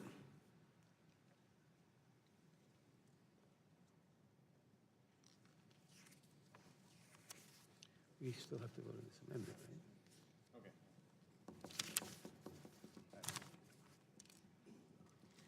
right? Mr. Chairman, 13 ayes and 20 noes. The motion to adjourn is defeated. The question is on the amendment. Those in favor say aye. Those in favor say aye. Mr. Chairman. We're in the middle of a roll call vote. There's no vote started yet. The vote has started. The question is on the amendment. I had already started it. Those in favor say aye. You cannot. Those opposed, no? No. In the opinion of the chair, the noes have it, and the amendment is not agreed to. Roll call. Roll call is asked for. The clerk will call the roll. Mr. Nadler? We had people asking to speak no. on the amendment. We had people asking to speak on the amendment. If we're stopping that, Ms. Lofgren? then I'm not sure where we're at. Ms. Lofgren votes no. Ms. Jackson Lee? No. Ms. Jackson Lee votes no. Mr. Cohen? Mr. Johnson of Georgia? No. Mr. Johnson of Georgia votes no. Mr. Deutsch? Mr. Deutsch votes no. Ms. Bass? Mr. Richmond? Mr. Jeffries? Mr. Cicilline? Is this on the amendment? No. Mr. Cicilline votes no. Mr. Swaldwell? Mr. Liu? Mr. Liu votes no. Mr. Raskin? Mr. Raskin votes no. Ms. Jayapal? Ms. Jayapal votes no. Ms. Demings? Ms. Demings votes no. Mr. Criea? Mr. Criea votes no. Ms. Scallon? No. Ms. Scallon votes no. Ms. Garcia? No. Ms. Garcia votes no. Mr. Neguse? No. Mr. Neguse votes no. Ms. Macbeth? Ms. Macbeth votes no. Mr. Stanton. No. Mr. Stanton votes no. Ms. Dean. No. Ms. Dean votes no. Ms. McCarcel-Powell. No. Ms. McCarcel-Powell votes no. Ms. Escobar. No. Ms. Escobar votes no. Mr. Collins. Mr. Collins votes aye. Mr. Sensenbrenner. Mr. Shabbat. Mr. Shabbat votes aye. Mr. Gomert. Really trying to prove him. Mr. Gomert votes aye. Mr. Jordan. Yes. Mr. Jordan votes yes. Mr. Buck. Aye. Mr. Buck votes aye. Mr. Ratcliffe. Ms. Roby. Mr. Gates. Mr. Gates votes aye. Mr. Johnson of Louisiana. Mr. Biggs. Because 3,300 illegal immigrants were denied firearms in 2017, I vote aye. Mr. Biggs. Mr. Biggs votes aye. Mr. McClintock. Mr. McClintock votes aye. Ms. Lesko. Ms. Lesko votes aye. Mr. Reschenthaler. Mr. Reschenthaler votes aye. Mr. Klein. Mr. Klein votes aye. Mr. Armstrong. Mr. Armstrong votes yes. Mr. Stube. Mr. Stube votes yes. They missed me.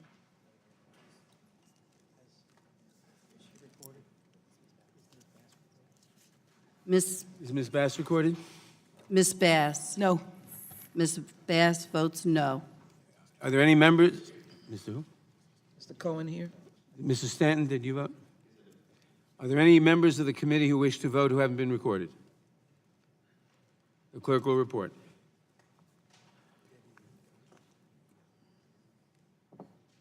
Yeah.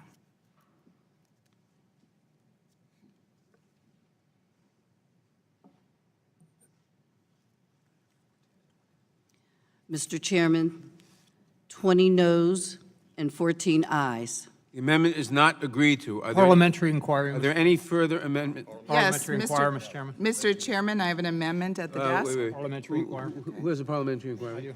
Gentleman from Ohio is recognized for parliamentary inquiry. Thank you, Mr. Chairman. Is it the rules of this committee when we have a vote that members are not to give speeches during that? And if so, is the chair going to enforce it against Mr. Biggs, for example, but not against Mr. Cicilline?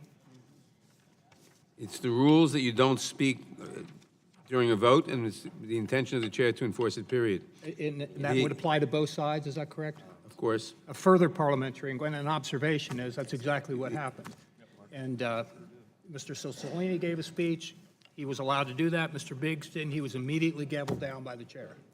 Are there, Ms. I have Lesko further- of Further Arizona? parliamentary inquiry, Mr. Chairman. Gentleman will state his further parliamentary inquiry. I appreciate that. Another observation is that Mr. Observation is not a parliamentary Is it inquiry. the practice, is it the rules of this committee, when a member seeks recognition to speak on amendment, as Mr. Biggs did before, that the member will have the opportunity to speak on that, or will the chairman gavel them down and call the vote? It is the prerogative of the chair to recognize a member or not to recognize a member at any time, and it's the prerogative of the chair to call a vote. And is And it? the chair will exercise further that prerogative parliamentary inquiry? in good judgment. And I would point out, we've been here since 10 o'clock. We've taken up only, I think, 8 amendments. Further There's parliamentary been inquiry? plenty of debate on each amendment. Further The parliamentary inquiry, Mr. Chairman. gentleman will state his parliamentary inquiry. And is it also the rules relative to the chairman that he will apply those rules equally to both sides? It is. Thank you, Mr. Chairman. The gentlelady from Arizona, Ms. Lesko, for what purpose do you seek recognition? Thank you, Mr. Chair. I have an amendment at the desk. The clerk will report the amendment. Amendment to H.R. 8, offered by Ms. Lesko. Page 4, line 3, strike or. Page 4, line 24, strike the period and insert Without objection, the amendment was considered as read, and the gentlelady is recognized in support of the amendment.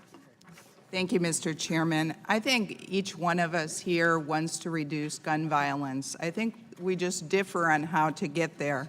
I'm the co-chairwoman of the Women's Bipartisan Women's Caucus in Congress, and I've talked to my co-chair about ways that we can reduce gun violence in a bipartisan manner, such as addressing mental health issues. Unfortunately, I don't believe H.R. 8 is going to do the trick. First of all, it would not have prevented any of the mass shootings that have recently happened. And also, according to the Department of Justice, it says that in order to enforce this bill, you'd have to have a federal registry. And in the bill itself, it says that federal registries are prohibited. Last week, we heard from Savannah Lindquist in her testimony. She was a college student who was raped on college campus because under the current law, she was unable to carry her gun with her to defend herself. And so that's why I want to point out that sometimes good intended laws actually make things worse. I am a survivor of domestic violence, and as a survivor of domestic violence, I can speak firsthand on how important it is for victims to be able to defend themselves when they feel threatened by their perpetrator. Therefore, I'm offering this amendment that allows for the transfer of a handgun to a victim of domestic violence or sexual assault who still feels threatened by their perpetrator. And thank you, Mr. Chairman. I yield back my time. Gentlelady yield. Yes, The I gentlelady is- yield my time to Mr. Gates. I thank the gentlelady for yielding. I have a similar amendment, and my hope would be that if someone is under a protective order, that we would be able to give them a firearm in the absence of a background check. And in this sense, I want to commend the majority. There is a provision of your bill that says that if someone is under imminent risk, that they would be able to get a firearm from a friend, a neighbor, someone that they trust in their life. But I think the gentlelady's amendment actually takes the legislation a good step further in allowing people who who fear domestic violence to always know that that is a present threat. And I think the gentlelady points out a unique feature of domestic violence. Domestic violence is in sort of a constant state of volatile risk. You know, at one time there may be more risk than another. And so the existing language, while very well intentioned in the legislation, I think could be dramatically improved. And I am certain that there is no member, Republican or Democrat, on this committee that wants the victim of domestic violence to not be able to have access to every form of protection. And so I would implore the majority to accept the gentlelady's good amendment, and I'd yield back to the gentlelady from Arizona. I will recognize myself in opposition to the... The gentlelady controls the time. I yield back my time. I recognize myself in opposition to the amendment. There are several problems with this amendment. It says a transfer to a victim of domestic violence or sexual assault who still feels threatened. It does not specify the evidentiary standard. Does this mean that a court has found that the victim, that the court has found domestic violence or sexual assault, that it has found that the perpetrator is guilty of that? Does this mean simply that she accuses him or someone? And how do you judge whether she still honestly feels threatened? We must obviously take steps to protect women from domestic violence, but the transfer of a firearm to someone who feels threatened by a perpetrator of domestic assault should still be subject to a background check. Even individuals who feel threatened may themselves be prohibited from possessing firearms because they're a threat to someone. Extending background checks with as few exceptions as possible actually protects victims of domestic violence by making it less likely that abusers with domestic violence misdemeanor or convictions or subject to protective orders will illegally get access to firearms. A victim of domestic abuse is 5 times more likely to be killed if the abuser has a gun. Domestic violence assaults are 12 times more likely to be fatal if committed with a firearm, and that's why, or that's one of the reasons why we are extending background checks to the people who don't need, who under current law don't require background checks now, to make it less likely that perpetrators of domestic violence or people who may perpetrate domestic violence will have guns. And all we've seen today are amendment after amendment after amendment to to cut out exceptions to the requirement for background checks, as if the requirement of background checks is somehow terrible. It is in fact what will save lives of domestic violence victims and of other people. Now, there are some exceptions in the bill that would seem to apply here. For instance, if there is an imminent danger to life, that would be an exception that would come into play that is immediately life-threatening. And if it is not immediately life-threatening, someone should get a background check, even if that someone claims to have been a victim of domestic violence, doesn't say has been found to be, or has been found to be a victim of domestic violence. All we're talking about here is a background check, 90% of which, remember, are completed in 90 seconds.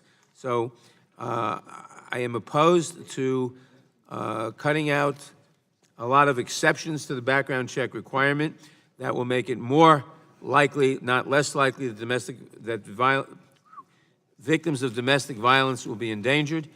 This amendment is, besides being wrong, is poorly drafted because it doesn't tell us the standard.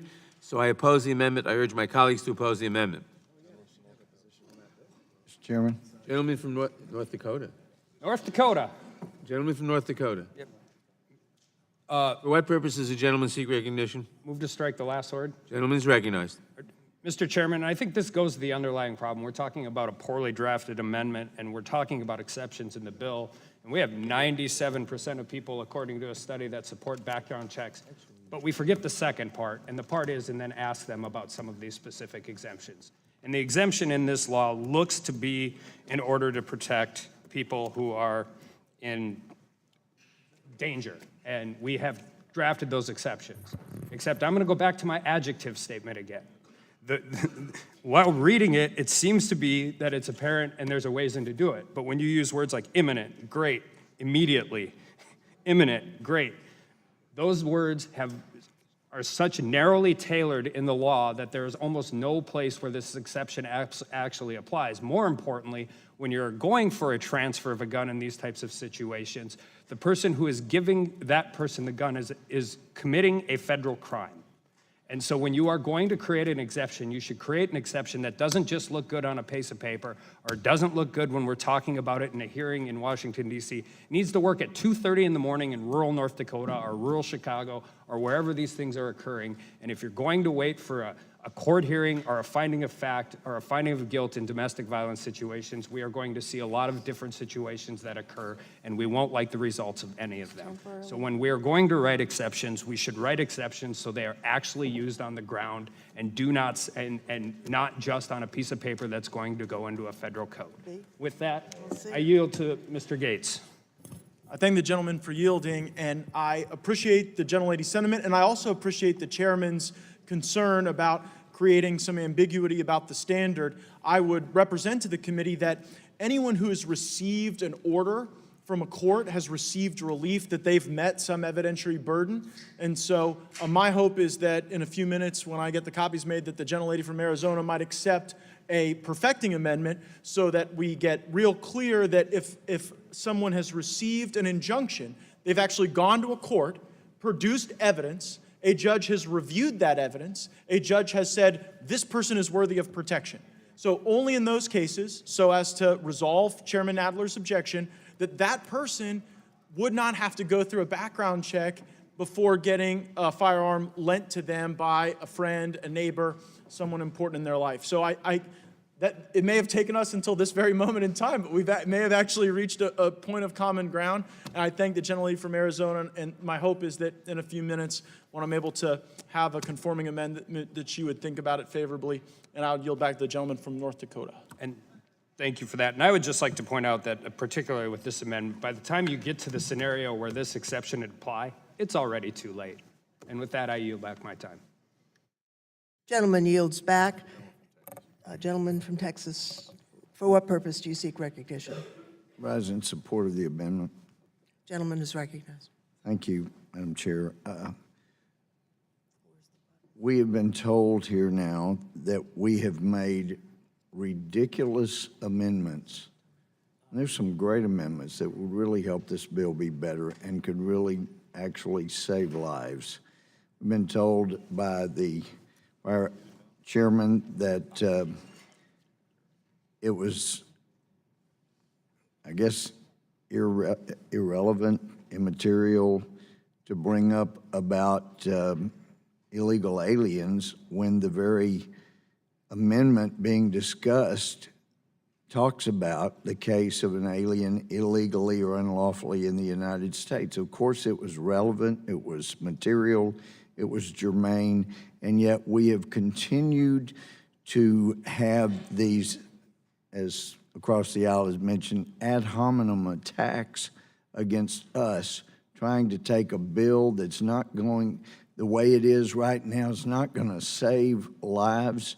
It's going to make some people feel better, but it's not going to save lives. In fact, it may cost lives, as in the example of the amendment I made earlier. And yet I was subjected to an attack that I believe it was my colleague across the aisle was skeptical of whether the gentleman from Texas is concerned about those in poverty. The reason I was a very popular district judge in Texas was because I was fair across the board. I treated everybody fairly. That is part of my religious convictions as a Christian. And this is the comments across the aisle in this hearing are a pile-on to my opponent the last 4 general elections, calling me racist and that I didn't care about the poor either. And this just gets really rich. And I waited to respond several hours so that I could do so with proper reflection. But just understand, just like my 4-time opponent, it gets really rich. I was court appointed to represent her brother on appeal of a capital murder conviction. And I believed then and I believe now everybody, in poverty or not, deserves due process. I worked my tail off expecting, it's a court appointment. It's not going to be helpful financially, but he didn't get due process. I don't remember how many hundreds and hundreds of hours, but I got his case reversed, and his mother, my opponent's mother, constantly said I saved her son's life. She constantly came to visit me. We talked often. I would call her. She came to visit. She would bring me things. I spoke favorably, wonderfully, because she was an incredible woman at her funeral, and yet I get attacked for being racist, and today I don't care about people in poverty. I've always cared about people in poverty, but it would be good if we take actions that help people. In fact, I couldn't find anybody. I know some went later, but when we were being begged for somebody to come help those in Nigeria after Boko Haram attacked, I was the only one that went initially. Others came later.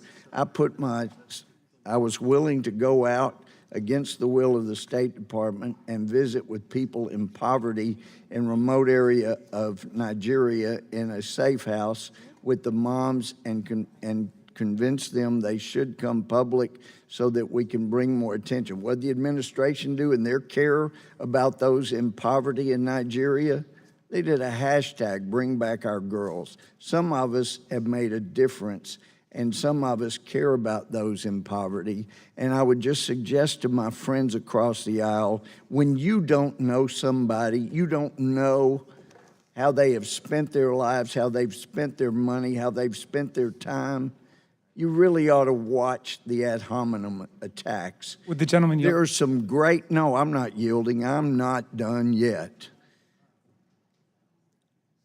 There are some good amendments, and mine would have been a good amendment because I've known of cases where somebody needed a gun, they couldn't afford one, they were hoping somebody could give them one, and this bill will make the victim a criminal. I yield back. Mr. Chairman. Mr. Chairman. Mr. Chairman. Mr. Chairman. Mr. Chairman. As we have previously informed the minority.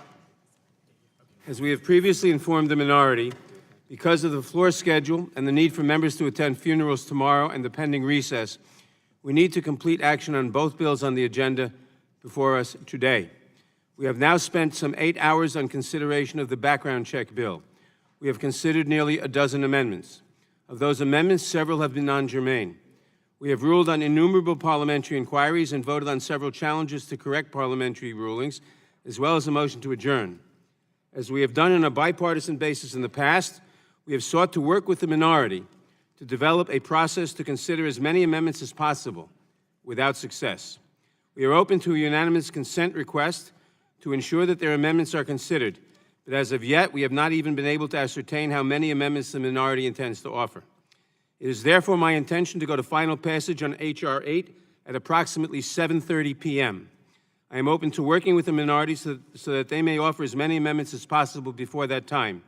I would encourage them to offer their amendments on an en bloc process, as we have done in the past, to ensure that every proposal they desire gets an up or down vote. Now, of course, the minority is welcome to discuss what I just said, but we will go to a final vote at about 7:30 p.m. Does anyone? Mr. Chairman. Gentleman from... Mr. Chairman, you asked... The gentleman... Mr. Chairman.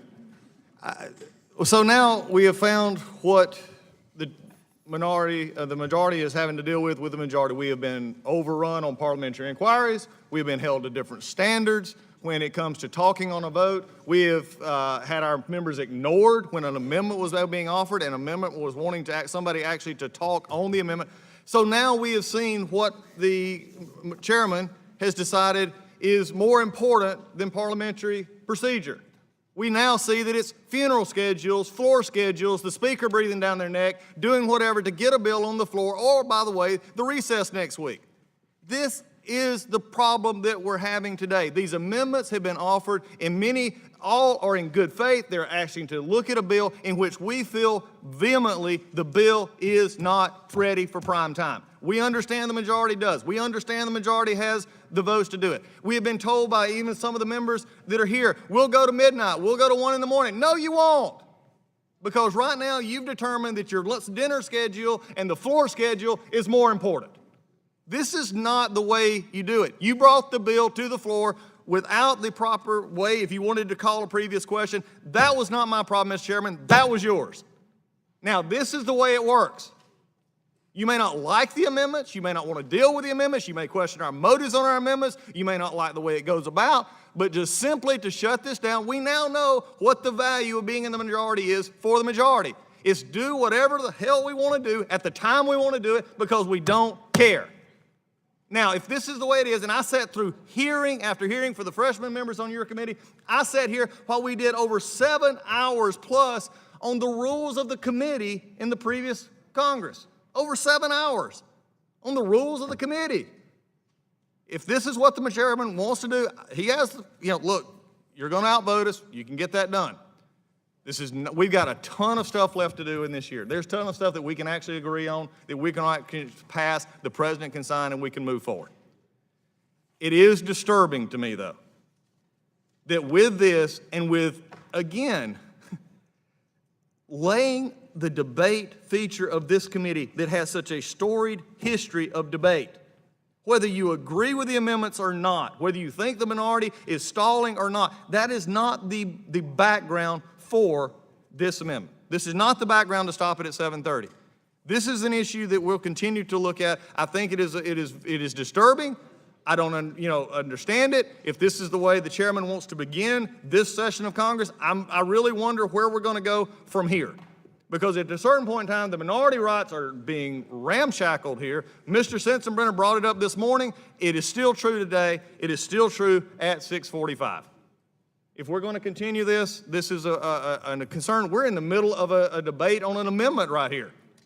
I'm not sure that was debate on the amendment, but we inserted it into the record. So with that, Mr. Chairman, again, your committee, you're trampling the rights. I yield back. As I said, we're open to working with the minority on a list of amendments, on en bloc, or anything else, but we've been here since 10 in the morning. We are going to finish this bill. We have another bill to do tonight. We're not going home for dinner until we finish the other bill. I think we've had ample debate on the amendments that have been offered.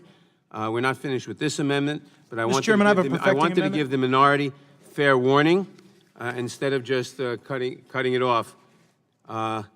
Who seeks recognition on the amendment? Mr. Chairman, I have a perfecting amendment. Mr. Gates is recognized for perfecting amendment. Mr. Chairman, I have a perfecting amendment at the desk. The clerk will report the perfecting amendment. Amendment to Ms. Lasko, amendment to H.R. 8, offered by Mr. Gates of Florida. Reserve a point of order, Mr. Chairman. The gentleman is reserving a point of order. The gentleman will, without objection, the amendment is considered as read. The gentleman is recognized on the amendment. Yeah, thank you, Mr. Chairman. And again, I feel as though the chairman was fair to point out an evolving standard potentially on the original amendment, and I hope that the language of the perfecting amendment encapsulates the gentlelady's intent. And so if the majority opposes this amendment, I just want to be very clear what that means. What you're saying is that if someone goes to court, gets a judge to say that you deserve protection from an abuser, what this amendment would say that then you would be eligible to receive a firearm transfer under the exception that the majority created. And so it's my hope that you wouldn't vote to disarm people who've already gone before a court and been granted relief. Frankly, I would think that the majority would accept this amendment. It will shock me if they don't, because it would certainly send a terrible message to the victims of domestic violence that if they've already gone through so much to confront their accuser, to gather evidence, to go to a court, and to win at that court, probably we shouldn't have to subject them to a background check if they need a firearm in order to protect themselves from their abuser. And I'm looking, I yield to the gentleman from North Dakota. Thank you. And I would also point out that this protects the person who is transferring the gun as well, because there would be an actual court order in place, so there would be no discretion upon a prosecution or criminal activity at the federal level. With that, I yield back to the gentleman from Florida. And Mr. Chairman, I yield to the gentlelady from Arizona. Thank you. And Mr. Chairman, I agree with this amendment. I think, as you said, Mr. Chairman, that it needs to be more specific. This is very specific. This would be women or men who get an order of protection. They should be able to protect themselves. So I agree. And I yield back to Mr. Gates. Thank you. And I'll yield to the gentleman from Arizona.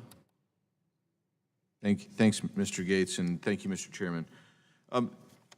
The amendment and Mr. Gates' amendment to the amendment, I think are really important. And the reason I think they're so important is because when someone has an ongoing fear of a perpetrator and proceeds to find an injunction or a temporary restraining order of some kind or an order of protection of some kind, that provides some additional adjudicatory impact on behalf of the citizens who we're professing to be concerned about today, because the victim is needing to protect themselves. And the reason that that's so important is because the exemption in paragraph 2D on page 3 of this allows this only to prevent imminent, for someone who has an imminent death, a fear of imminent death or great bodily harm. I don't mean fear, but to prevent imminent death or great bodily harm. Now, what that implies to me is, and if you read on, it says, if the possession by the transferee lasts only as long as immediately necessary to prevent the imminent death or great bodily harm. That means they can only have a transfer while there is an imminent threat. And that imminent threat is going to be very hard to define, but it sounds like it's if somebody's actually there with a bat, with a gun, something, and somebody says, here, take this gun. That is what D seems to say. And it would preclude the victim of domestic violence, and if Mr. Gates' amendment comes on, somebody with an order of protection, of being protected. They can't get a gun. They're going to have to go through the background check. This D is a big problem because it does nothing, because the term imminent death or great bodily harm is so vague as to render this nugatory. So what I would tell you is that You actually need this amendment. It would make this bill better. It would protect victims. D is not going to protect anybody. Unless somebody next to you happens to give you a gun while someone else is holding a gun on you. And I'm not sure how many times we're going to see that scenario play out, but I would suggest that this D is not going to help victims of domestic violence or other crimes. With that, I yield back to the gentleman from Florida. I thank the gentleman for yielding, and the gentleman's comments sort of ripened this question before me. If a friend of mine was the victim of domestic violence and had gotten this order, I guess I would wonder what would have to happen for her to meet the standard of immediacy under the existing language. And so I think an objective standard is right. The chairman was right to point out the need for an objective standard, and I hope the majority will accept the amendment. I appreciate the indulgence, and I yield back. Mr. Chairman. The chair recognized himself on the perfecting amendment. The perfecting amendment is well-intentioned. I do think it somewhat improves the underlying amendment. It may, there's some questions of drafting, but it may solve one of the problems, one of the objections to the underlying amendment. However, there are many other objections to the underlying amendment, which we have stated. I'm not going to state them again. We will still oppose the underlying amendment, but I would ask unanimous consent that the perfecting amendment be adopted. Any objections? Hearing none, the perfecting amendment is adopted. I'm still urging opposition to the amendment. The question occurs on the amendment. Mr. Chairman. Mr. Klein. Move to strike last word. The gentleman is recognized. Mr. Chairman, I'm trying to wrap my head around what's happening here. We are about to consider an amendment designed to protect victims of domestic violence. And as a prosecutor of domestic violence for many years, there are many ways that you can provide that protection. But here, giving the victim more control by having access to a firearm when a protective order is in place is common sense. And it is the height of irony that for so many on the other side who talk about red flag laws, who are seeking to take guns out of the hands of potential perpetrators of domestic violence, to turn around and say we will not allow a victim of domestic violence to have access to a firearm to protect herself is, I just can't wrap my head around it. It is mind-boggling. So I hope that we would have faith in these victims of domestic violence, have confidence in their ability to protect themselves as much as we have confidence in government's ability to take away the rights of potential domestic abusers. So I hope that my colleagues will agree with this amendment and protect victims of domestic violence. Would the gentleman yield? I yield. I realize we have disagreements on the underlying bill, but let's say you have someone who has been a victim of domestic violence, which we all deplore, but that victim also has a severe mental illness that would be inconsistent with owning a firearm, or that person, in addition to being a victim, is a felon and has a prior record of violence. This is a 90-second background check, and the fact that you're a victim doesn't mean that you won't also be a victimizer, and that's the concern. So I know you probably don't agree with me, but this is not just an irrational position that we're taking. I wanted at least to understand what my thinking is. I don't want to speak for others. I thank the gentleman for yielding. Does the gentleman yield back? Mr. Chairman, I'd yield my time to Congressman Buck.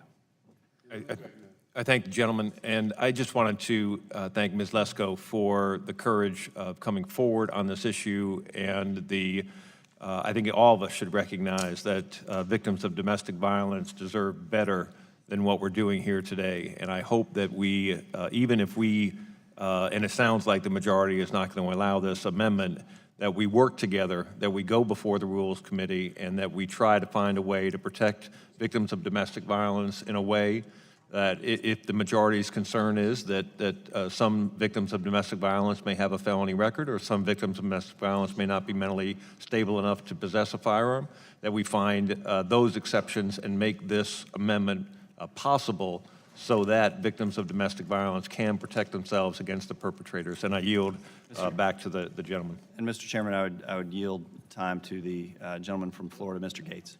And I thank the gentleman for yielding, and I want to address the specific circumstance the gentlelady from California raised. Let's assume we have a circumstance where a woman has been abused, and let's assume she has a drug felony on her record. Well, this committee took the position that through the First Step Act, that someone's past felonies don't necessarily dictate their future conduct. And so in an event where someone had something on their record, but a court said they were worthy of protection, at least I'm grateful that the majority is willing to ripen this question. So we believe that if a court said you're worthy of protection, the federal government should not stop a neighbor or a friend from loaning you a gun to protect yourself.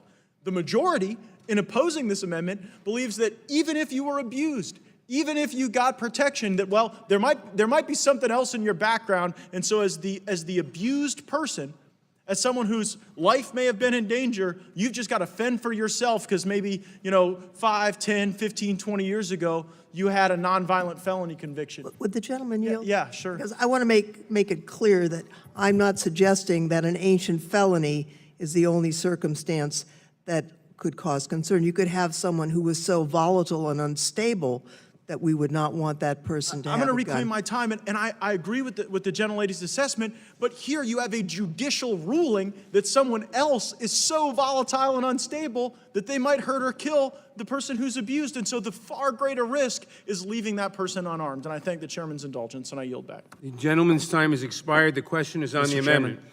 Those in favor say aye. Aye. Opposed, no. No. The opinion of the chair, the noes have it, and the amendment is not agreed to. Request a roll call.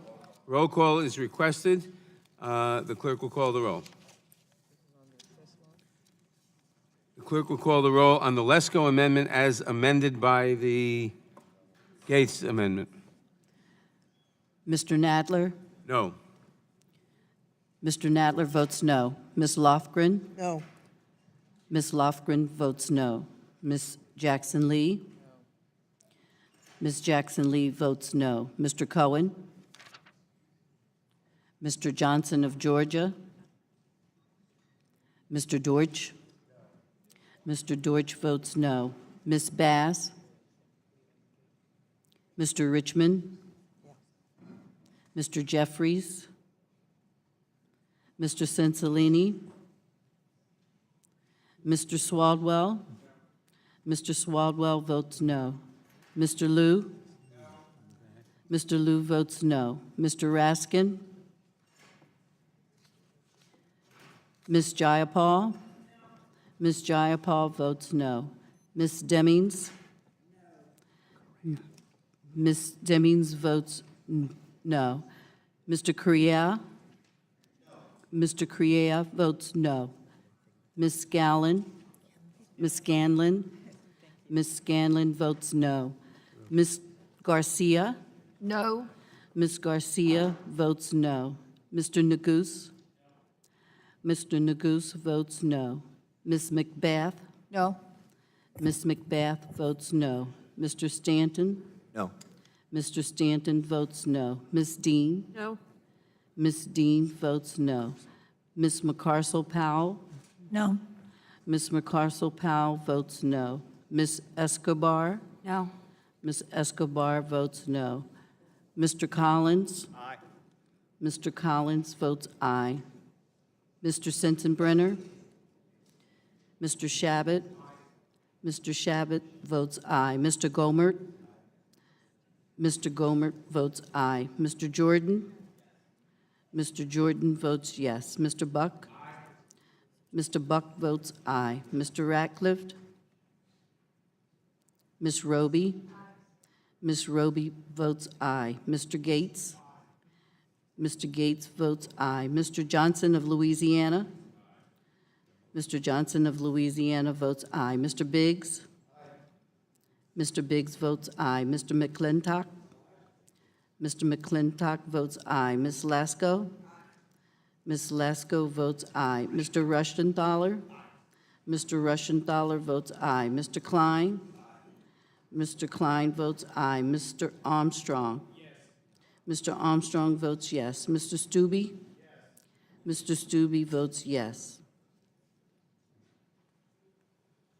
Are there any members who wish to vote who haven't voted? Yes. Ms. Bass? No. Ms. Bass votes no. Are there any other members who wish to be recorded who have not been?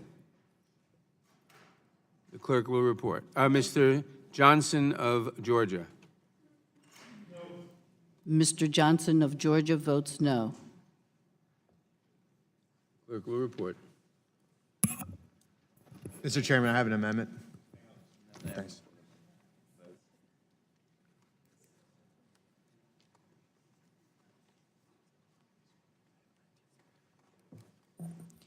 Mr. Chairman, 19 noes and 15 ayes. The amendment is not agreed to. Are there any further amendments to H.R. 8? Mr. Chairman, I have an amendment. The gentleman from Pennsylvania is recognized. For what purpose does the gentleman seek recognition? Amendment. Mr. Chairman, I have an amendment. It's at the desk. There's an amendment. The clerk will report the amendment. Amendment to H.R. 8 offered by Mr. Rushenthaler of Pennsylvania. The gentlelady reserves a point of order. Without objection, the amendment is considered as read, and the gentleman is recognized in support of his amendment. Thank you, Mr. Chairman. According to the CDC, the suicide rate in the United States rose 25% from 1999 to 2016. Let me repeat that. In the last 17 years, the suicide rate has gone up 25%. In 2016, nearly 45,000 Americans committed suicide, making it the 10th leading cause of death in the United States. Republican or Democrat, we can all agree that that's alarming on its own. But that same research also found that there's a 10% higher risk of suicide among individuals who have served in the military. As a co-chair of the Bipartisan Military Mental Health Task Force, I'm committed to finding ways we can address the high rates of suicide in the military community. As a representative from a state that has seen its own suicide rate increase at levels higher than the national average at over 34%, I want to find a real solution for my constituents. Some of my colleagues across the aisle say that if H.R. 8 saves only one life, it will be worth it. Well, my amendment will give them an opportunity to save countless lives. My amendment allows for someone who believes that they may be a danger to themselves or others to transfer their firearms to an individual who is legally permitted to possess a firearm. Let me make this clear. This is an option for the gun owner, not a requirement. But if someone is thinking of taking their own life, we shouldn't make it a crime for them to have a friend hang onto their firearm while they seek help. So I'm asking all my colleagues to vote for this common sense amendment that will help save American lives. I urge support for my amendment. I yield back the balance of my time. Chair will recognize himself in opposition to the amendment. This amendment essentially says that you don't need a background check for a transfer of a gun from an individual who, by his own determination, thinks he or she is a risk to himself or to himself. You don't need a background check for such a person, someone who thinks he's a risk to himself, to give it to anyone who's not prohibited by federal law from receiving a firearm. The problem is, number one, unless you run the background check on the recipient, you don't know whether he's prohibited by federal law from receiving a firearm. The whole purpose of the background checks is to make sure you're not giving a weapon, a gun, to someone who is dangerous, who's prohibited by law, etc. And what this amendment says is, depending on the character of the transferor, you don't care about, or you don't give a background check to the transferee, which is exactly backward. The transferee is the person who needs the background check because you're giving him the gun. Now, if an individual is so worried about himself that he may be a risk to himself, he could take the gun to the police station and turn it into the police station or to the FBI or some other law enforcement agency. He doesn't have to give it to someone, to some individual who doesn't have a background check. The amendment makes no sense if you believe that people who receive firearms should have background checks in order to protect the public. Mr. So Chair, for that would you reason, I would oppose the amendment. Who seeks Chair. recognition? I seek recognition, Mr. Chairman. The Mr. Chair. gentleman from, no, you can't, you've already spoken, someone has to yield to you. Who else seeks recognition? Mr. Chairman. The gentleman from Ohio. The gentleman from Ohio yields to the gentleman from, Thank you, Mr. Jordan. Mr. Chair, if this bill passes without this amendment, a scenario where somebody is about ready to commit suicide or is on the brink of suicide, who wants to just get the firearms out of the house and give it to an individual, would be prohibited from doing that. So there would be firearms at a house for somebody that's suicidal. This absolutely makes no sense to object to this bill. Federal law is very clear who and who cannot have a firearm. Again, this is common sense, and this bill, unlike most of H.R. 8, would actually save lives. I yield my time back to Mr. Jordan. Well, it's mine, but I'll yield back to the chair. Chairman. you yield back to the chair? Then, thank you. I yield to the gentlelady. The gentlelady from Pennsylvania, Ms. Dean, is recognized.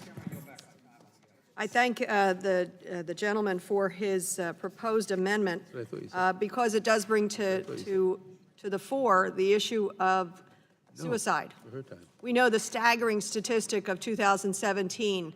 The numbers in 2016 were that 33,000 people died in this country of gun violence, two-thirds of those to suicide. Two-thirds of those to suicide. Another 80,000 people caught in the crossfire, literally wounded, caught in the crossfire. It's a 120,000 person problem. It's staggering. But what happened in 2017, the numbers leapt up. 40,000 people died of gun violence in 2017 in this country, more than half to suicide. So I thank you for your focus on suicide. What I would suggest, however, is that this amendment is unnecessary because if you take a look at page 3, subsection D, it's already covered. This is anticipated.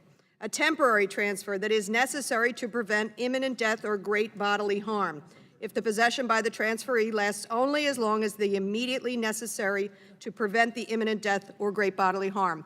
So I would say this is redundant, it is unnecessary, but I appreciate the good gentleman bringing up the problem of death by suicide, by gun, and also the increased numbers, particularly among our veteran population. We have a lot of work to do. Let's get this bill passed. I yield the remainder of my time. Who seeks recognition? Move strike last word. The gentleman from Georgia is recognized. Thank you, Mr. Chairman. Look, I think the gentleman from Pennsylvania, I appreciate bringing up the suicide issue, and I appreciate the gentlelady from Pennsylvania bringing this up. The question comes here, and I think this amendment hits at this word of imminent. And I think the imminent part of this, and I think all of us could understand this, the imminent, and I think in a standard perspective, is this imminently going to happen at this moment. For those suffering from depression or other things, they may not imminently at that moment, they may actually be having a good, a time, but understand that it's going to be it's a bad week, it's other things. That they want to be able to transfer that out. And in the amendment here, it says actually maybe a risk of himself or herself or others.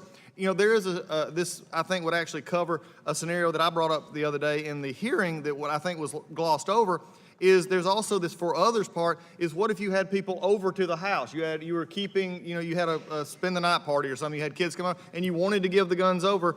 That would not be covered under imminent because nobody would be imminently in danger at this point. I think the gentlelady brings a great point and she discussed it, but I think it goes much to the very essence of the problem here is imminent. And I think that may or may not, again, for those of us who have dealt with suicide and in my role in the military and others who have counseled on suicide, there's sometimes that imminency is not something that you can define as being imminent at that moment, and then it leaves it open to interpretation by a court or a prosecutor to say what is imminent. And I think that is a concern, and it should be a concern to anybody who favors this bill. Imminent is a concern because if it is left to others to decide, then someone who legitimately is trying to help themselves or protect others inside their home is then having to have their self at a disadvantage to those who may or may not believe that that was an imminent transfer for whatever purposes. And for that, I would agree that this amendment is needed, and I agree that the gentlelady brought up a very valid point, but imminent doesn't cover it here. And I think this is why this is why it's so concerning to me that we're going to rush through this and finish this, because these are debates that do need to be had here on what does imminent mean and how can it actually be applied. As we move forward here, this is the things that need to happen, but we're going to not have that opportunity soon because it's more important to do other things. And I'll be happy to yield to the gentleman from Pennsylvania at this point. Would the gentleman yield? Go ahead. I yield back then. Would, Mr.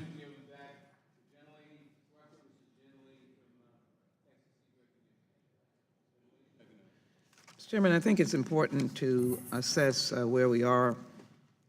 Listening to a number of discussions, let me first of all clear the air and indicate that I've heard none of my colleagues undermine or underestimate the views of members who have a different view. In particular, the gentlelady from Florida and the gentlelady from Pennsylvania have commended themselves with dignity on their views and those of the opposition's views. So it's important to take note of the fact that, first of all, to protect domestic violence victims, the gentleman from Florida's amendment was accepted as it qualified and indicated that a person under a protected order and an order of protection issued by a court of law could have a transfer of a weapon. That was done by unanimous consent.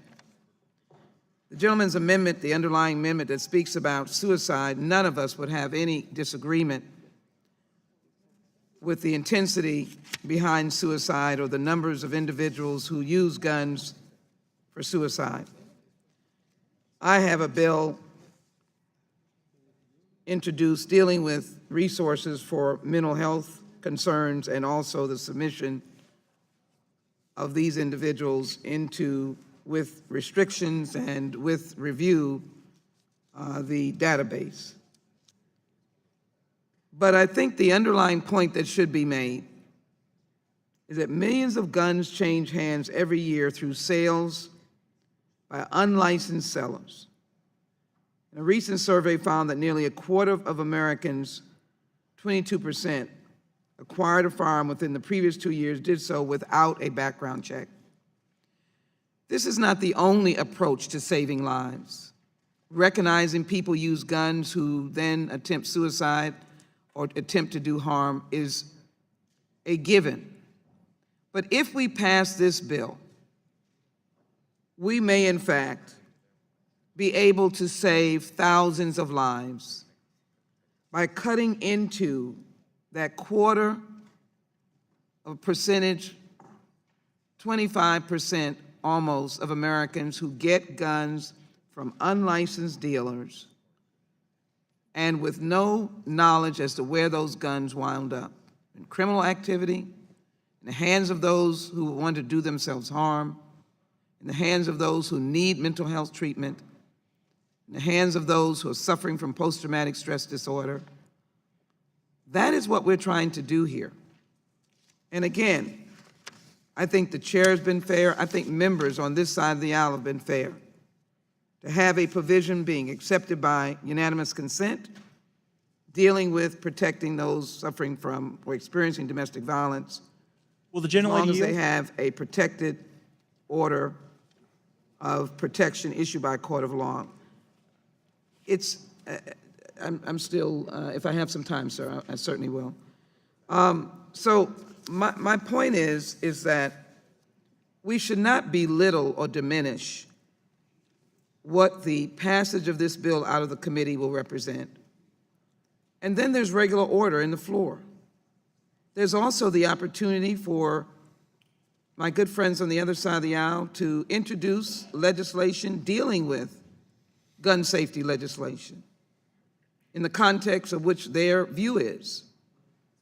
As our view is, that the Second Amendment is a constitutional amendment that should be protected, and that none of what we do here today diminishes the right to bear arms.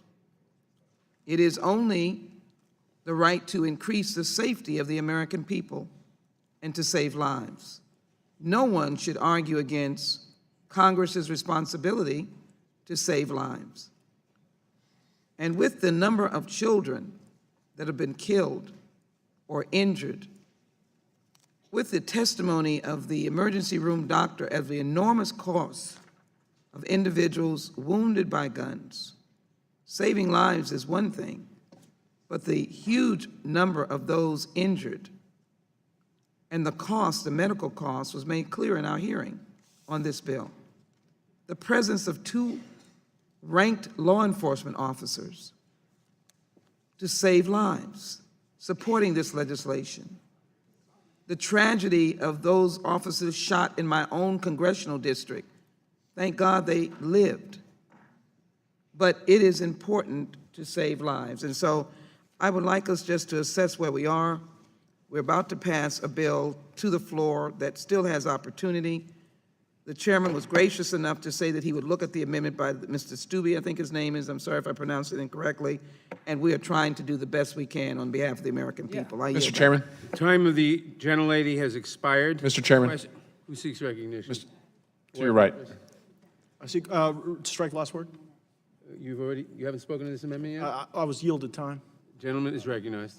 Thank you, Mr. Chairman. I won't use all my time. I was a little confused by the gentlelady from Texas's remarks. She said twice during her time that the amendment to allow those who've received a firearm who've been benefited by a court from receiving a domestic violence injunction, the gentlelady said twice that that had been approved by unanimous consent. It was only the perfecting amendment to the underlying amendment that was approved, but the underlying amendment, actually the gentlelady was correct in being supportive of that provision, because obviously we don't want people who are the subject of those or that receive domestic violence protection to then be barred from access to their rights. But then the gentlelady who just now said that those were good provisions, she voted against it just a few moments ago. And I'm left just sort of wondering, does the gentlelady from Texas believe that people who get domestic violence protection by a court, does she believe that they ought to be able to receive a firearm as a gift, as a loan from a friend or neighbor, or does she not? Because she said she supported it, and then she voted against it. And so I would yield to the gentlelady if she would like to clarify her Would you yield to me? view. Would the gentleman yield? Certainly. My answer to the gentleman is that I agreed with the gentleman's perfecting amendment. Would the gentleman yield? In just a moment, but does the gentlelady believe that people who get the protective violence injunction protection, that they should be able to receive a firearm? Your language is the language accepted and the language that I support, and that speaks to what you just said. Thank you. I appreciate that. Does the gentleman yield to the gentleman from Yeah, California? I intend to, and there's plenty of time, but it's just so hard to hear the gentlelady say she supported it right after she voted against it. It's like the scene from Austin Powers. Like, there's only 2 things I can't stand: people who are intolerant of other people and the Dutch. Like that. I yield to the gentleman from California. I'm not going to match you with Austin Powers quotes, but I do want to tell the gentleman from Pennsylvania that I appreciate this amendment. I appreciate you taking on the issue, and I can't speak for the chairman, but I would pledge to work with you to find a way to make sure that somebody who has a firearm, who is in potential, who is suffering mental health issues and wants to relinquish that firearm, could do it in a way that they, are not put in criminal jeopardy, and that perhaps there's a way that it within 24 hours has to go to a law enforcement official. But it's something I would want to work with you on, and I appreciate you bringing it up, and I'll yield back. I yield to the gentleman from Colorado, Mr. Buck. I thank the gentleman from Florida. And Mr. Chairman, I have a good faith inquiry of your scenario that you put forth. You say that an individual that is contemplating suicide can take his firearm or her firearm and deliver it to a police officer. Certainly. So my understanding of this statute is that a transfer without a federal background check is illegal as to the transferor and the transferee.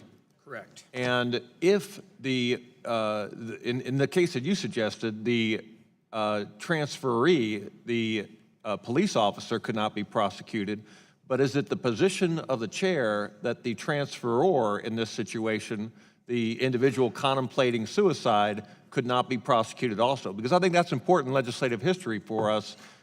You're suggesting that any of the individuals that could receive a firearm also immunize then the individuals that are transferring the firearm. Gentleman yield? I would yield, yes. I said that the, such a person could take the firearm to a police station. One presumes that as a police station, people there have been, there's at least one person there, presumably everyone who's passed the background check for receipt of firearms. So that means that the individual that would transfer the firearm to the police officer could not be prosecuted under this statute? If they gave it, certainly not. If the person who gave it, if they believed and had reason to believe, and I think if you go to a police station, you have reason to believe that the person they gave it to had passed the background check, certainly. Okay. All right. And Mr. Chairman, just would the gentleman yield? Who's And I understand that law enforcement is exempted Yeah. in this bill, so Yeah. I'd yield back. Yeah, I would make that point of clarity, that it wouldn't matter, Mr. Chairman, whether or not the person perceived the law enforcement to have passed the background check or not. The majority's already included that as a You're full-throated exemption. You're quite correct. The question is on the amendment. Those in favor say aye. In the opinion of the chair, the noes have it, and the amendment is not agreed to. Roll call is Mr. requested. Chairman, can I get it? The clerk will call the roll. Mr. Nadler? No. Mr. Nadler votes no. Ms. Lofgren? No. Ms. Lofgren votes no. Ms. Jackson Lee? Ms. Jackson Lee votes no. Mr. Cohen? Mr. Johnson of Georgia? Mr. Johnson of Georgia votes no. Mr. Dortch? Mr. Dortch votes no. Ms. Bass? Ms. Bass votes no. Mr. Richmond? Mr. Jeffries? Mr. Jeffries votes no. Mr. Cicilline? Mr. Swaldwell? Mr. Swaldwell votes no. Mr. Liu? Mr. Liu votes no. Mr. Raskin? Ms. Jayapal? Ms. Jayapal votes no. Ms. Demings? Ms. Demings votes no. Mr. Correa? Ms. Scanlon? Ms. Scanlon votes no. Ms. Garcia? Ms. Garcia votes no. Mr. Neguse? Mr. Neguse votes no. Ms. McBath? No. Ms. McBath votes no. Mr. Stanton? No. Mr. Stanton votes no. Ms. Dean? No. Ms. Dean votes no. Ms. Mercarso-Powell? No. Ms. Mercarso-Powell votes no. Ms. Escobar? No. Ms. Escobar votes no. Mr. Collins? Mr. Collins votes aye. Mr. Sensenbrenner? Mr. Shabbat? Mr. Shabbat votes aye. Mr. Gomert? Mr. Gomert votes aye. Mr. Jordan? Mr. Jordan votes yes. Mr. Buck? Mr. Buck votes aye. Mr. Ratcliffe? Ms. Roby? Ms. Roby votes aye. Mr. Gates? Mr. Gates votes aye. Mr. Johnson of Louisiana? Mr. Johnson of Louisiana votes aye. Mr. Biggs? Mr. Biggs votes aye. Mr. McClintock? Mr. McClintock votes aye. Ms. Lasko? Ms. Lesko votes aye. Mr. Rushenthaler? Mr. Rushenthaler votes aye. Mr. Klein? Mr. Klein votes aye. Mr. Armstrong? Mr. Armstrong votes yes. Mr. Stube? Mr. Stube votes yes. Are there any members who haven't voted? Mr. Correa? Mr. Correa votes no. Are there any other members who wish to be recorded, who haven't been recorded, who wish to be recorded? The clerk will report.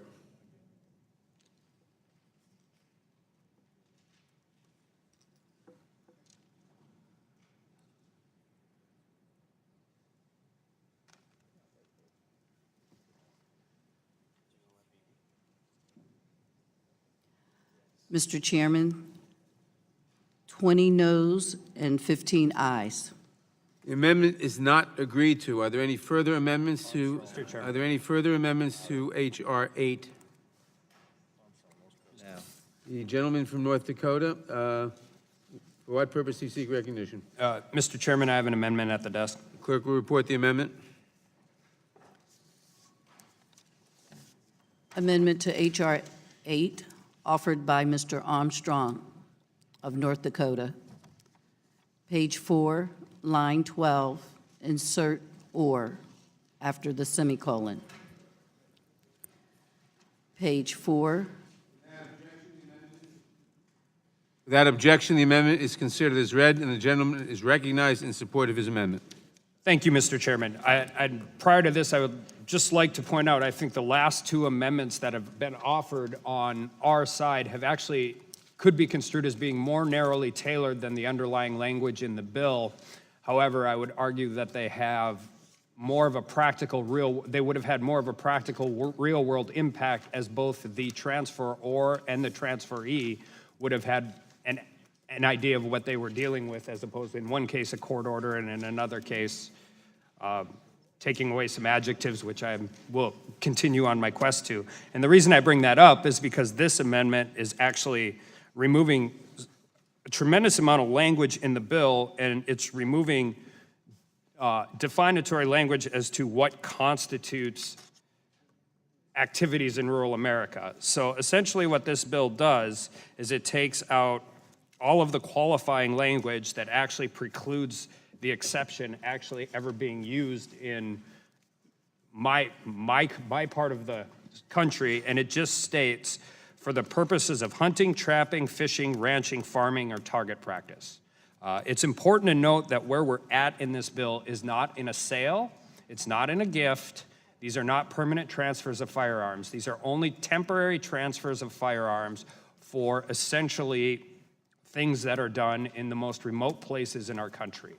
And they are done on a daily basis, and with all due respect to whoever wrote the exemptions to this bill, I think it is perfectly clear that they have never spent time in rural America a day in their life. So this would actually protect, in my state, hunting, fishing, ranching, and farming are actually codified in our state constitution as state constitutional, they're protected constitutional activities. They also tend to happen in places where we very rarely have cell phone service, let alone access to an FFL. And I will give one specific example where this is a problem. And if you look at the bill as it is currently written under lines 23 and 24, it says, "well in the presence of a transfer." Well, if you are hunting or have traveled to my state, which by the way is a fantastic place if you enjoy the outdoors, and you are going hunting with a friend, an outfitter, a guide, or something of that nature, you may not be in the presence of that person when you're actually afield. And in some areas, Alaska for one instance, you could be tens to 50 to 100 miles away from the actual outfitter with your guide. So this would simply say for temporary transfers for the purposes of hunting, trapping, fishing, ranching, farming, or target practice, that the background check would not apply. Now, I want to make sure it's clear that your local federal law enforcement, your local state law enforcement, your local U.S. attorney would be the final arbitrator of whether or not that occurred. So, I mean, how you would rate this, even in a federal jurisdiction, would be significantly different and dealt with in a different way than you would in an urban area across the country. And what I mean by that is we tend to understand what these activities mean very well in North Dakota. I fully understand other people do not.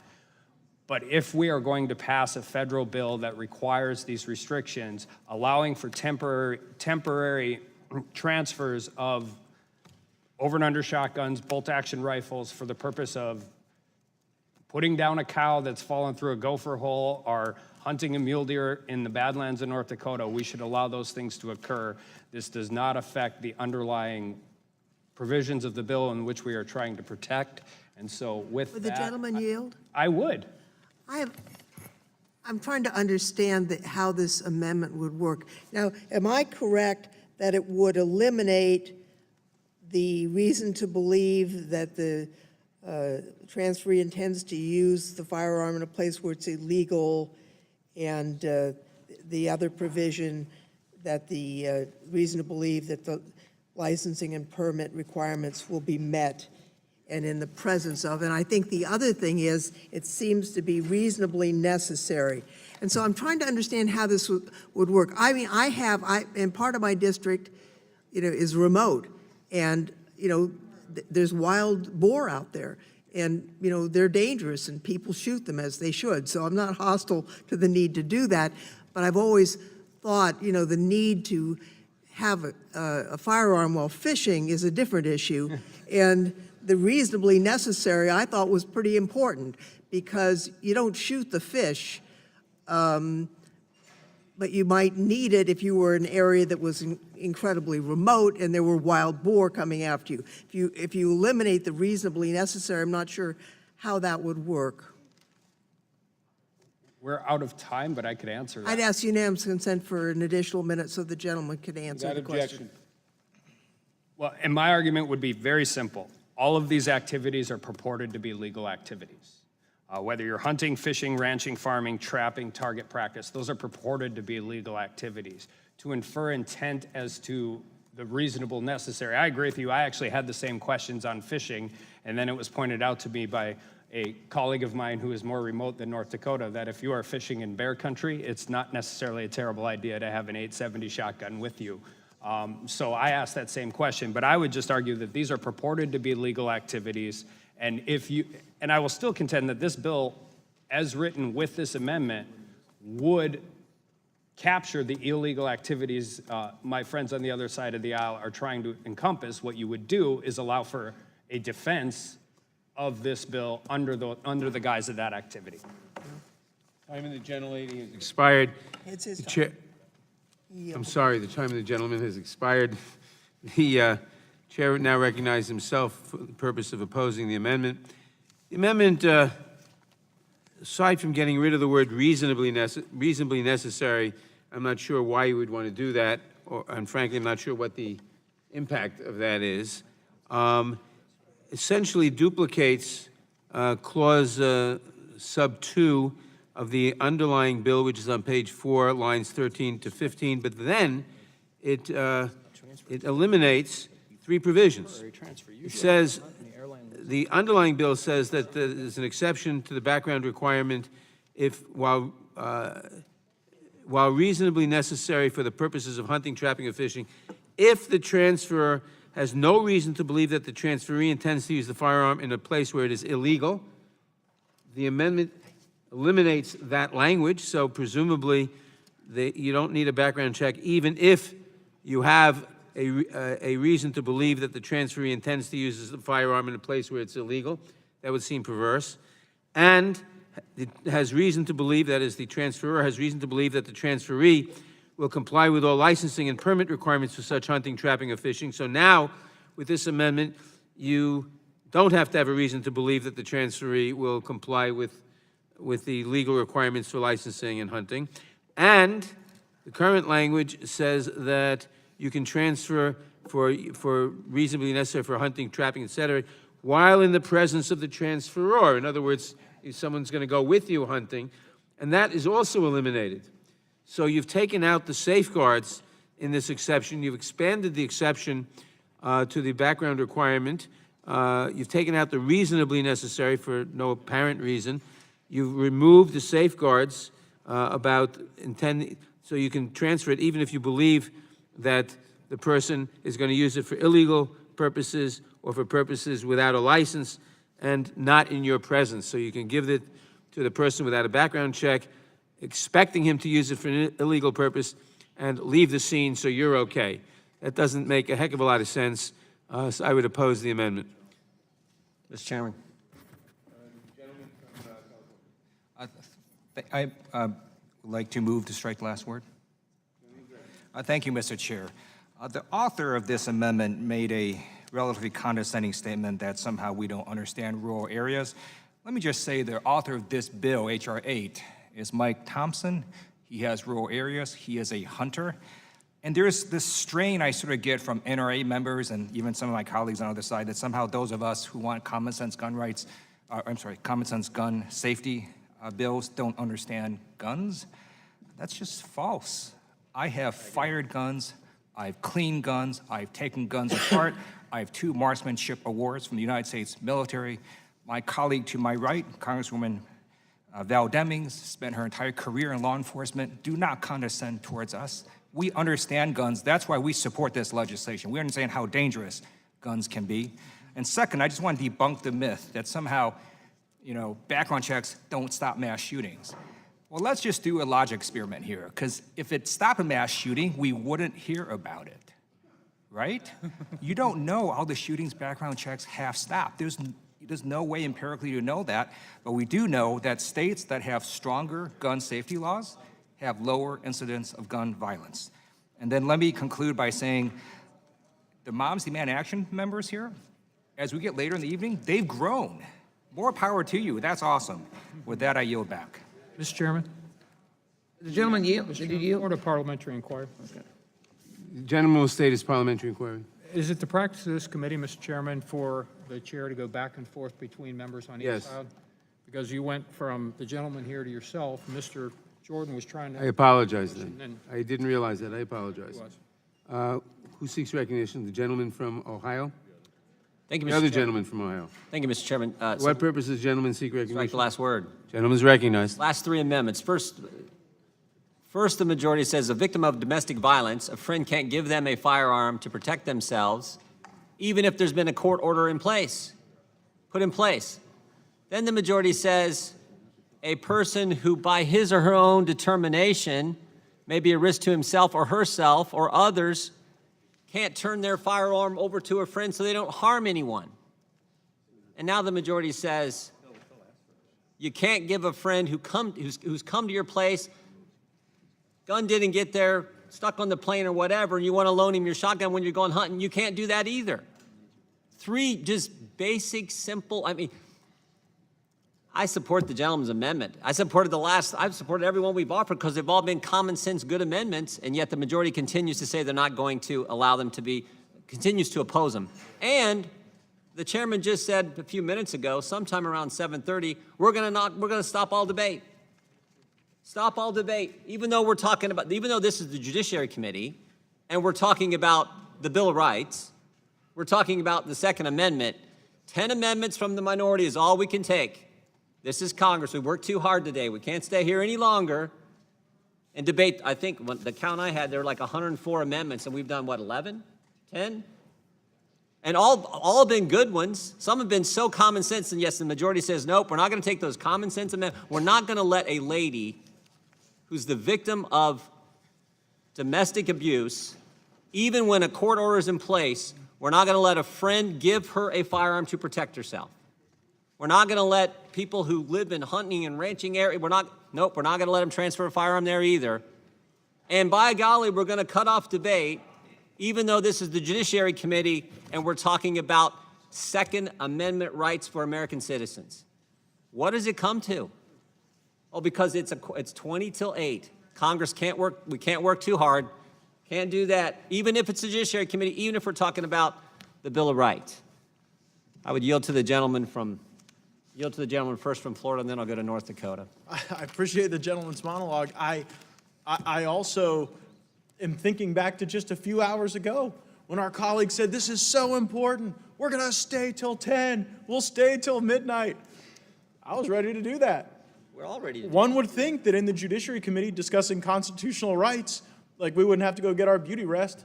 But I guess those offers from the majority to stay, to roll up our sleeves, to work through these amendments, they weren't serious. I Just said like that. this- Would the gentleman yield? Well, it's the gentleman from Ohio's time, but I'll yield to him. I'm going to yield first to the gentleman from North Dakota because we're debating his amendment, his good common sense amendment, like the previous 9 and the other 90-some that we'd like to get to if we're not leaving early. I would yield first to the gentleman from North Dakota. There's a lot to unpack here. First of all, I would start with the chairman's comments, and just to respond briefly in that when you're talking about game and fish violations, reasonably allowed to do that, you are talking about state law. all of these activities that are mentioned in here under this bill. And I want to be clear, again, this is about temporary transfers. This is not about sales. This is not about gifts.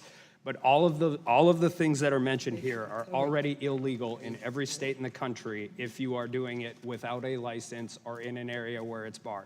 So you are applying federal language to state law. And secondly, I would say I am only condescending to the people. I'm not condescending to any person in general, but I will say that farming and ranching is not mentioned once in this bill, and also that the language as it applies to this amendment and the other restrictions that are in this, are the exceptions in this bill, is so restrictive in the way that it's worded that I hope the majority, if they're going, when they go through the Rules Committee and get to this, they're at least honest about it and just take them away, because they are not applicable in real-world settings. They just are not. So we shouldn't have them in there if they can't actually be used anyway. So with that, I yield back to the gentleman. I thank the gentleman. I would urge the adoption of the gentleman's amendment. It is common sense, as I've said. And I would also urge the chairman not to cut off debate, but to allow the Judiciary Committee to do our job, particularly when we're talking about something as important as the Second Amendment. With that, I yield back.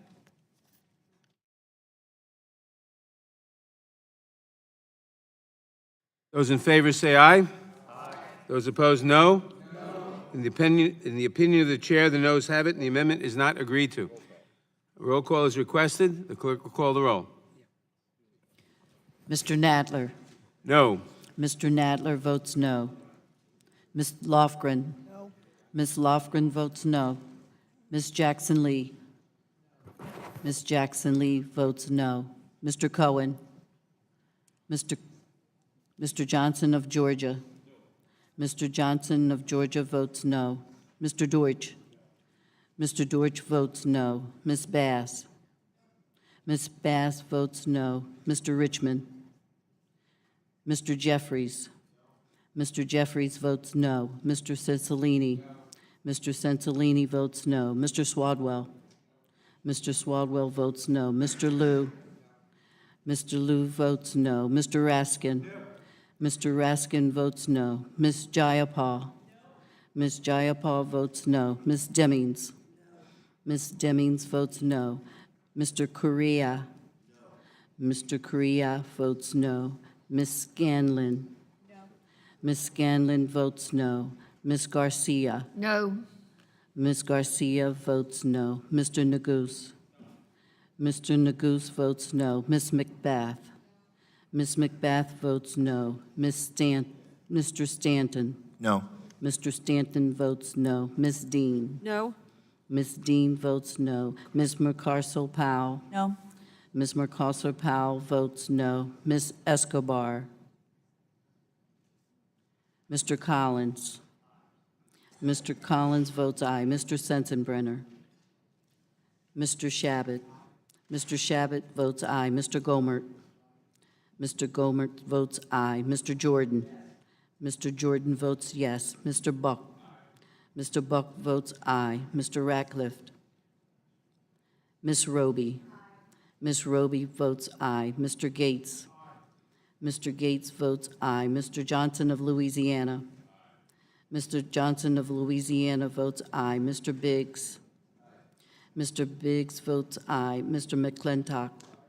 Mr. McClintock votes aye. Ms. Lesko. Ms. Lesko votes aye. Mr. Reschenthaler. Mr. Reschenthaler votes aye. Mr. Klein. Mr. Klein votes aye. Mr. Armstrong. Mr. Armstrong votes yes. Mr. Stube. Mr. Stube votes yes. Oh, can I vote? Sorry, Escobar? Votes Ms. no. Escobar votes No. no. Mr. Cohen is not recorded. Mr. Cohen votes no. Is there any member of the committee who has not been recorded or wishes to be recorded? Clerk, how is Mr. Biggs recorded? Mr. Biggs is recorded aye. Is there anyone else? The clerk will report.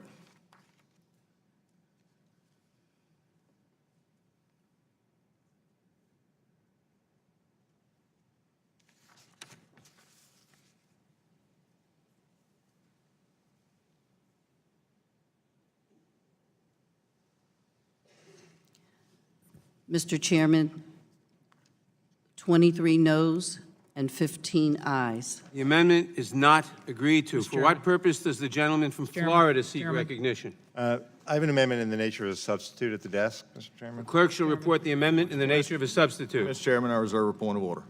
Point of order is reserved.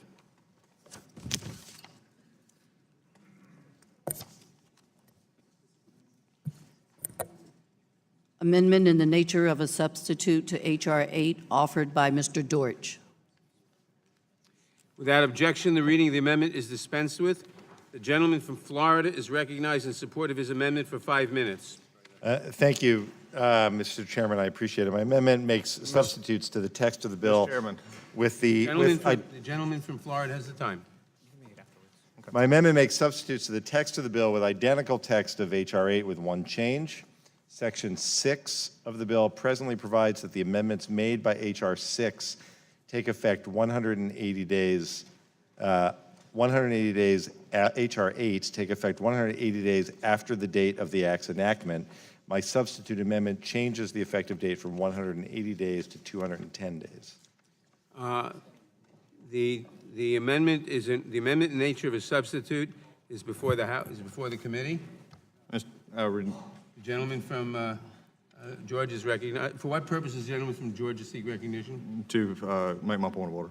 Gentleman will state his point of order. Mr. Chairman, I make a point of order that consideration of the legislation before us violates Rule 2 of the committee rules, as well as Rule 11, Clause 2. An amendment in the nature of the substitute, when offered by the chairman or another majority member at the direction of the chairman, constitutes the text that the committee intends to mark up. The amendment, and I'm sorry. Mr. Chairman. The point of order is not well taken because the text of the amendment in the nature of a substitute, including the effective date at 210 days, is the text that the amendment is the text that the committee will consider. Is there any parliamentary inquiry, Mr. Chairman? Gentleman will state his parliamentary inquiry. It is in the exact requirement of the rule. This is it, but also the question: is it the intent of the chair? You're speaking a little too fast. I can't hear you. I'm used to getting us out on votes. So, is it the intent of the chairman to, whenever the debate goes too long, can the chairman point to me in the rules where it allows the chairman, for the sole purpose of ending debate, to offer an amendment in the nature Not a of a proper substitute? parliamentary inquiry. Does anyone wish to be recognized in opposition to the amendment in the nature of a substitute? Mr. Chairman, Does anyone? move to strike the last word. I need a roll call vote on the point of order, Mr. Chairman. I repeal the ruling of the chair. He appeals the ruling of the chair. Mr. Chairman, I move to table. The motion of the, excuse me, the ruling of the chair, which ruling of the chair? Oh, the ruling of the chair is appealed. A motion to table is made. A motion to table is undebatable. The clerk will call the roll on the motion to table the appeal of the ruling of the chair. Mr. Nadler. Aye. Mr. Nadler votes aye. Ms. Lofgren. Yes. Ms. Lofgren votes yes. Ms. Jackson Lee. Mr. Cohen.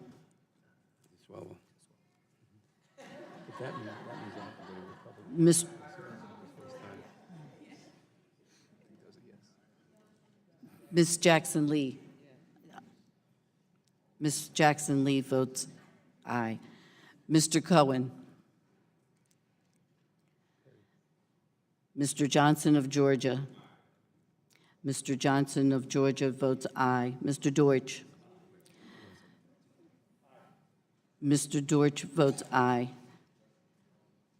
Ms. Bass. Ms. Bass votes aye. Mr. Richmond. Mr. Jeffries. Mr. Jeffries votes aye. Mr. Cicilline.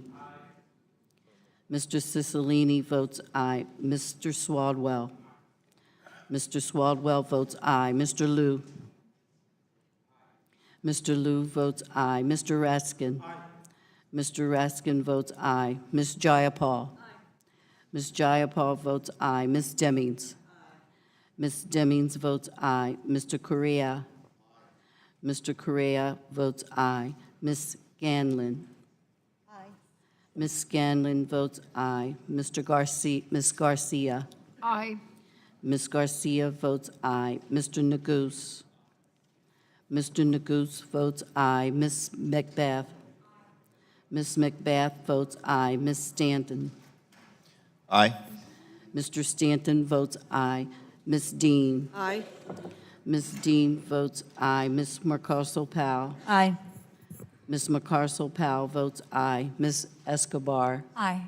Ms. Escobar votes aye. Mr. Collins. Mr. Collins votes no. Mr. Sensenbrenner. Mr. Shabbat. Mr. Shabbat votes no. Mr. Gomert. Mr. Gomert votes no. Mr. Jordan. Mr. Jordan votes no. Mr. Buck. Mr. Buck votes no. Mr. Ratcliffe. Ms. Roby.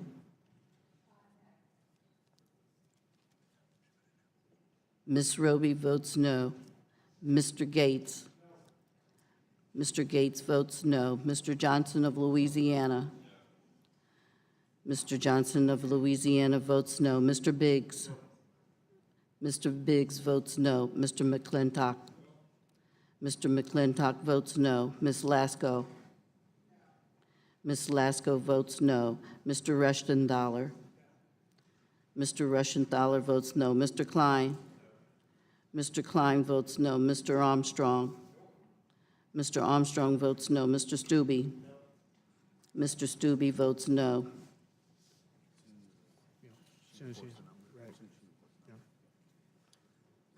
Are there any members who wish to vote who haven't voted? The clerk will report.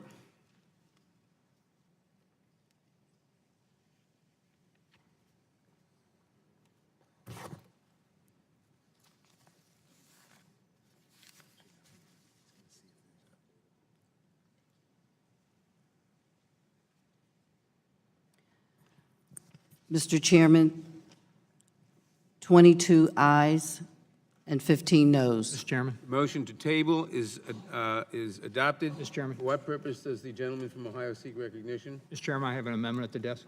We're still on the substitute amendment, and the amendment is not in order yet. An Someone amendment, wish the to- amendment in the nature of a substitute. Mr. Chairman, Does anyone wish to speak on the amendment in the nature of a substitute? Gentleman from Ohio, from Georgia. I move to strike the last word. Gentleman is recognized. I'll yield my time to Mr. Deutsch. I thank my friend from Georgia. Mr. Chairman, tomorrow, 24 hours from now, exactly, I'll be in a park in Parkland. It's the same park that we gathered in 1 year ago when 17 people were gunned down at Stoneman Douglas. And I only ask that as we debate these issues, that we make perfectly clear one thing. This is not about whether this legislation is going to bring back any of the 17 beautiful lives that were taken on February 14th, 2018. It won't. It won't bring back, it won't bring back the son of our colleague. It won't bring back a single victim of gun violence anywhere in America in the history of our country. Not one. But, Mr. Chairman, if this legislation prevents one person who wishes to do harm to others from getting a gun, and because of that, that person can't use the gun he doesn't have to kill even one person in our country, then what we're doing here tonight at 8 o'clock, 24 hours before tomorrow's memorial service in Parkland will be something that we can be proud of. I just ask that tomorrow, as everyone keeps these families in their thoughts, that we not make this legislation about something that could have prevented what happened. It happened. It's now our responsibility to do everything we can to make sure that it never happens again. I yield back. Thank you. I now recognize the Mr. gentleman Chairman. from California, Mrs. Swalwell. Mr. Chairman, for the sake of all the gun violence victims who have waited far too long for this to happen, I move the previous question on the amendment in the nature of a substitute and all amendments thereto. The motion is not debatable or amendable. The question is on ordering the previous question. Mr. Chairman. All those in favor say aye. All those opposed say no. Mr. Chairman. In the opinion of the chair, the ayes have it. Roll call. And the previous Parliamentary question is inquiry. ordered on the amendment in the nature of a substitute.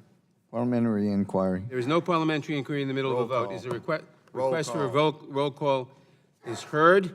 The clerk will call the roll. Mr. Nadler. Aye. Mr. Nadler votes aye. Ms. Lofgren. Aye. Ms. Lofgren votes aye. Ms. Jackson Lee. Aye. Ms. Jackson Lee votes aye. Mr. Cohen. Mr. Cohen votes aye. Mr. Johnson from Georgia. Mr. Johnson of Georgia votes aye. Mr. Dortch. Mr. Dortch votes aye. Ms. Bass. Ms. Bass votes aye. Mr. Richmond. Mr. Jeffries. Mr. Jeffries votes aye. Mr. Cicilline. Aye. Mr. Cicilline votes aye. Mr. Swaldwell. Aye. Mr. Swaldwell votes aye. Mr. Liu. Mr. Liu votes aye. Mr. Raskin. Mr. Raskin votes aye. Ms. Jayapal. Ms. Jayapal votes aye. Ms. Demmings. Ms. Demmings votes aye. Mr. Criea. Mr. Criea votes aye. Ms. Scanlon. Ms. Scanlon votes aye. Ms. Garcia. Aye. Ms. Garcia votes aye. Mr. Neguse. Aye. Mr. Neguse votes aye. Mr. Macbeth. Ms. Macbeth. Aye. Ms. Macbeth votes aye. Mr. Stanton. Aye. Mr. Stanton votes aye. Ms. Dean. Aye. Ms. Dean votes aye. Ms. McCarcel-Powell. Aye. Ms. McCarcel-Powell votes aye.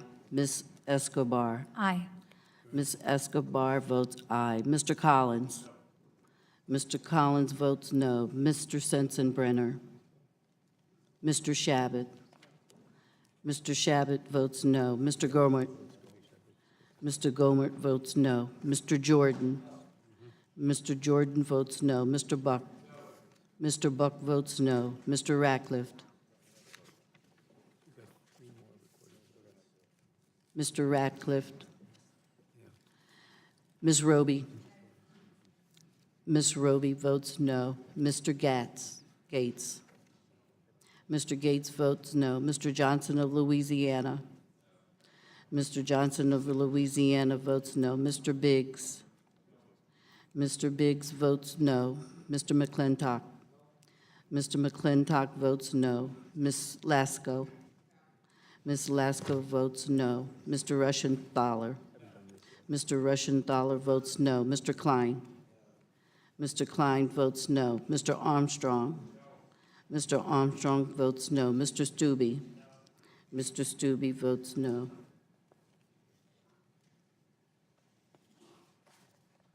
Is there any member who wishes to be recorded who has not been recorded? The clerk will report.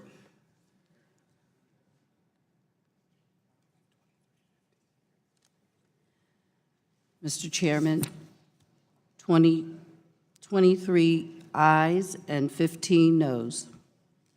The previous question is ordered on the amendment in the nature of a substitute. The previous question having been ordered on the amendment in the nature of a substitute, the vote now occurs on agreeing to the amendment in the nature of a substitute. All those in favor say aye. Aye. Opposed? No. In the opinion of the chair, the ayes have it, and the amendment is agreed to. Roll call. The roll call is requested. The clerk will call the roll. Mr. Nadler. Aye. Mr. Nadler votes aye. Ms. Lofgren. Aye. Ms. Lofgren votes aye. Ms. Jackson Lee. Aye. Ms. Jackson Lee votes aye. Mr. Cohen. Mr. Cohen votes aye. Mr. Johnson of Georgia. Mr. Johnson of Georgia votes aye. Mr. Dortch. Mr. Dortch votes aye. Ms. Bass. Ms. Bass votes aye. Mr. Richmond. Mr. Jeffries. Mr. Jeffries votes aye. Mr. Cicilline. Mr. Cicilline votes aye. Mr. Swalwell. Mr. Swalwell votes aye. Mr. Liu. Mr. Liu votes aye. Mr. Raskin. Mr. Raskin votes aye. Ms. Jayapal. Ms. Jayapal votes aye. Ms. Demings. Ms. Demings votes aye. Mr. Correa. Mr. Correa votes aye. Ms. Scanlon. Aye. Ms. Scanlon votes aye. Ms. Garcia. Aye.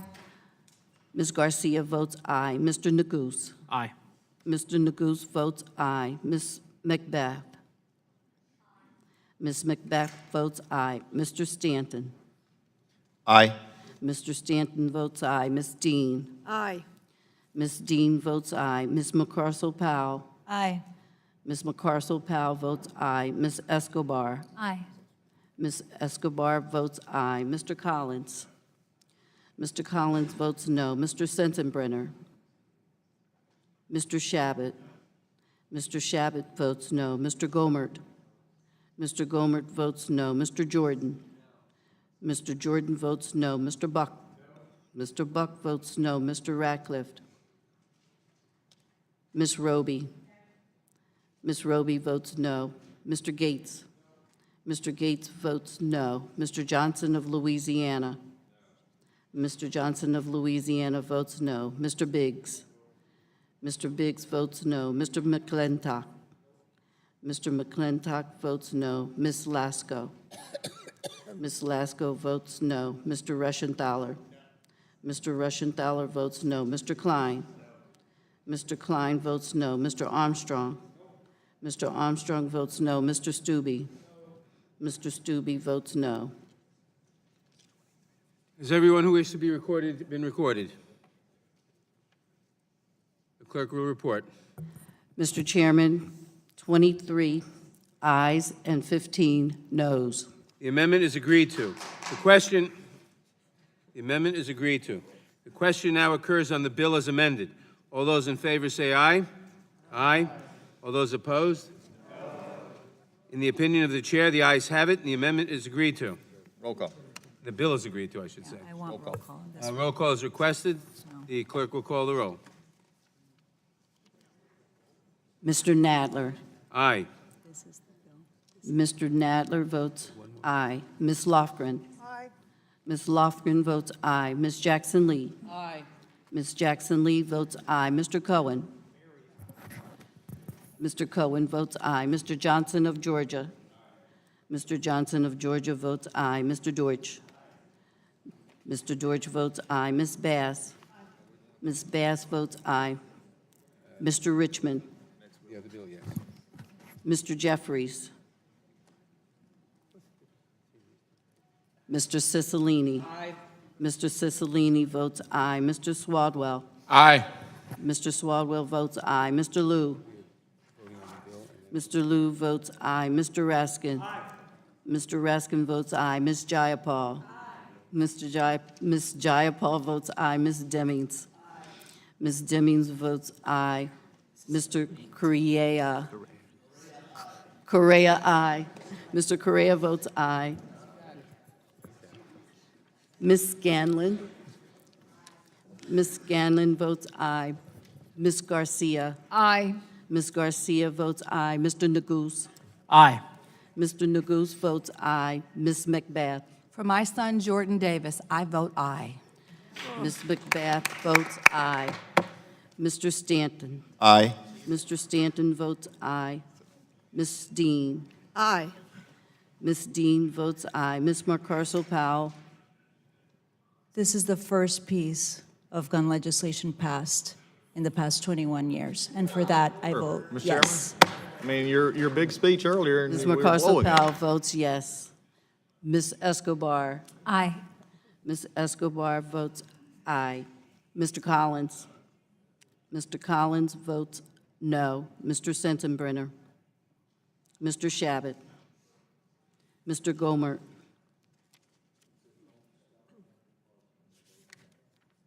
Mr. Gomer votes no. Mr. Jordan? Mr. Jordan votes no. Mr. Buck? Mr. Buck votes no. Mr. Ratcliffe? Ms. Roby? Ms. Roby votes no. Mr. Gates?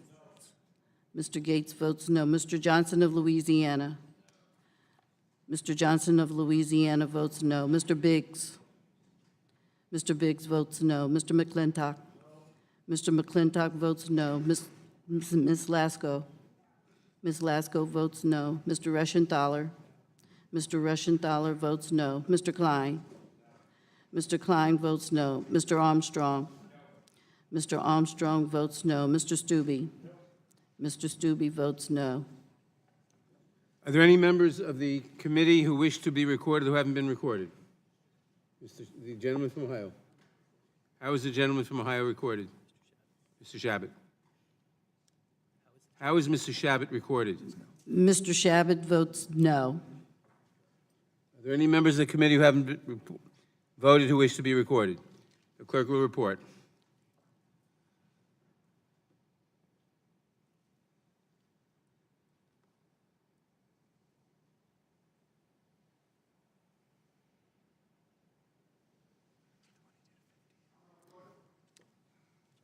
How is the gentleman from New York, Mr. Jeffries, reported?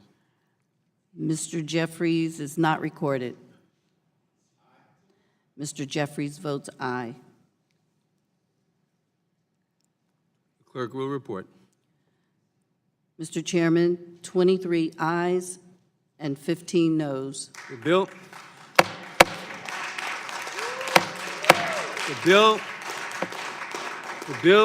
The bill is agreed to. The question is now on the motion to report the bill favorably to the House as amended, with the recommendation that the amendment be agreed to and the bill to pass. All those in favor say aye. Aye. Opposed say no. No. In the opinion of the chair, the ayes have it, and the amendment is call. agreed to. Roll Call is requested. The clerk will call the roll.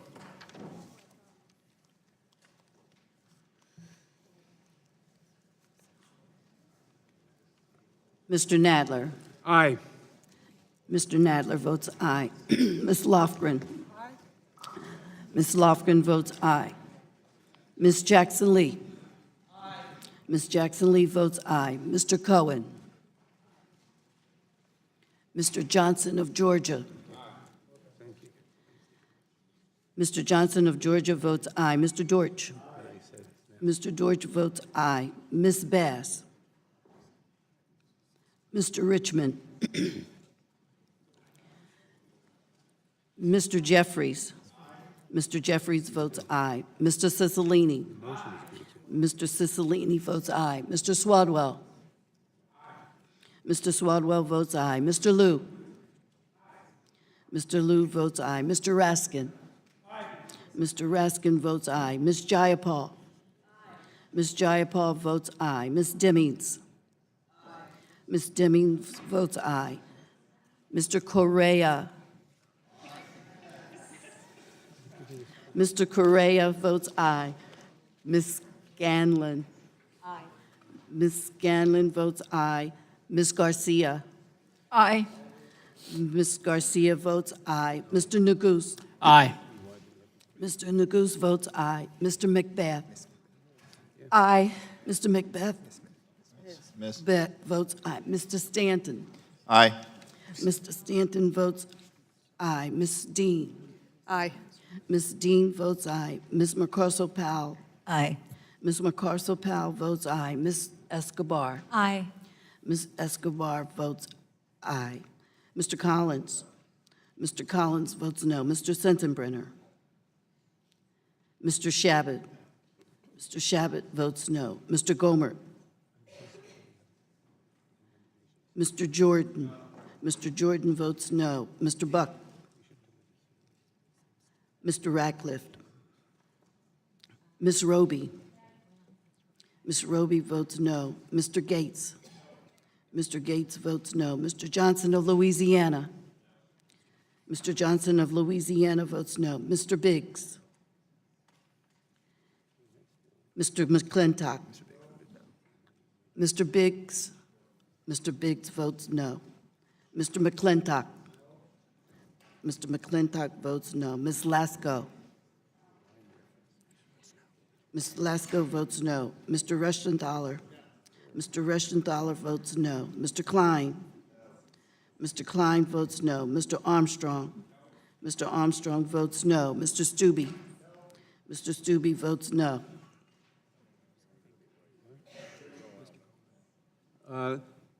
Mr. Gomer? Mr. Buck? Wait. Mr. Gomer? Mr. Gomer votes no. Mr. Buck?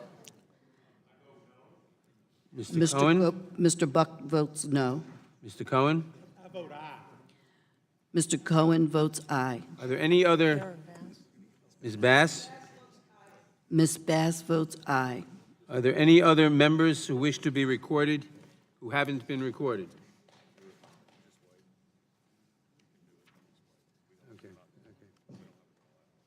The motion to report is agreed to. Members will have 2 days to submit views. Without objection, the bill will be reported as a single amendment in nature of a substitute, and staff is authorized to make technical and conforming changes. Pursuant to notice, I now call up H.R. 1112, the Enhanced Background Checks Act of 2019. Mr. Chairman, parliamentary inquiry. For purposes of markup, and move that the committee report the bill favorably to the House. Mr. Chairman, The clerk parliamentary will inquiry. report the bill. Rhea? A parliamentary inquiry. The clerk will report the We have a bill. parliamentary inquiry. Not now. The clerk will report the bill. H.R. 1112. Without objection, the bill is considered as read and open for amendment at any point. Who has a parliamentary I inquiry? do, Mr. Chairman. Mr. Biggs is recognized for the parliamentary inquiry. Thank you very much. Looks like such a I am curious whether the bill that is being considered is the draft text that was included with markup materials that were distributed by the committee and available in the committee document Yes, the answer repository. is yes. Yes.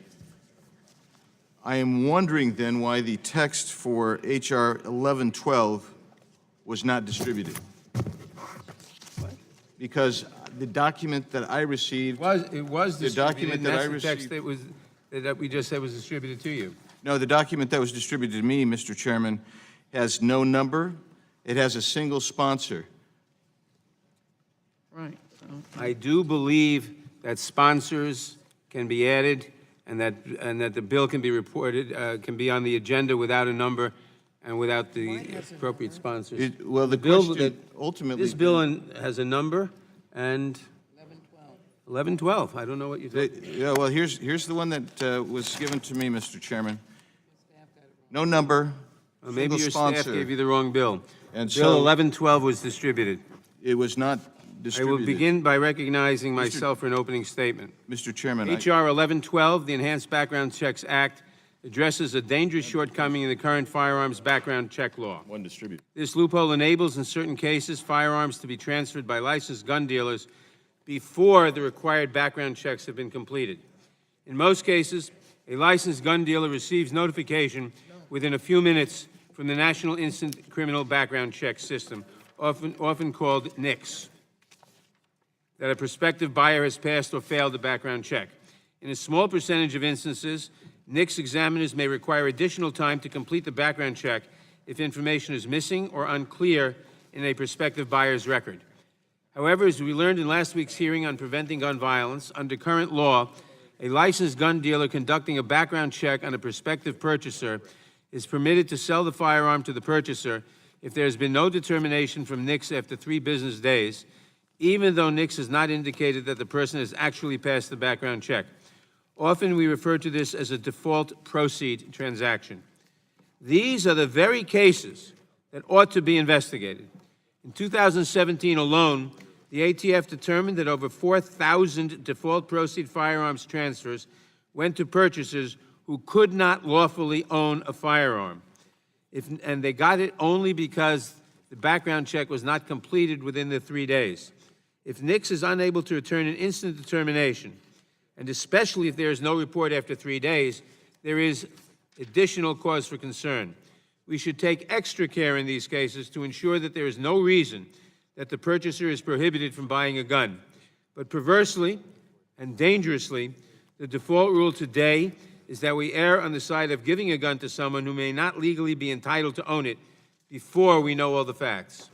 One notable example of the tragic consequences of this loophole is the hate crime murder of 9 people at the Emmanuel African Methodist Episcopal Church in Charleston, South Carolina in 2015. In that tragedy, the shooter was not legally allowed to possess a firearm as a result of drug charges, but he still was able to purchase his gun from a licensed dealer who made the decision to transfer after 3 business days had elapsed, despite not having received a definitive response from the background check system. The bill before us today, H.R. 1112, would strengthen the background check procedures that federal firearms licensees or dealers must follow before selling or transferring a firearm. Under this measure, the initial period a gun dealer must wait for an answer from the NICS is extended from 3 days to 10 days. If after 10 days the NICS system has not returned an answer to the licensed firearms dealer, the prospective purchaser may file a petition with the Attorney General, which should help resolve most applications in short order. If an additional 10 days elapses without a response from the NICS system, the licensed, in other words, a total of 20 days, the licensed firearms dealer then may sell or transfer the firearm to the prospective purchaser if the dealer has no reason to believe that the purchaser is prohibited from obtaining a firearm under federal, state, or local law. No reason, that is, to believe that, aside from the fact that after 20 days, NICS hasn't reported an answer. H.R. 1112 is a sensible and necessary approach to address this issue, and I commend our colleague, Congressman Jim Clyburn, the distinguished Democratic whip, for introducing this bipartisan bill. There has long been bipartisan support for the requirement in current law that licensed gun dealers conduct background checks on prospective purchasers. I would hope that extending the period for such default proceed situations to ensure that we do not make a tragic mistake would also enjoy bipartisan support in the committee today. There is a narrow and a limited range of cases in which an extension of time to process NICS applications would be necessary, but we know that giving the FBI just a little bit more time to complete checks when additional information must be obtained and investigated will save lives. Therefore, I strongly support this bill, and I ask that my colleagues do the same. I now recognize the ranking member of the Judiciary Committee, the gentleman from Georgia, Mr. Collins, for his opening statement. Thank you, Mr. Chairman. Like H.R. 8, the Enhanced Background Checks Act will do nothing on this side to stop gun violence. It was introduced under the premise that it would close a, quote, Charleston loophole. This bill will have ultimately failed to stop the horrific attack in Charleston. It seems to be a familiar refrain, but the Charleston loophole really isn't a loophole. Current law gives federal firearms licensees the option to proceed with a transfer if a background isn't completed within 3 days. No federal firearms licensee is required to complete a transfer without a background check. Eliminating the 3-day proceed to sale provision would not have stopped the Charleston shooter, whose attack occurred over 2 months after first trying to buy a firearm. Instead, such a move would render the Second Amendment rights of law-abiding Americans subject to the arbitrary decisions of FFLs. Even more, without the 3-day proceed to sale provision, the FBI has no incentive to complete background checks in a timely manner. With NICS appeals taking upwards of a year, a system allowing government arbitrary delay the exercises of an enumerated right would be a clear violation of the right to keep and bear arms. With that said, there will be a couple of amendments. I understand the chairman is getting ready to close this down as well. And even on the side, and I applaud the chairman for passing his bill. We always knew he would. And that's what happens, you know, with the majority is able to, and the minority raises question. What concerns me, and it still concerns me, as even was put out on social media by your committee, was that we have y'all forced to shut down a debate for 10 hours. And it is amazing to me that in our first part, and I wish the chairman could have been here to listen to this, it is amazing to me that we were going to pass this bill one way or the other. We understood that.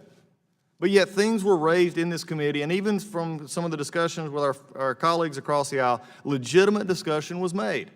This issue of imminency is one that will come back and harm. There is parts of H.R. 8 that needed discussion and amendments that were offered thoughtfully with for domestic violence victims, those with, it is amazing to me that also, again, we just blow off the country and those who live in rural areas altogether and not want to deal with this.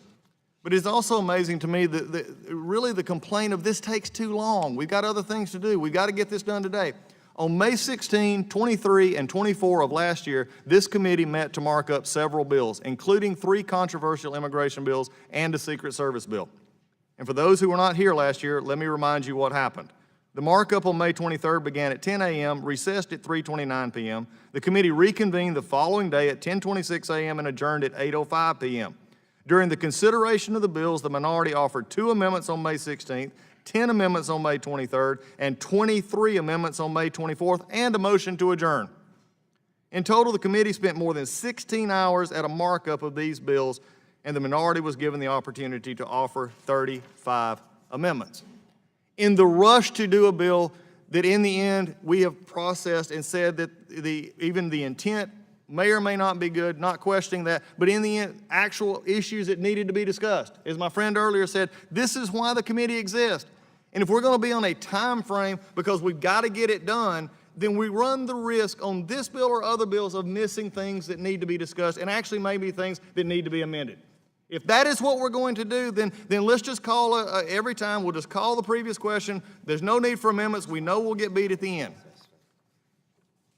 The problem here is again, you can have the issue of the bill, but the amendments that were offered were valid amendments, offered in amendments, whether we agreed at the end result or not. There are some things that if this bill goes forward, if this bill somehow was signed into law, there are things right now that could actually end up costing lives because of what was in here. It may, as one said, save one, and I would not deny that because you can never do that. But it also could cost lives. What do we say to that? What do we say to those that could actually hurt?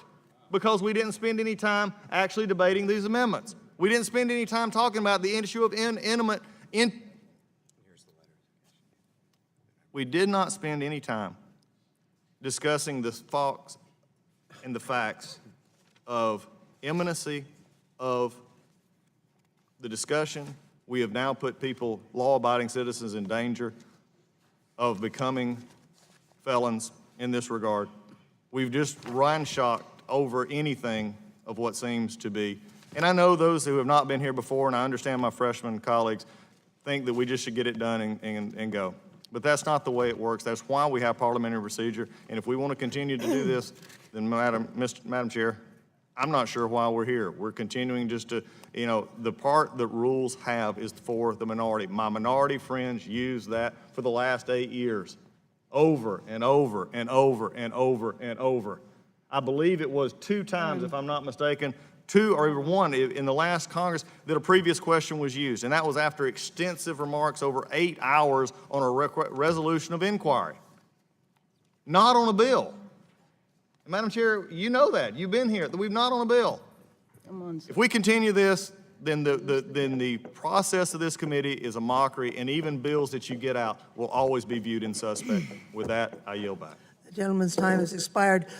Before turning to the chairperson of the Crime Subcommittee, I would just like to note that in the last Congress, Chairman Goodlatte moved the previous question on 2 occasions, and in both occasions without any notice to the minority. We are trying to move through this to have everyone be heard, but there comes a point where it is repetitive and dilatory, and that is something we hope to avoid in the discussion of this bill. I recall that sometimes there are deadlines to get bills out. As a matter of fact, my first year on this committee, then Chairman Hyde advised the same thing and did a previous question motion on a constitutional amendment of great import. So at this point, I would like to recognize the chairperson of the Crime Subcommittee, Ms. Bass, for her opening statement. Thank you, Madam Chair. I support H.R. 1112, the Enhanced Background Checks Act of 2019, as a common-sense measure to improve the current firearms background check system and to save lives. When the Brady Act was enacted 25 years ago, Congress established a mechanism called the National Instant Criminal Background Check System to implement the requirement that licensed gun dealers conduct checks on individuals seeking to purchase firearms. The FBI established this system, often called the NICS, to include records relevant to the categories of circumstances prohibiting individuals from possessing firearms under federal law. This includes felons, fugitives, individuals who have renounced their citizenship, and certain domestic violence abusers, among others. Over time, we have taken steps to try to make the system more effective. For instance, after the horrific Virginia Tech mass shooting in 2007, we enacted the NICS Improvements Act Amendment Act because it was clear that relevant mental health records were often not being reported to the system. And largely motivated by the shooting at the church in Sutherland Springs, Texas in 2017, last year, the committee developed and Congress enacted the Fix NICS Acts, also designed to ensure the appropriate records are reported to the system by the states and also federal agencies. Now, recognizing how important it is to submit the records to the system, it is time to address the circumstances in which the FBI needs additional time to investigate information relating to a prospective purchaser when the records may not be immediately clear as to whether someone is legally allowed to purchase a firearm. Under current law, a gun dealer may sell a gun to a purchaser even if the system has not given a green light to the sale, when after 3 business days have passed without a denial being issued by the system. In these circumstances, it is the choice of the dealer as to whether to proceed with the sale, which we call a default proceed, or whether to wait for the check to be completed. The results of such a choice were tragic in Charleston, South Carolina in 2015, when a young man filled with hate shot and killed 9 worshipers at the Mother Emanuel AME Church. The gun used in this murder had been transferred by a gun dealer to the shooter, even though the check had not been completed by the FBI, but which would have resulted in a denial had the check been finished. This is not an isolated incident. Since 1994, gun sellers proceeded with between 3,000 and 4,000 default proceed sales per year. Analyzing data provided by the Department of Justice, one study found that such sales are 8 times more likely to involve a prohibited purchaser than other background checks. In 2017 alone, default proceed sales accounted for 4,864 transfers to purchasers who were prohibited from owning firearms. The FBI reported that in 2007 and 2008, in cases a licensed seller sold a firearm through a default proceed transfers, approximately 22% of the individuals investigated were legally prohibited from purchasing or possessing a firearm. The additional time provided by H.R. 1112 is not too much to ask so that we may help prevent tragedies such as the Charleston shooting from happening. That is why I ask my colleagues to join me in supporting this bill today. I yield back the balance of my time. I thank the gentlelady. I understand that Mr. Ratliff is not here to provide his opening statement. Should he wish to enter it into the record, we would welcome that. So we will go directly to inquire if there are any amendments to the bill. Madam Chair. The ranking member is recognized. For what purpose? Madam Chair, I have an amendment at the desk. The clerk will read the amendment. Okay. Amendment to H.R. 1112, offered by Mr. Collins of Georgia. Without objection, the amendment will be considered as read. Mr. Collins, you are recognized to speak in behalf of your amendment. Thank you, Madam Chair. Look, we were still going strong. I think this is an interesting, but I am going to say, and I think to my friends on the other side, this is one that I'm truly offering is one that we can come together on. I would think we should be accepted because it goes back to something we've had very personal discussions here tonight. This is very personal for me, and this is why this amendment is. And what we're simply doing is striking the language adjudicated as a mental defective and inserted adjudicated with mental illness. As a father of a special needs child, the word mental defective is abhorrent to me. To think that anyone in the language of the code and however you want to call it, is called a defective, then I challenge them to look at my daughter if she was to roll in here in her wheelchair and have issues that she does with memory and call her a mental defective. If we continue this process down the road, we need to clean up the code. We need to be a part of this. And this is an amendment that I think should have, hopefully, bipartisan support on. I don't think anybody on either side would want to continue the degradation of those with mental illness by calling them defective. As we look at this thing, this is also another way just to continue to help this process. I appreciate the gentlelady from California, I believe it was just now, who did recognize the fact that we did pass the Fix NICS Act last year.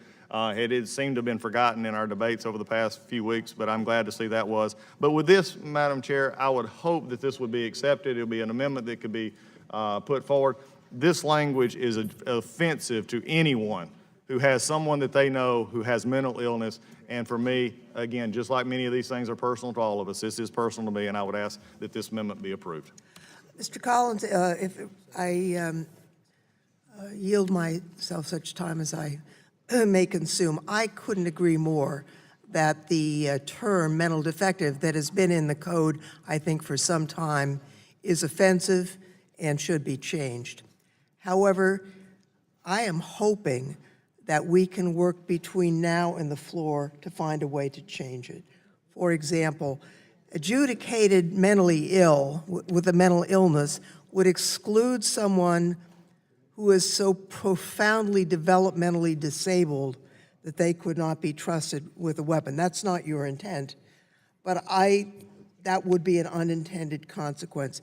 If the gentleman would be willing to do this, to temporarily withdraw and to work with us in good faith to fix this offensive term in a way that actually works, I would welcome that, and I think we could do that on a bipartisan basis. I appreciate the chair, and if the chair would indulge some certainly time. would. I would like to see this, but also as a former member of the Rules Committee coming back here, I also recognize we could change this in rules. And what I would ask tonight is make a statement here, because we've done this before, and I believe, Madam Chair, we've been a part of this discussion actually in other bills, and it never seems to get done. So what I would ask is that we go ahead, we make the change here. If we find better language, we can do it in a Rules Committee print when we get there.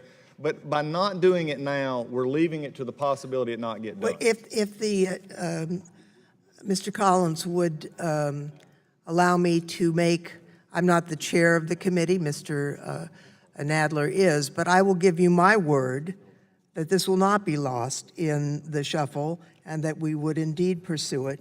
I'm not prepared to accept the change because of the unintended consequences that could flow, but I hope that Mr. Collins would realize that when we give our word to work together, that means something. And I understand that, Madam Chair, but I also understand that this is something that I have seen put off before in this committee. And at this point in time, I don't see, again, we've done lots of other things today, and I think, but this is one that I would like to see go ahead. Let's make the change now, and we can. As a member of Rules, and I've done it for 4 years, these can be changed there. It's not like this is going straight, to the desk, but there's not anything, as you said, we're not trying to hide the ball here, we're not trying to do anything else. This is something that needs to start now. We just made a statement that many of us believe is not going to affect as it should. Let's make this statement here. I think I could see both sides saying, let's make the statement here. I appreciate the chairwoman is being cautious here, but let's be cautious at Rules Committee. We still have another, complete bite. We just want to put a placeholder here to make sure this is actually discussed, and I would insist on continuing with this amendment. All right, well, with that, before I turn to the gentlelady from Texas, I would ask that we oppose this amendment at this time, understanding that even though Mr. Collins is insisting that we proceed, the majority would intend to amend this in a proper way between now and the floor. And I would just before the gentlelady, I do know it needs to go. Would the gentlelady just again?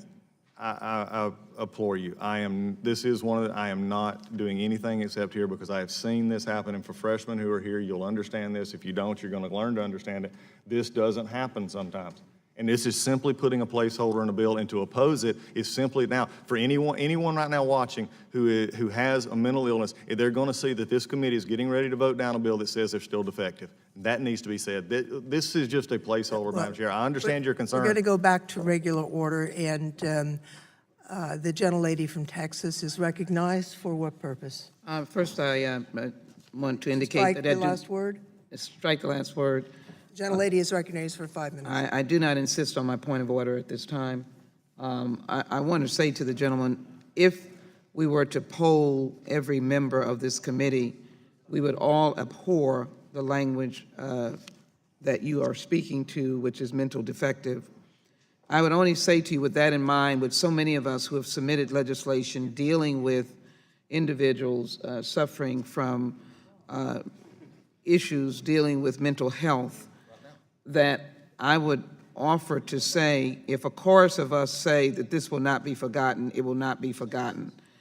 The underlying bill, if I could speak to that, is a powerful reminder of what happens when you do not have the kinds of checks and balances on the background checks. Having gone to the funeral of the Emanuel 9 with entire Charleston coming out for such a violent killing, when people of faith were kneeling on their knees and praying, the loss of the shepherd of the church, the pastor of the church, children or young people seeing their grandmothers or aunts shot in their very sight. It was a violent killing, and it was done because a gun was given to someone where the background check was not completed. This provision of 20 days, astutely presented by Mr. Clyburn, the majority whip, is a bipartisan bill that I would welcome our colleagues supporting. But again, I know the empathy and sympathy and the kind of person that Jim Clyburn is, and I can assure Mr. Collins that his knowledge of your concern would also lead him to advocate for your position.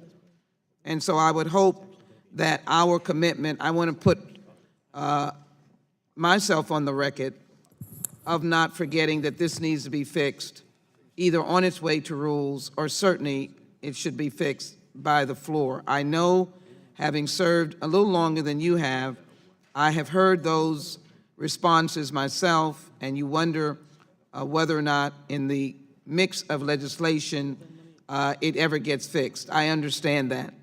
But again, I believe if you polled all of us, we would all raise our hand, Ranking Member Collins, and say, we will not forget to change this in the code, and maybe to look collectively over the code to try to, in this Congress, address this ill-spoken terminology of defective. All are children of God. They have their own value and beauty. And for any of us who have experienced mental health issues in our own respective families, tragic some, resulting in tragedy some, but others who live, we know that that is a term that should not be used. And so I know you may persist, but I, for one, am going to figuratively raise my hand and indicate that I'm not going to forget this particular language that needs to be corrected. Would the gentlelady yield for just a I'll be happy to yield to the gentleman. And I appreciate the gentlelady's discussion, and I get it, and you've been here before, and this was actually discussed last year about doing even a suspension bill. This has been had in this committee Let's before. do it together. We've done it before, but again, also I know that when this gets to rules, it's going to be a closed rule. Okay, this will be a closed rule along with H.R. 8, and I get that. I mean, I've been on Rules Committee, so it's going to be a closed rule, so there'll be no chance to do this as we go forward. And that is the problem that we just have, that we continue to kick this can down the road.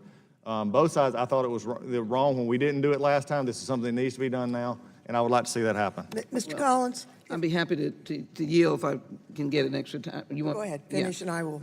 Let me yield to the gentlelady, Ms. Scanlon. I just wanted to note that the federal legal definition of a mental defective, which I agree is not good language, is actually broader than mental illness.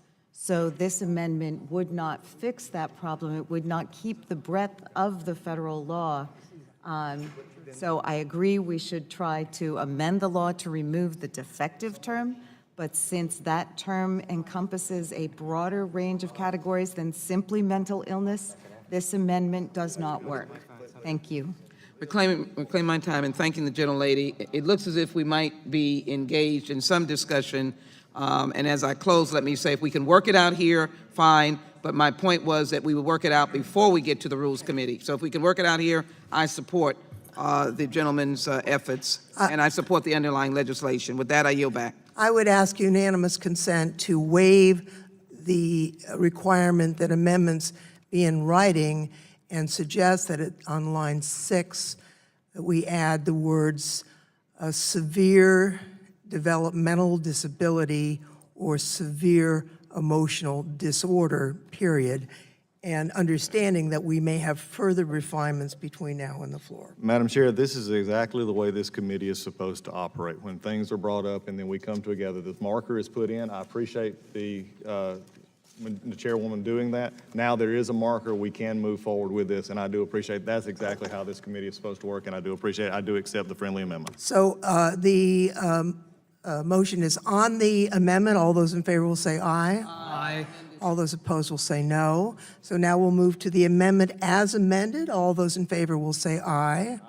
All those opposed will say no. And in the opinion of the chair, the ayes have it, and Mr. Nadler has returned.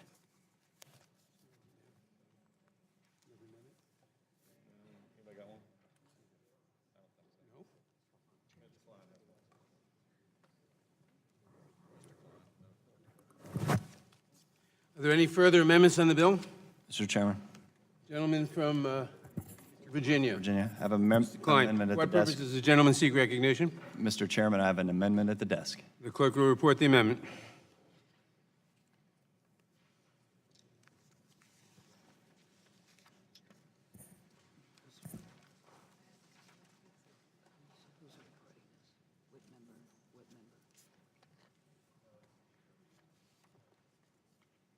Reserve a point of order. Gentlelady reserves a point of order. Clerk will report the amendment.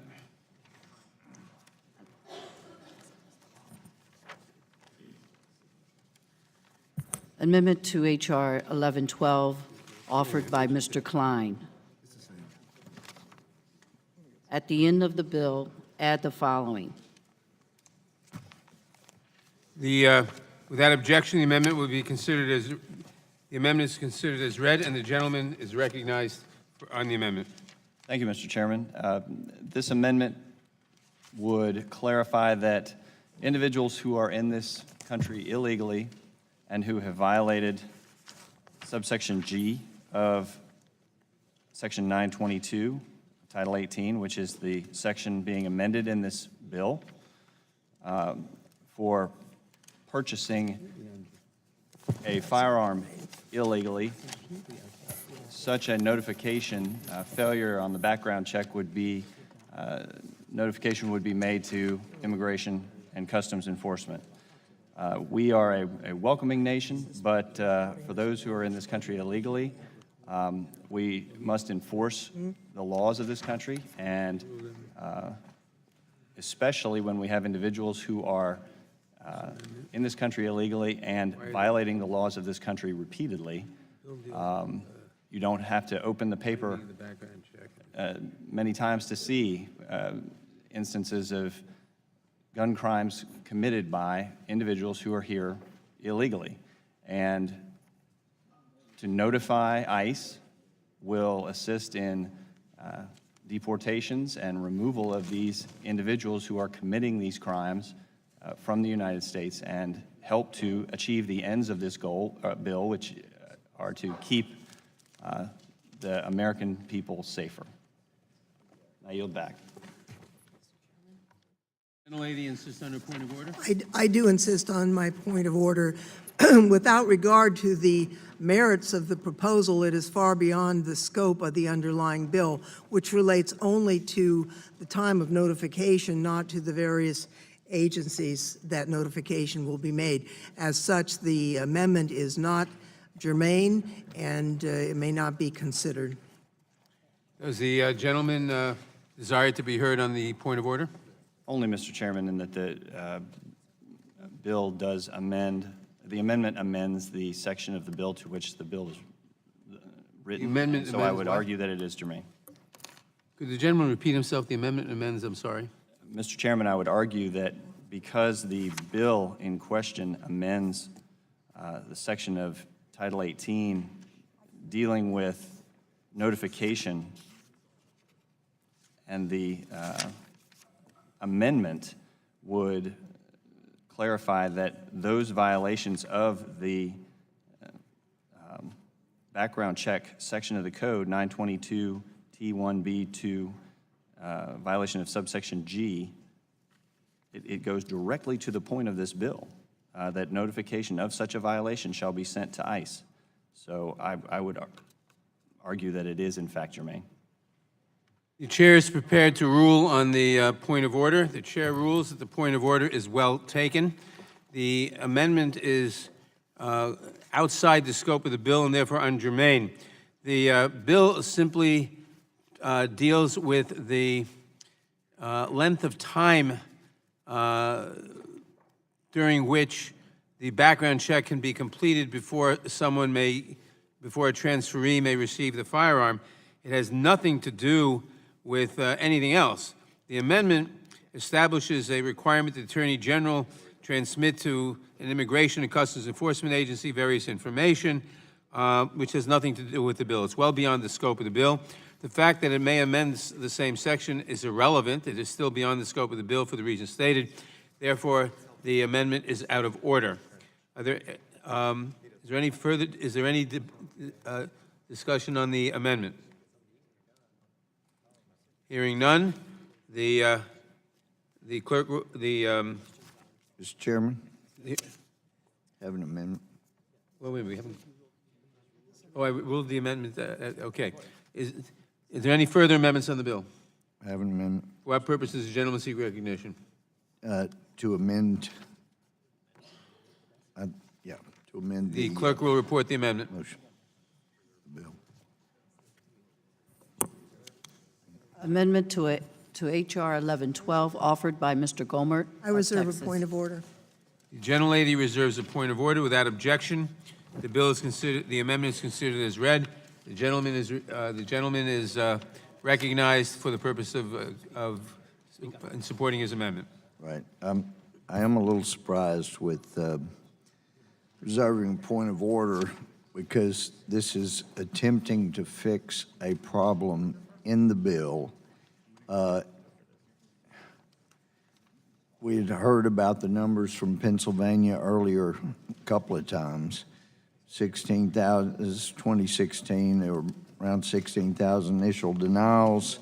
We were told 13,000 was how many people that shouldn't have guns that didn't get them, but actually there were only 356 convictions for violating the law and trying to get a gun. There were 3,000 or so people that appealed, but there were thousands and thousands of people that couldn't afford the money to appeal.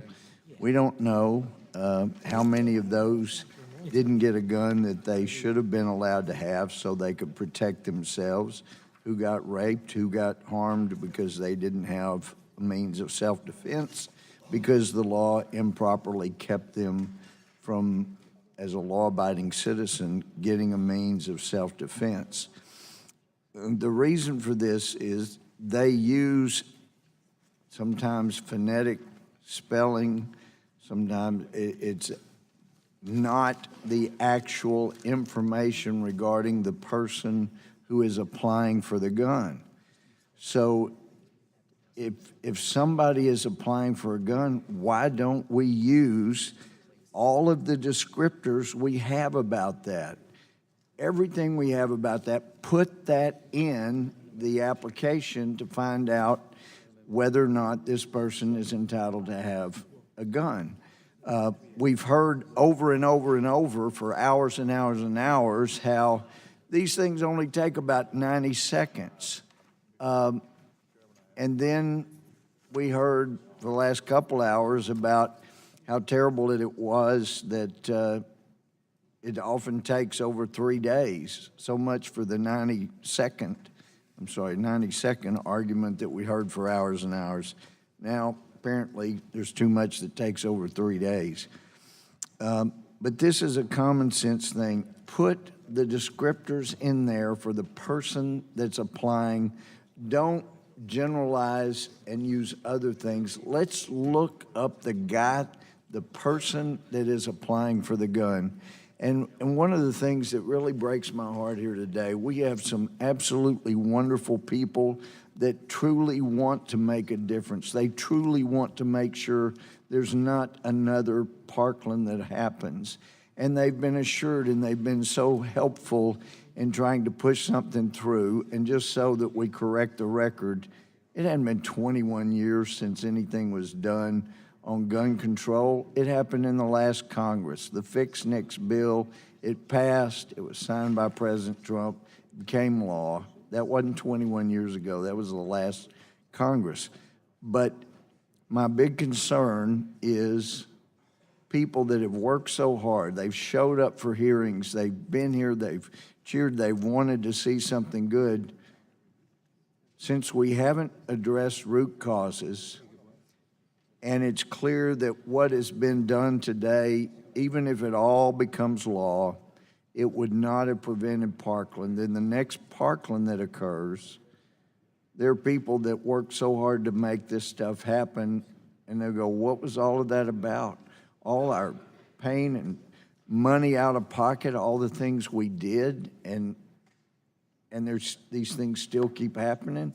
What was all that we did for? And I hope they will not become too jaded, because we do need people participating. They just have to be careful to read and think through and figure out who you can trust to do things that will make a difference, that will save people for the future, not just pass something for the sake of passing something so we can say we really did something, even though it won't stop the very thing that people were hoping to stop with the legislation.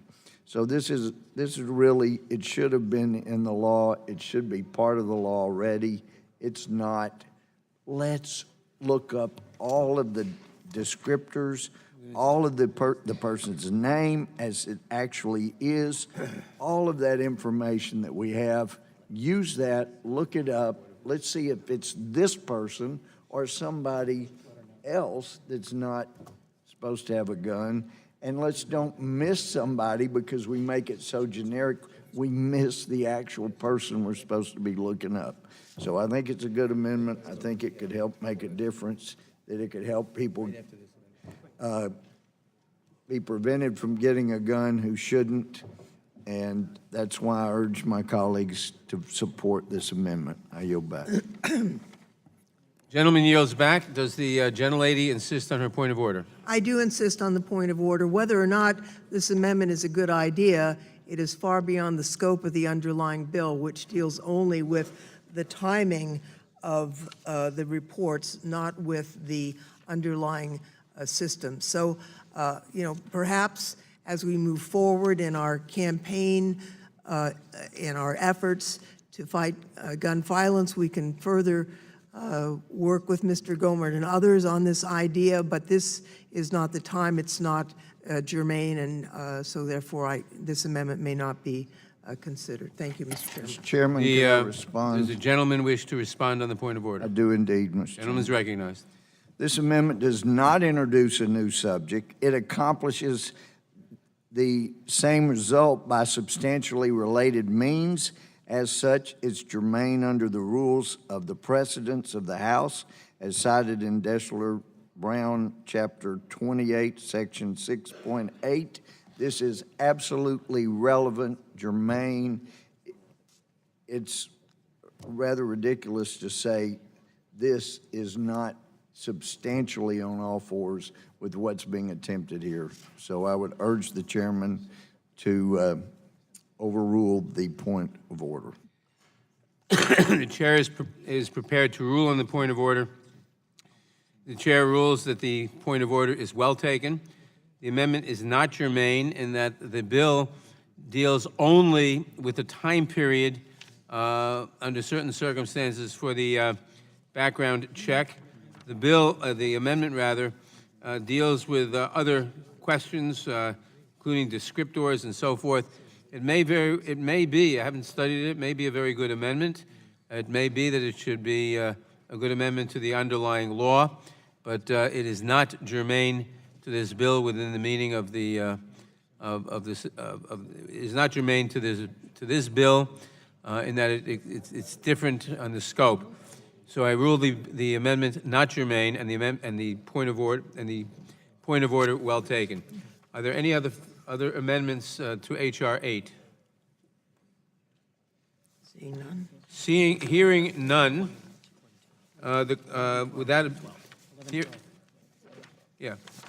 hearing none, reporting quorum being present, the question is on the motion to report the bill as amended, H.R. 1112, favorably to the House. Those. Oh, I'm sorry. I had promised. Ms. Bath sought recognition.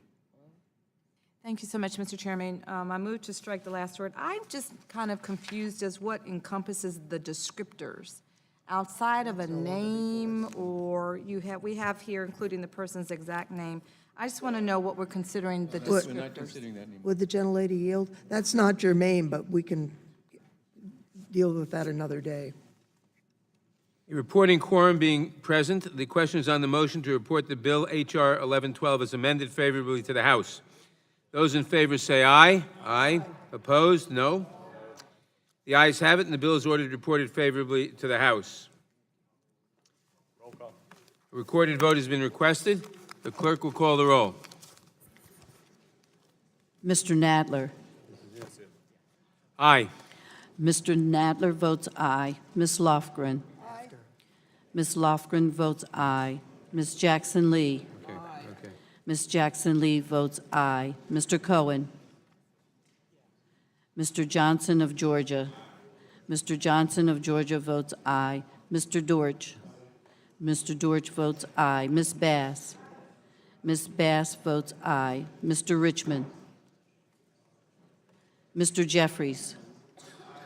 Mr. Jeffries votes aye. Mr. Cicilline. Mr. Swaldwell. Mr. Liu. Mr. Raskin. Ms. Jayapal. Ms. Stemmings. Ms. Stemmings votes aye. Mr. Correa. Mr. Correa votes aye. Ms. Scanlon. Ms. Scanlon votes aye. Ms. Garcia. Aye. Ms. Garcia votes aye. Mr. Neguse. Aye. Mr. Neguse votes aye. Ms. McBath. Aye. Ms. McBath votes aye. Mr. Stanton. Aye. Mr. Stanton votes aye. Ms. Dean. Aye. Ms. Dean votes aye. Ms. McCarcel-Powell. Aye. Ms. McCarcel-Powell votes aye. Ms. Escobar. Aye. Ms. Escobar votes aye. Mr. Collins. Mr. Collins votes no. Mr. Sensenbrenner. Mr. Shabbat. Mr. Shabbat votes no. Mr. Gomert. Mr. Gomert votes no. Mr. Jordan. Mr. Jordan votes no. Mr. Buck. Mr. Buck votes no. Mr. Ratcliffe. Ms. Roby. Ms. Roby votes no. Mr. Gates. Mr. Gates votes no. Mr. Johnson of Louisiana. Mr. Johnson of Louisiana votes no. Mr. Biggs. Mr. McClintock. Mr. McClintock votes no. Ms. Lasko. Ms. Lasko votes no. Mr. Reschenthaler. Mr. Reschenthaler votes no. Mr. Klein. Mr. Klein votes no. Mr. Armstrong. Mr. Armstrong votes no. Mr. Stube. Mr. Stube votes no.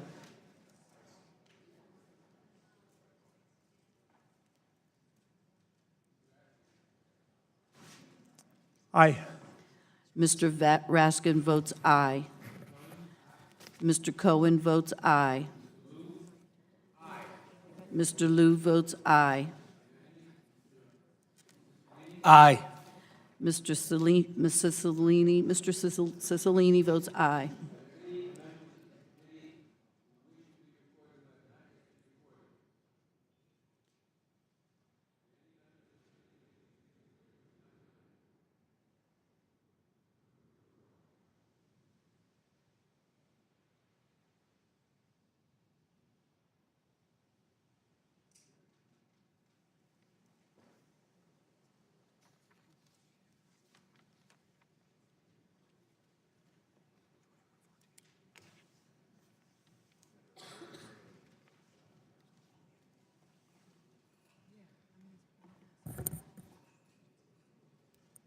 Mr. Chairman, 21 ayes and 14 noes.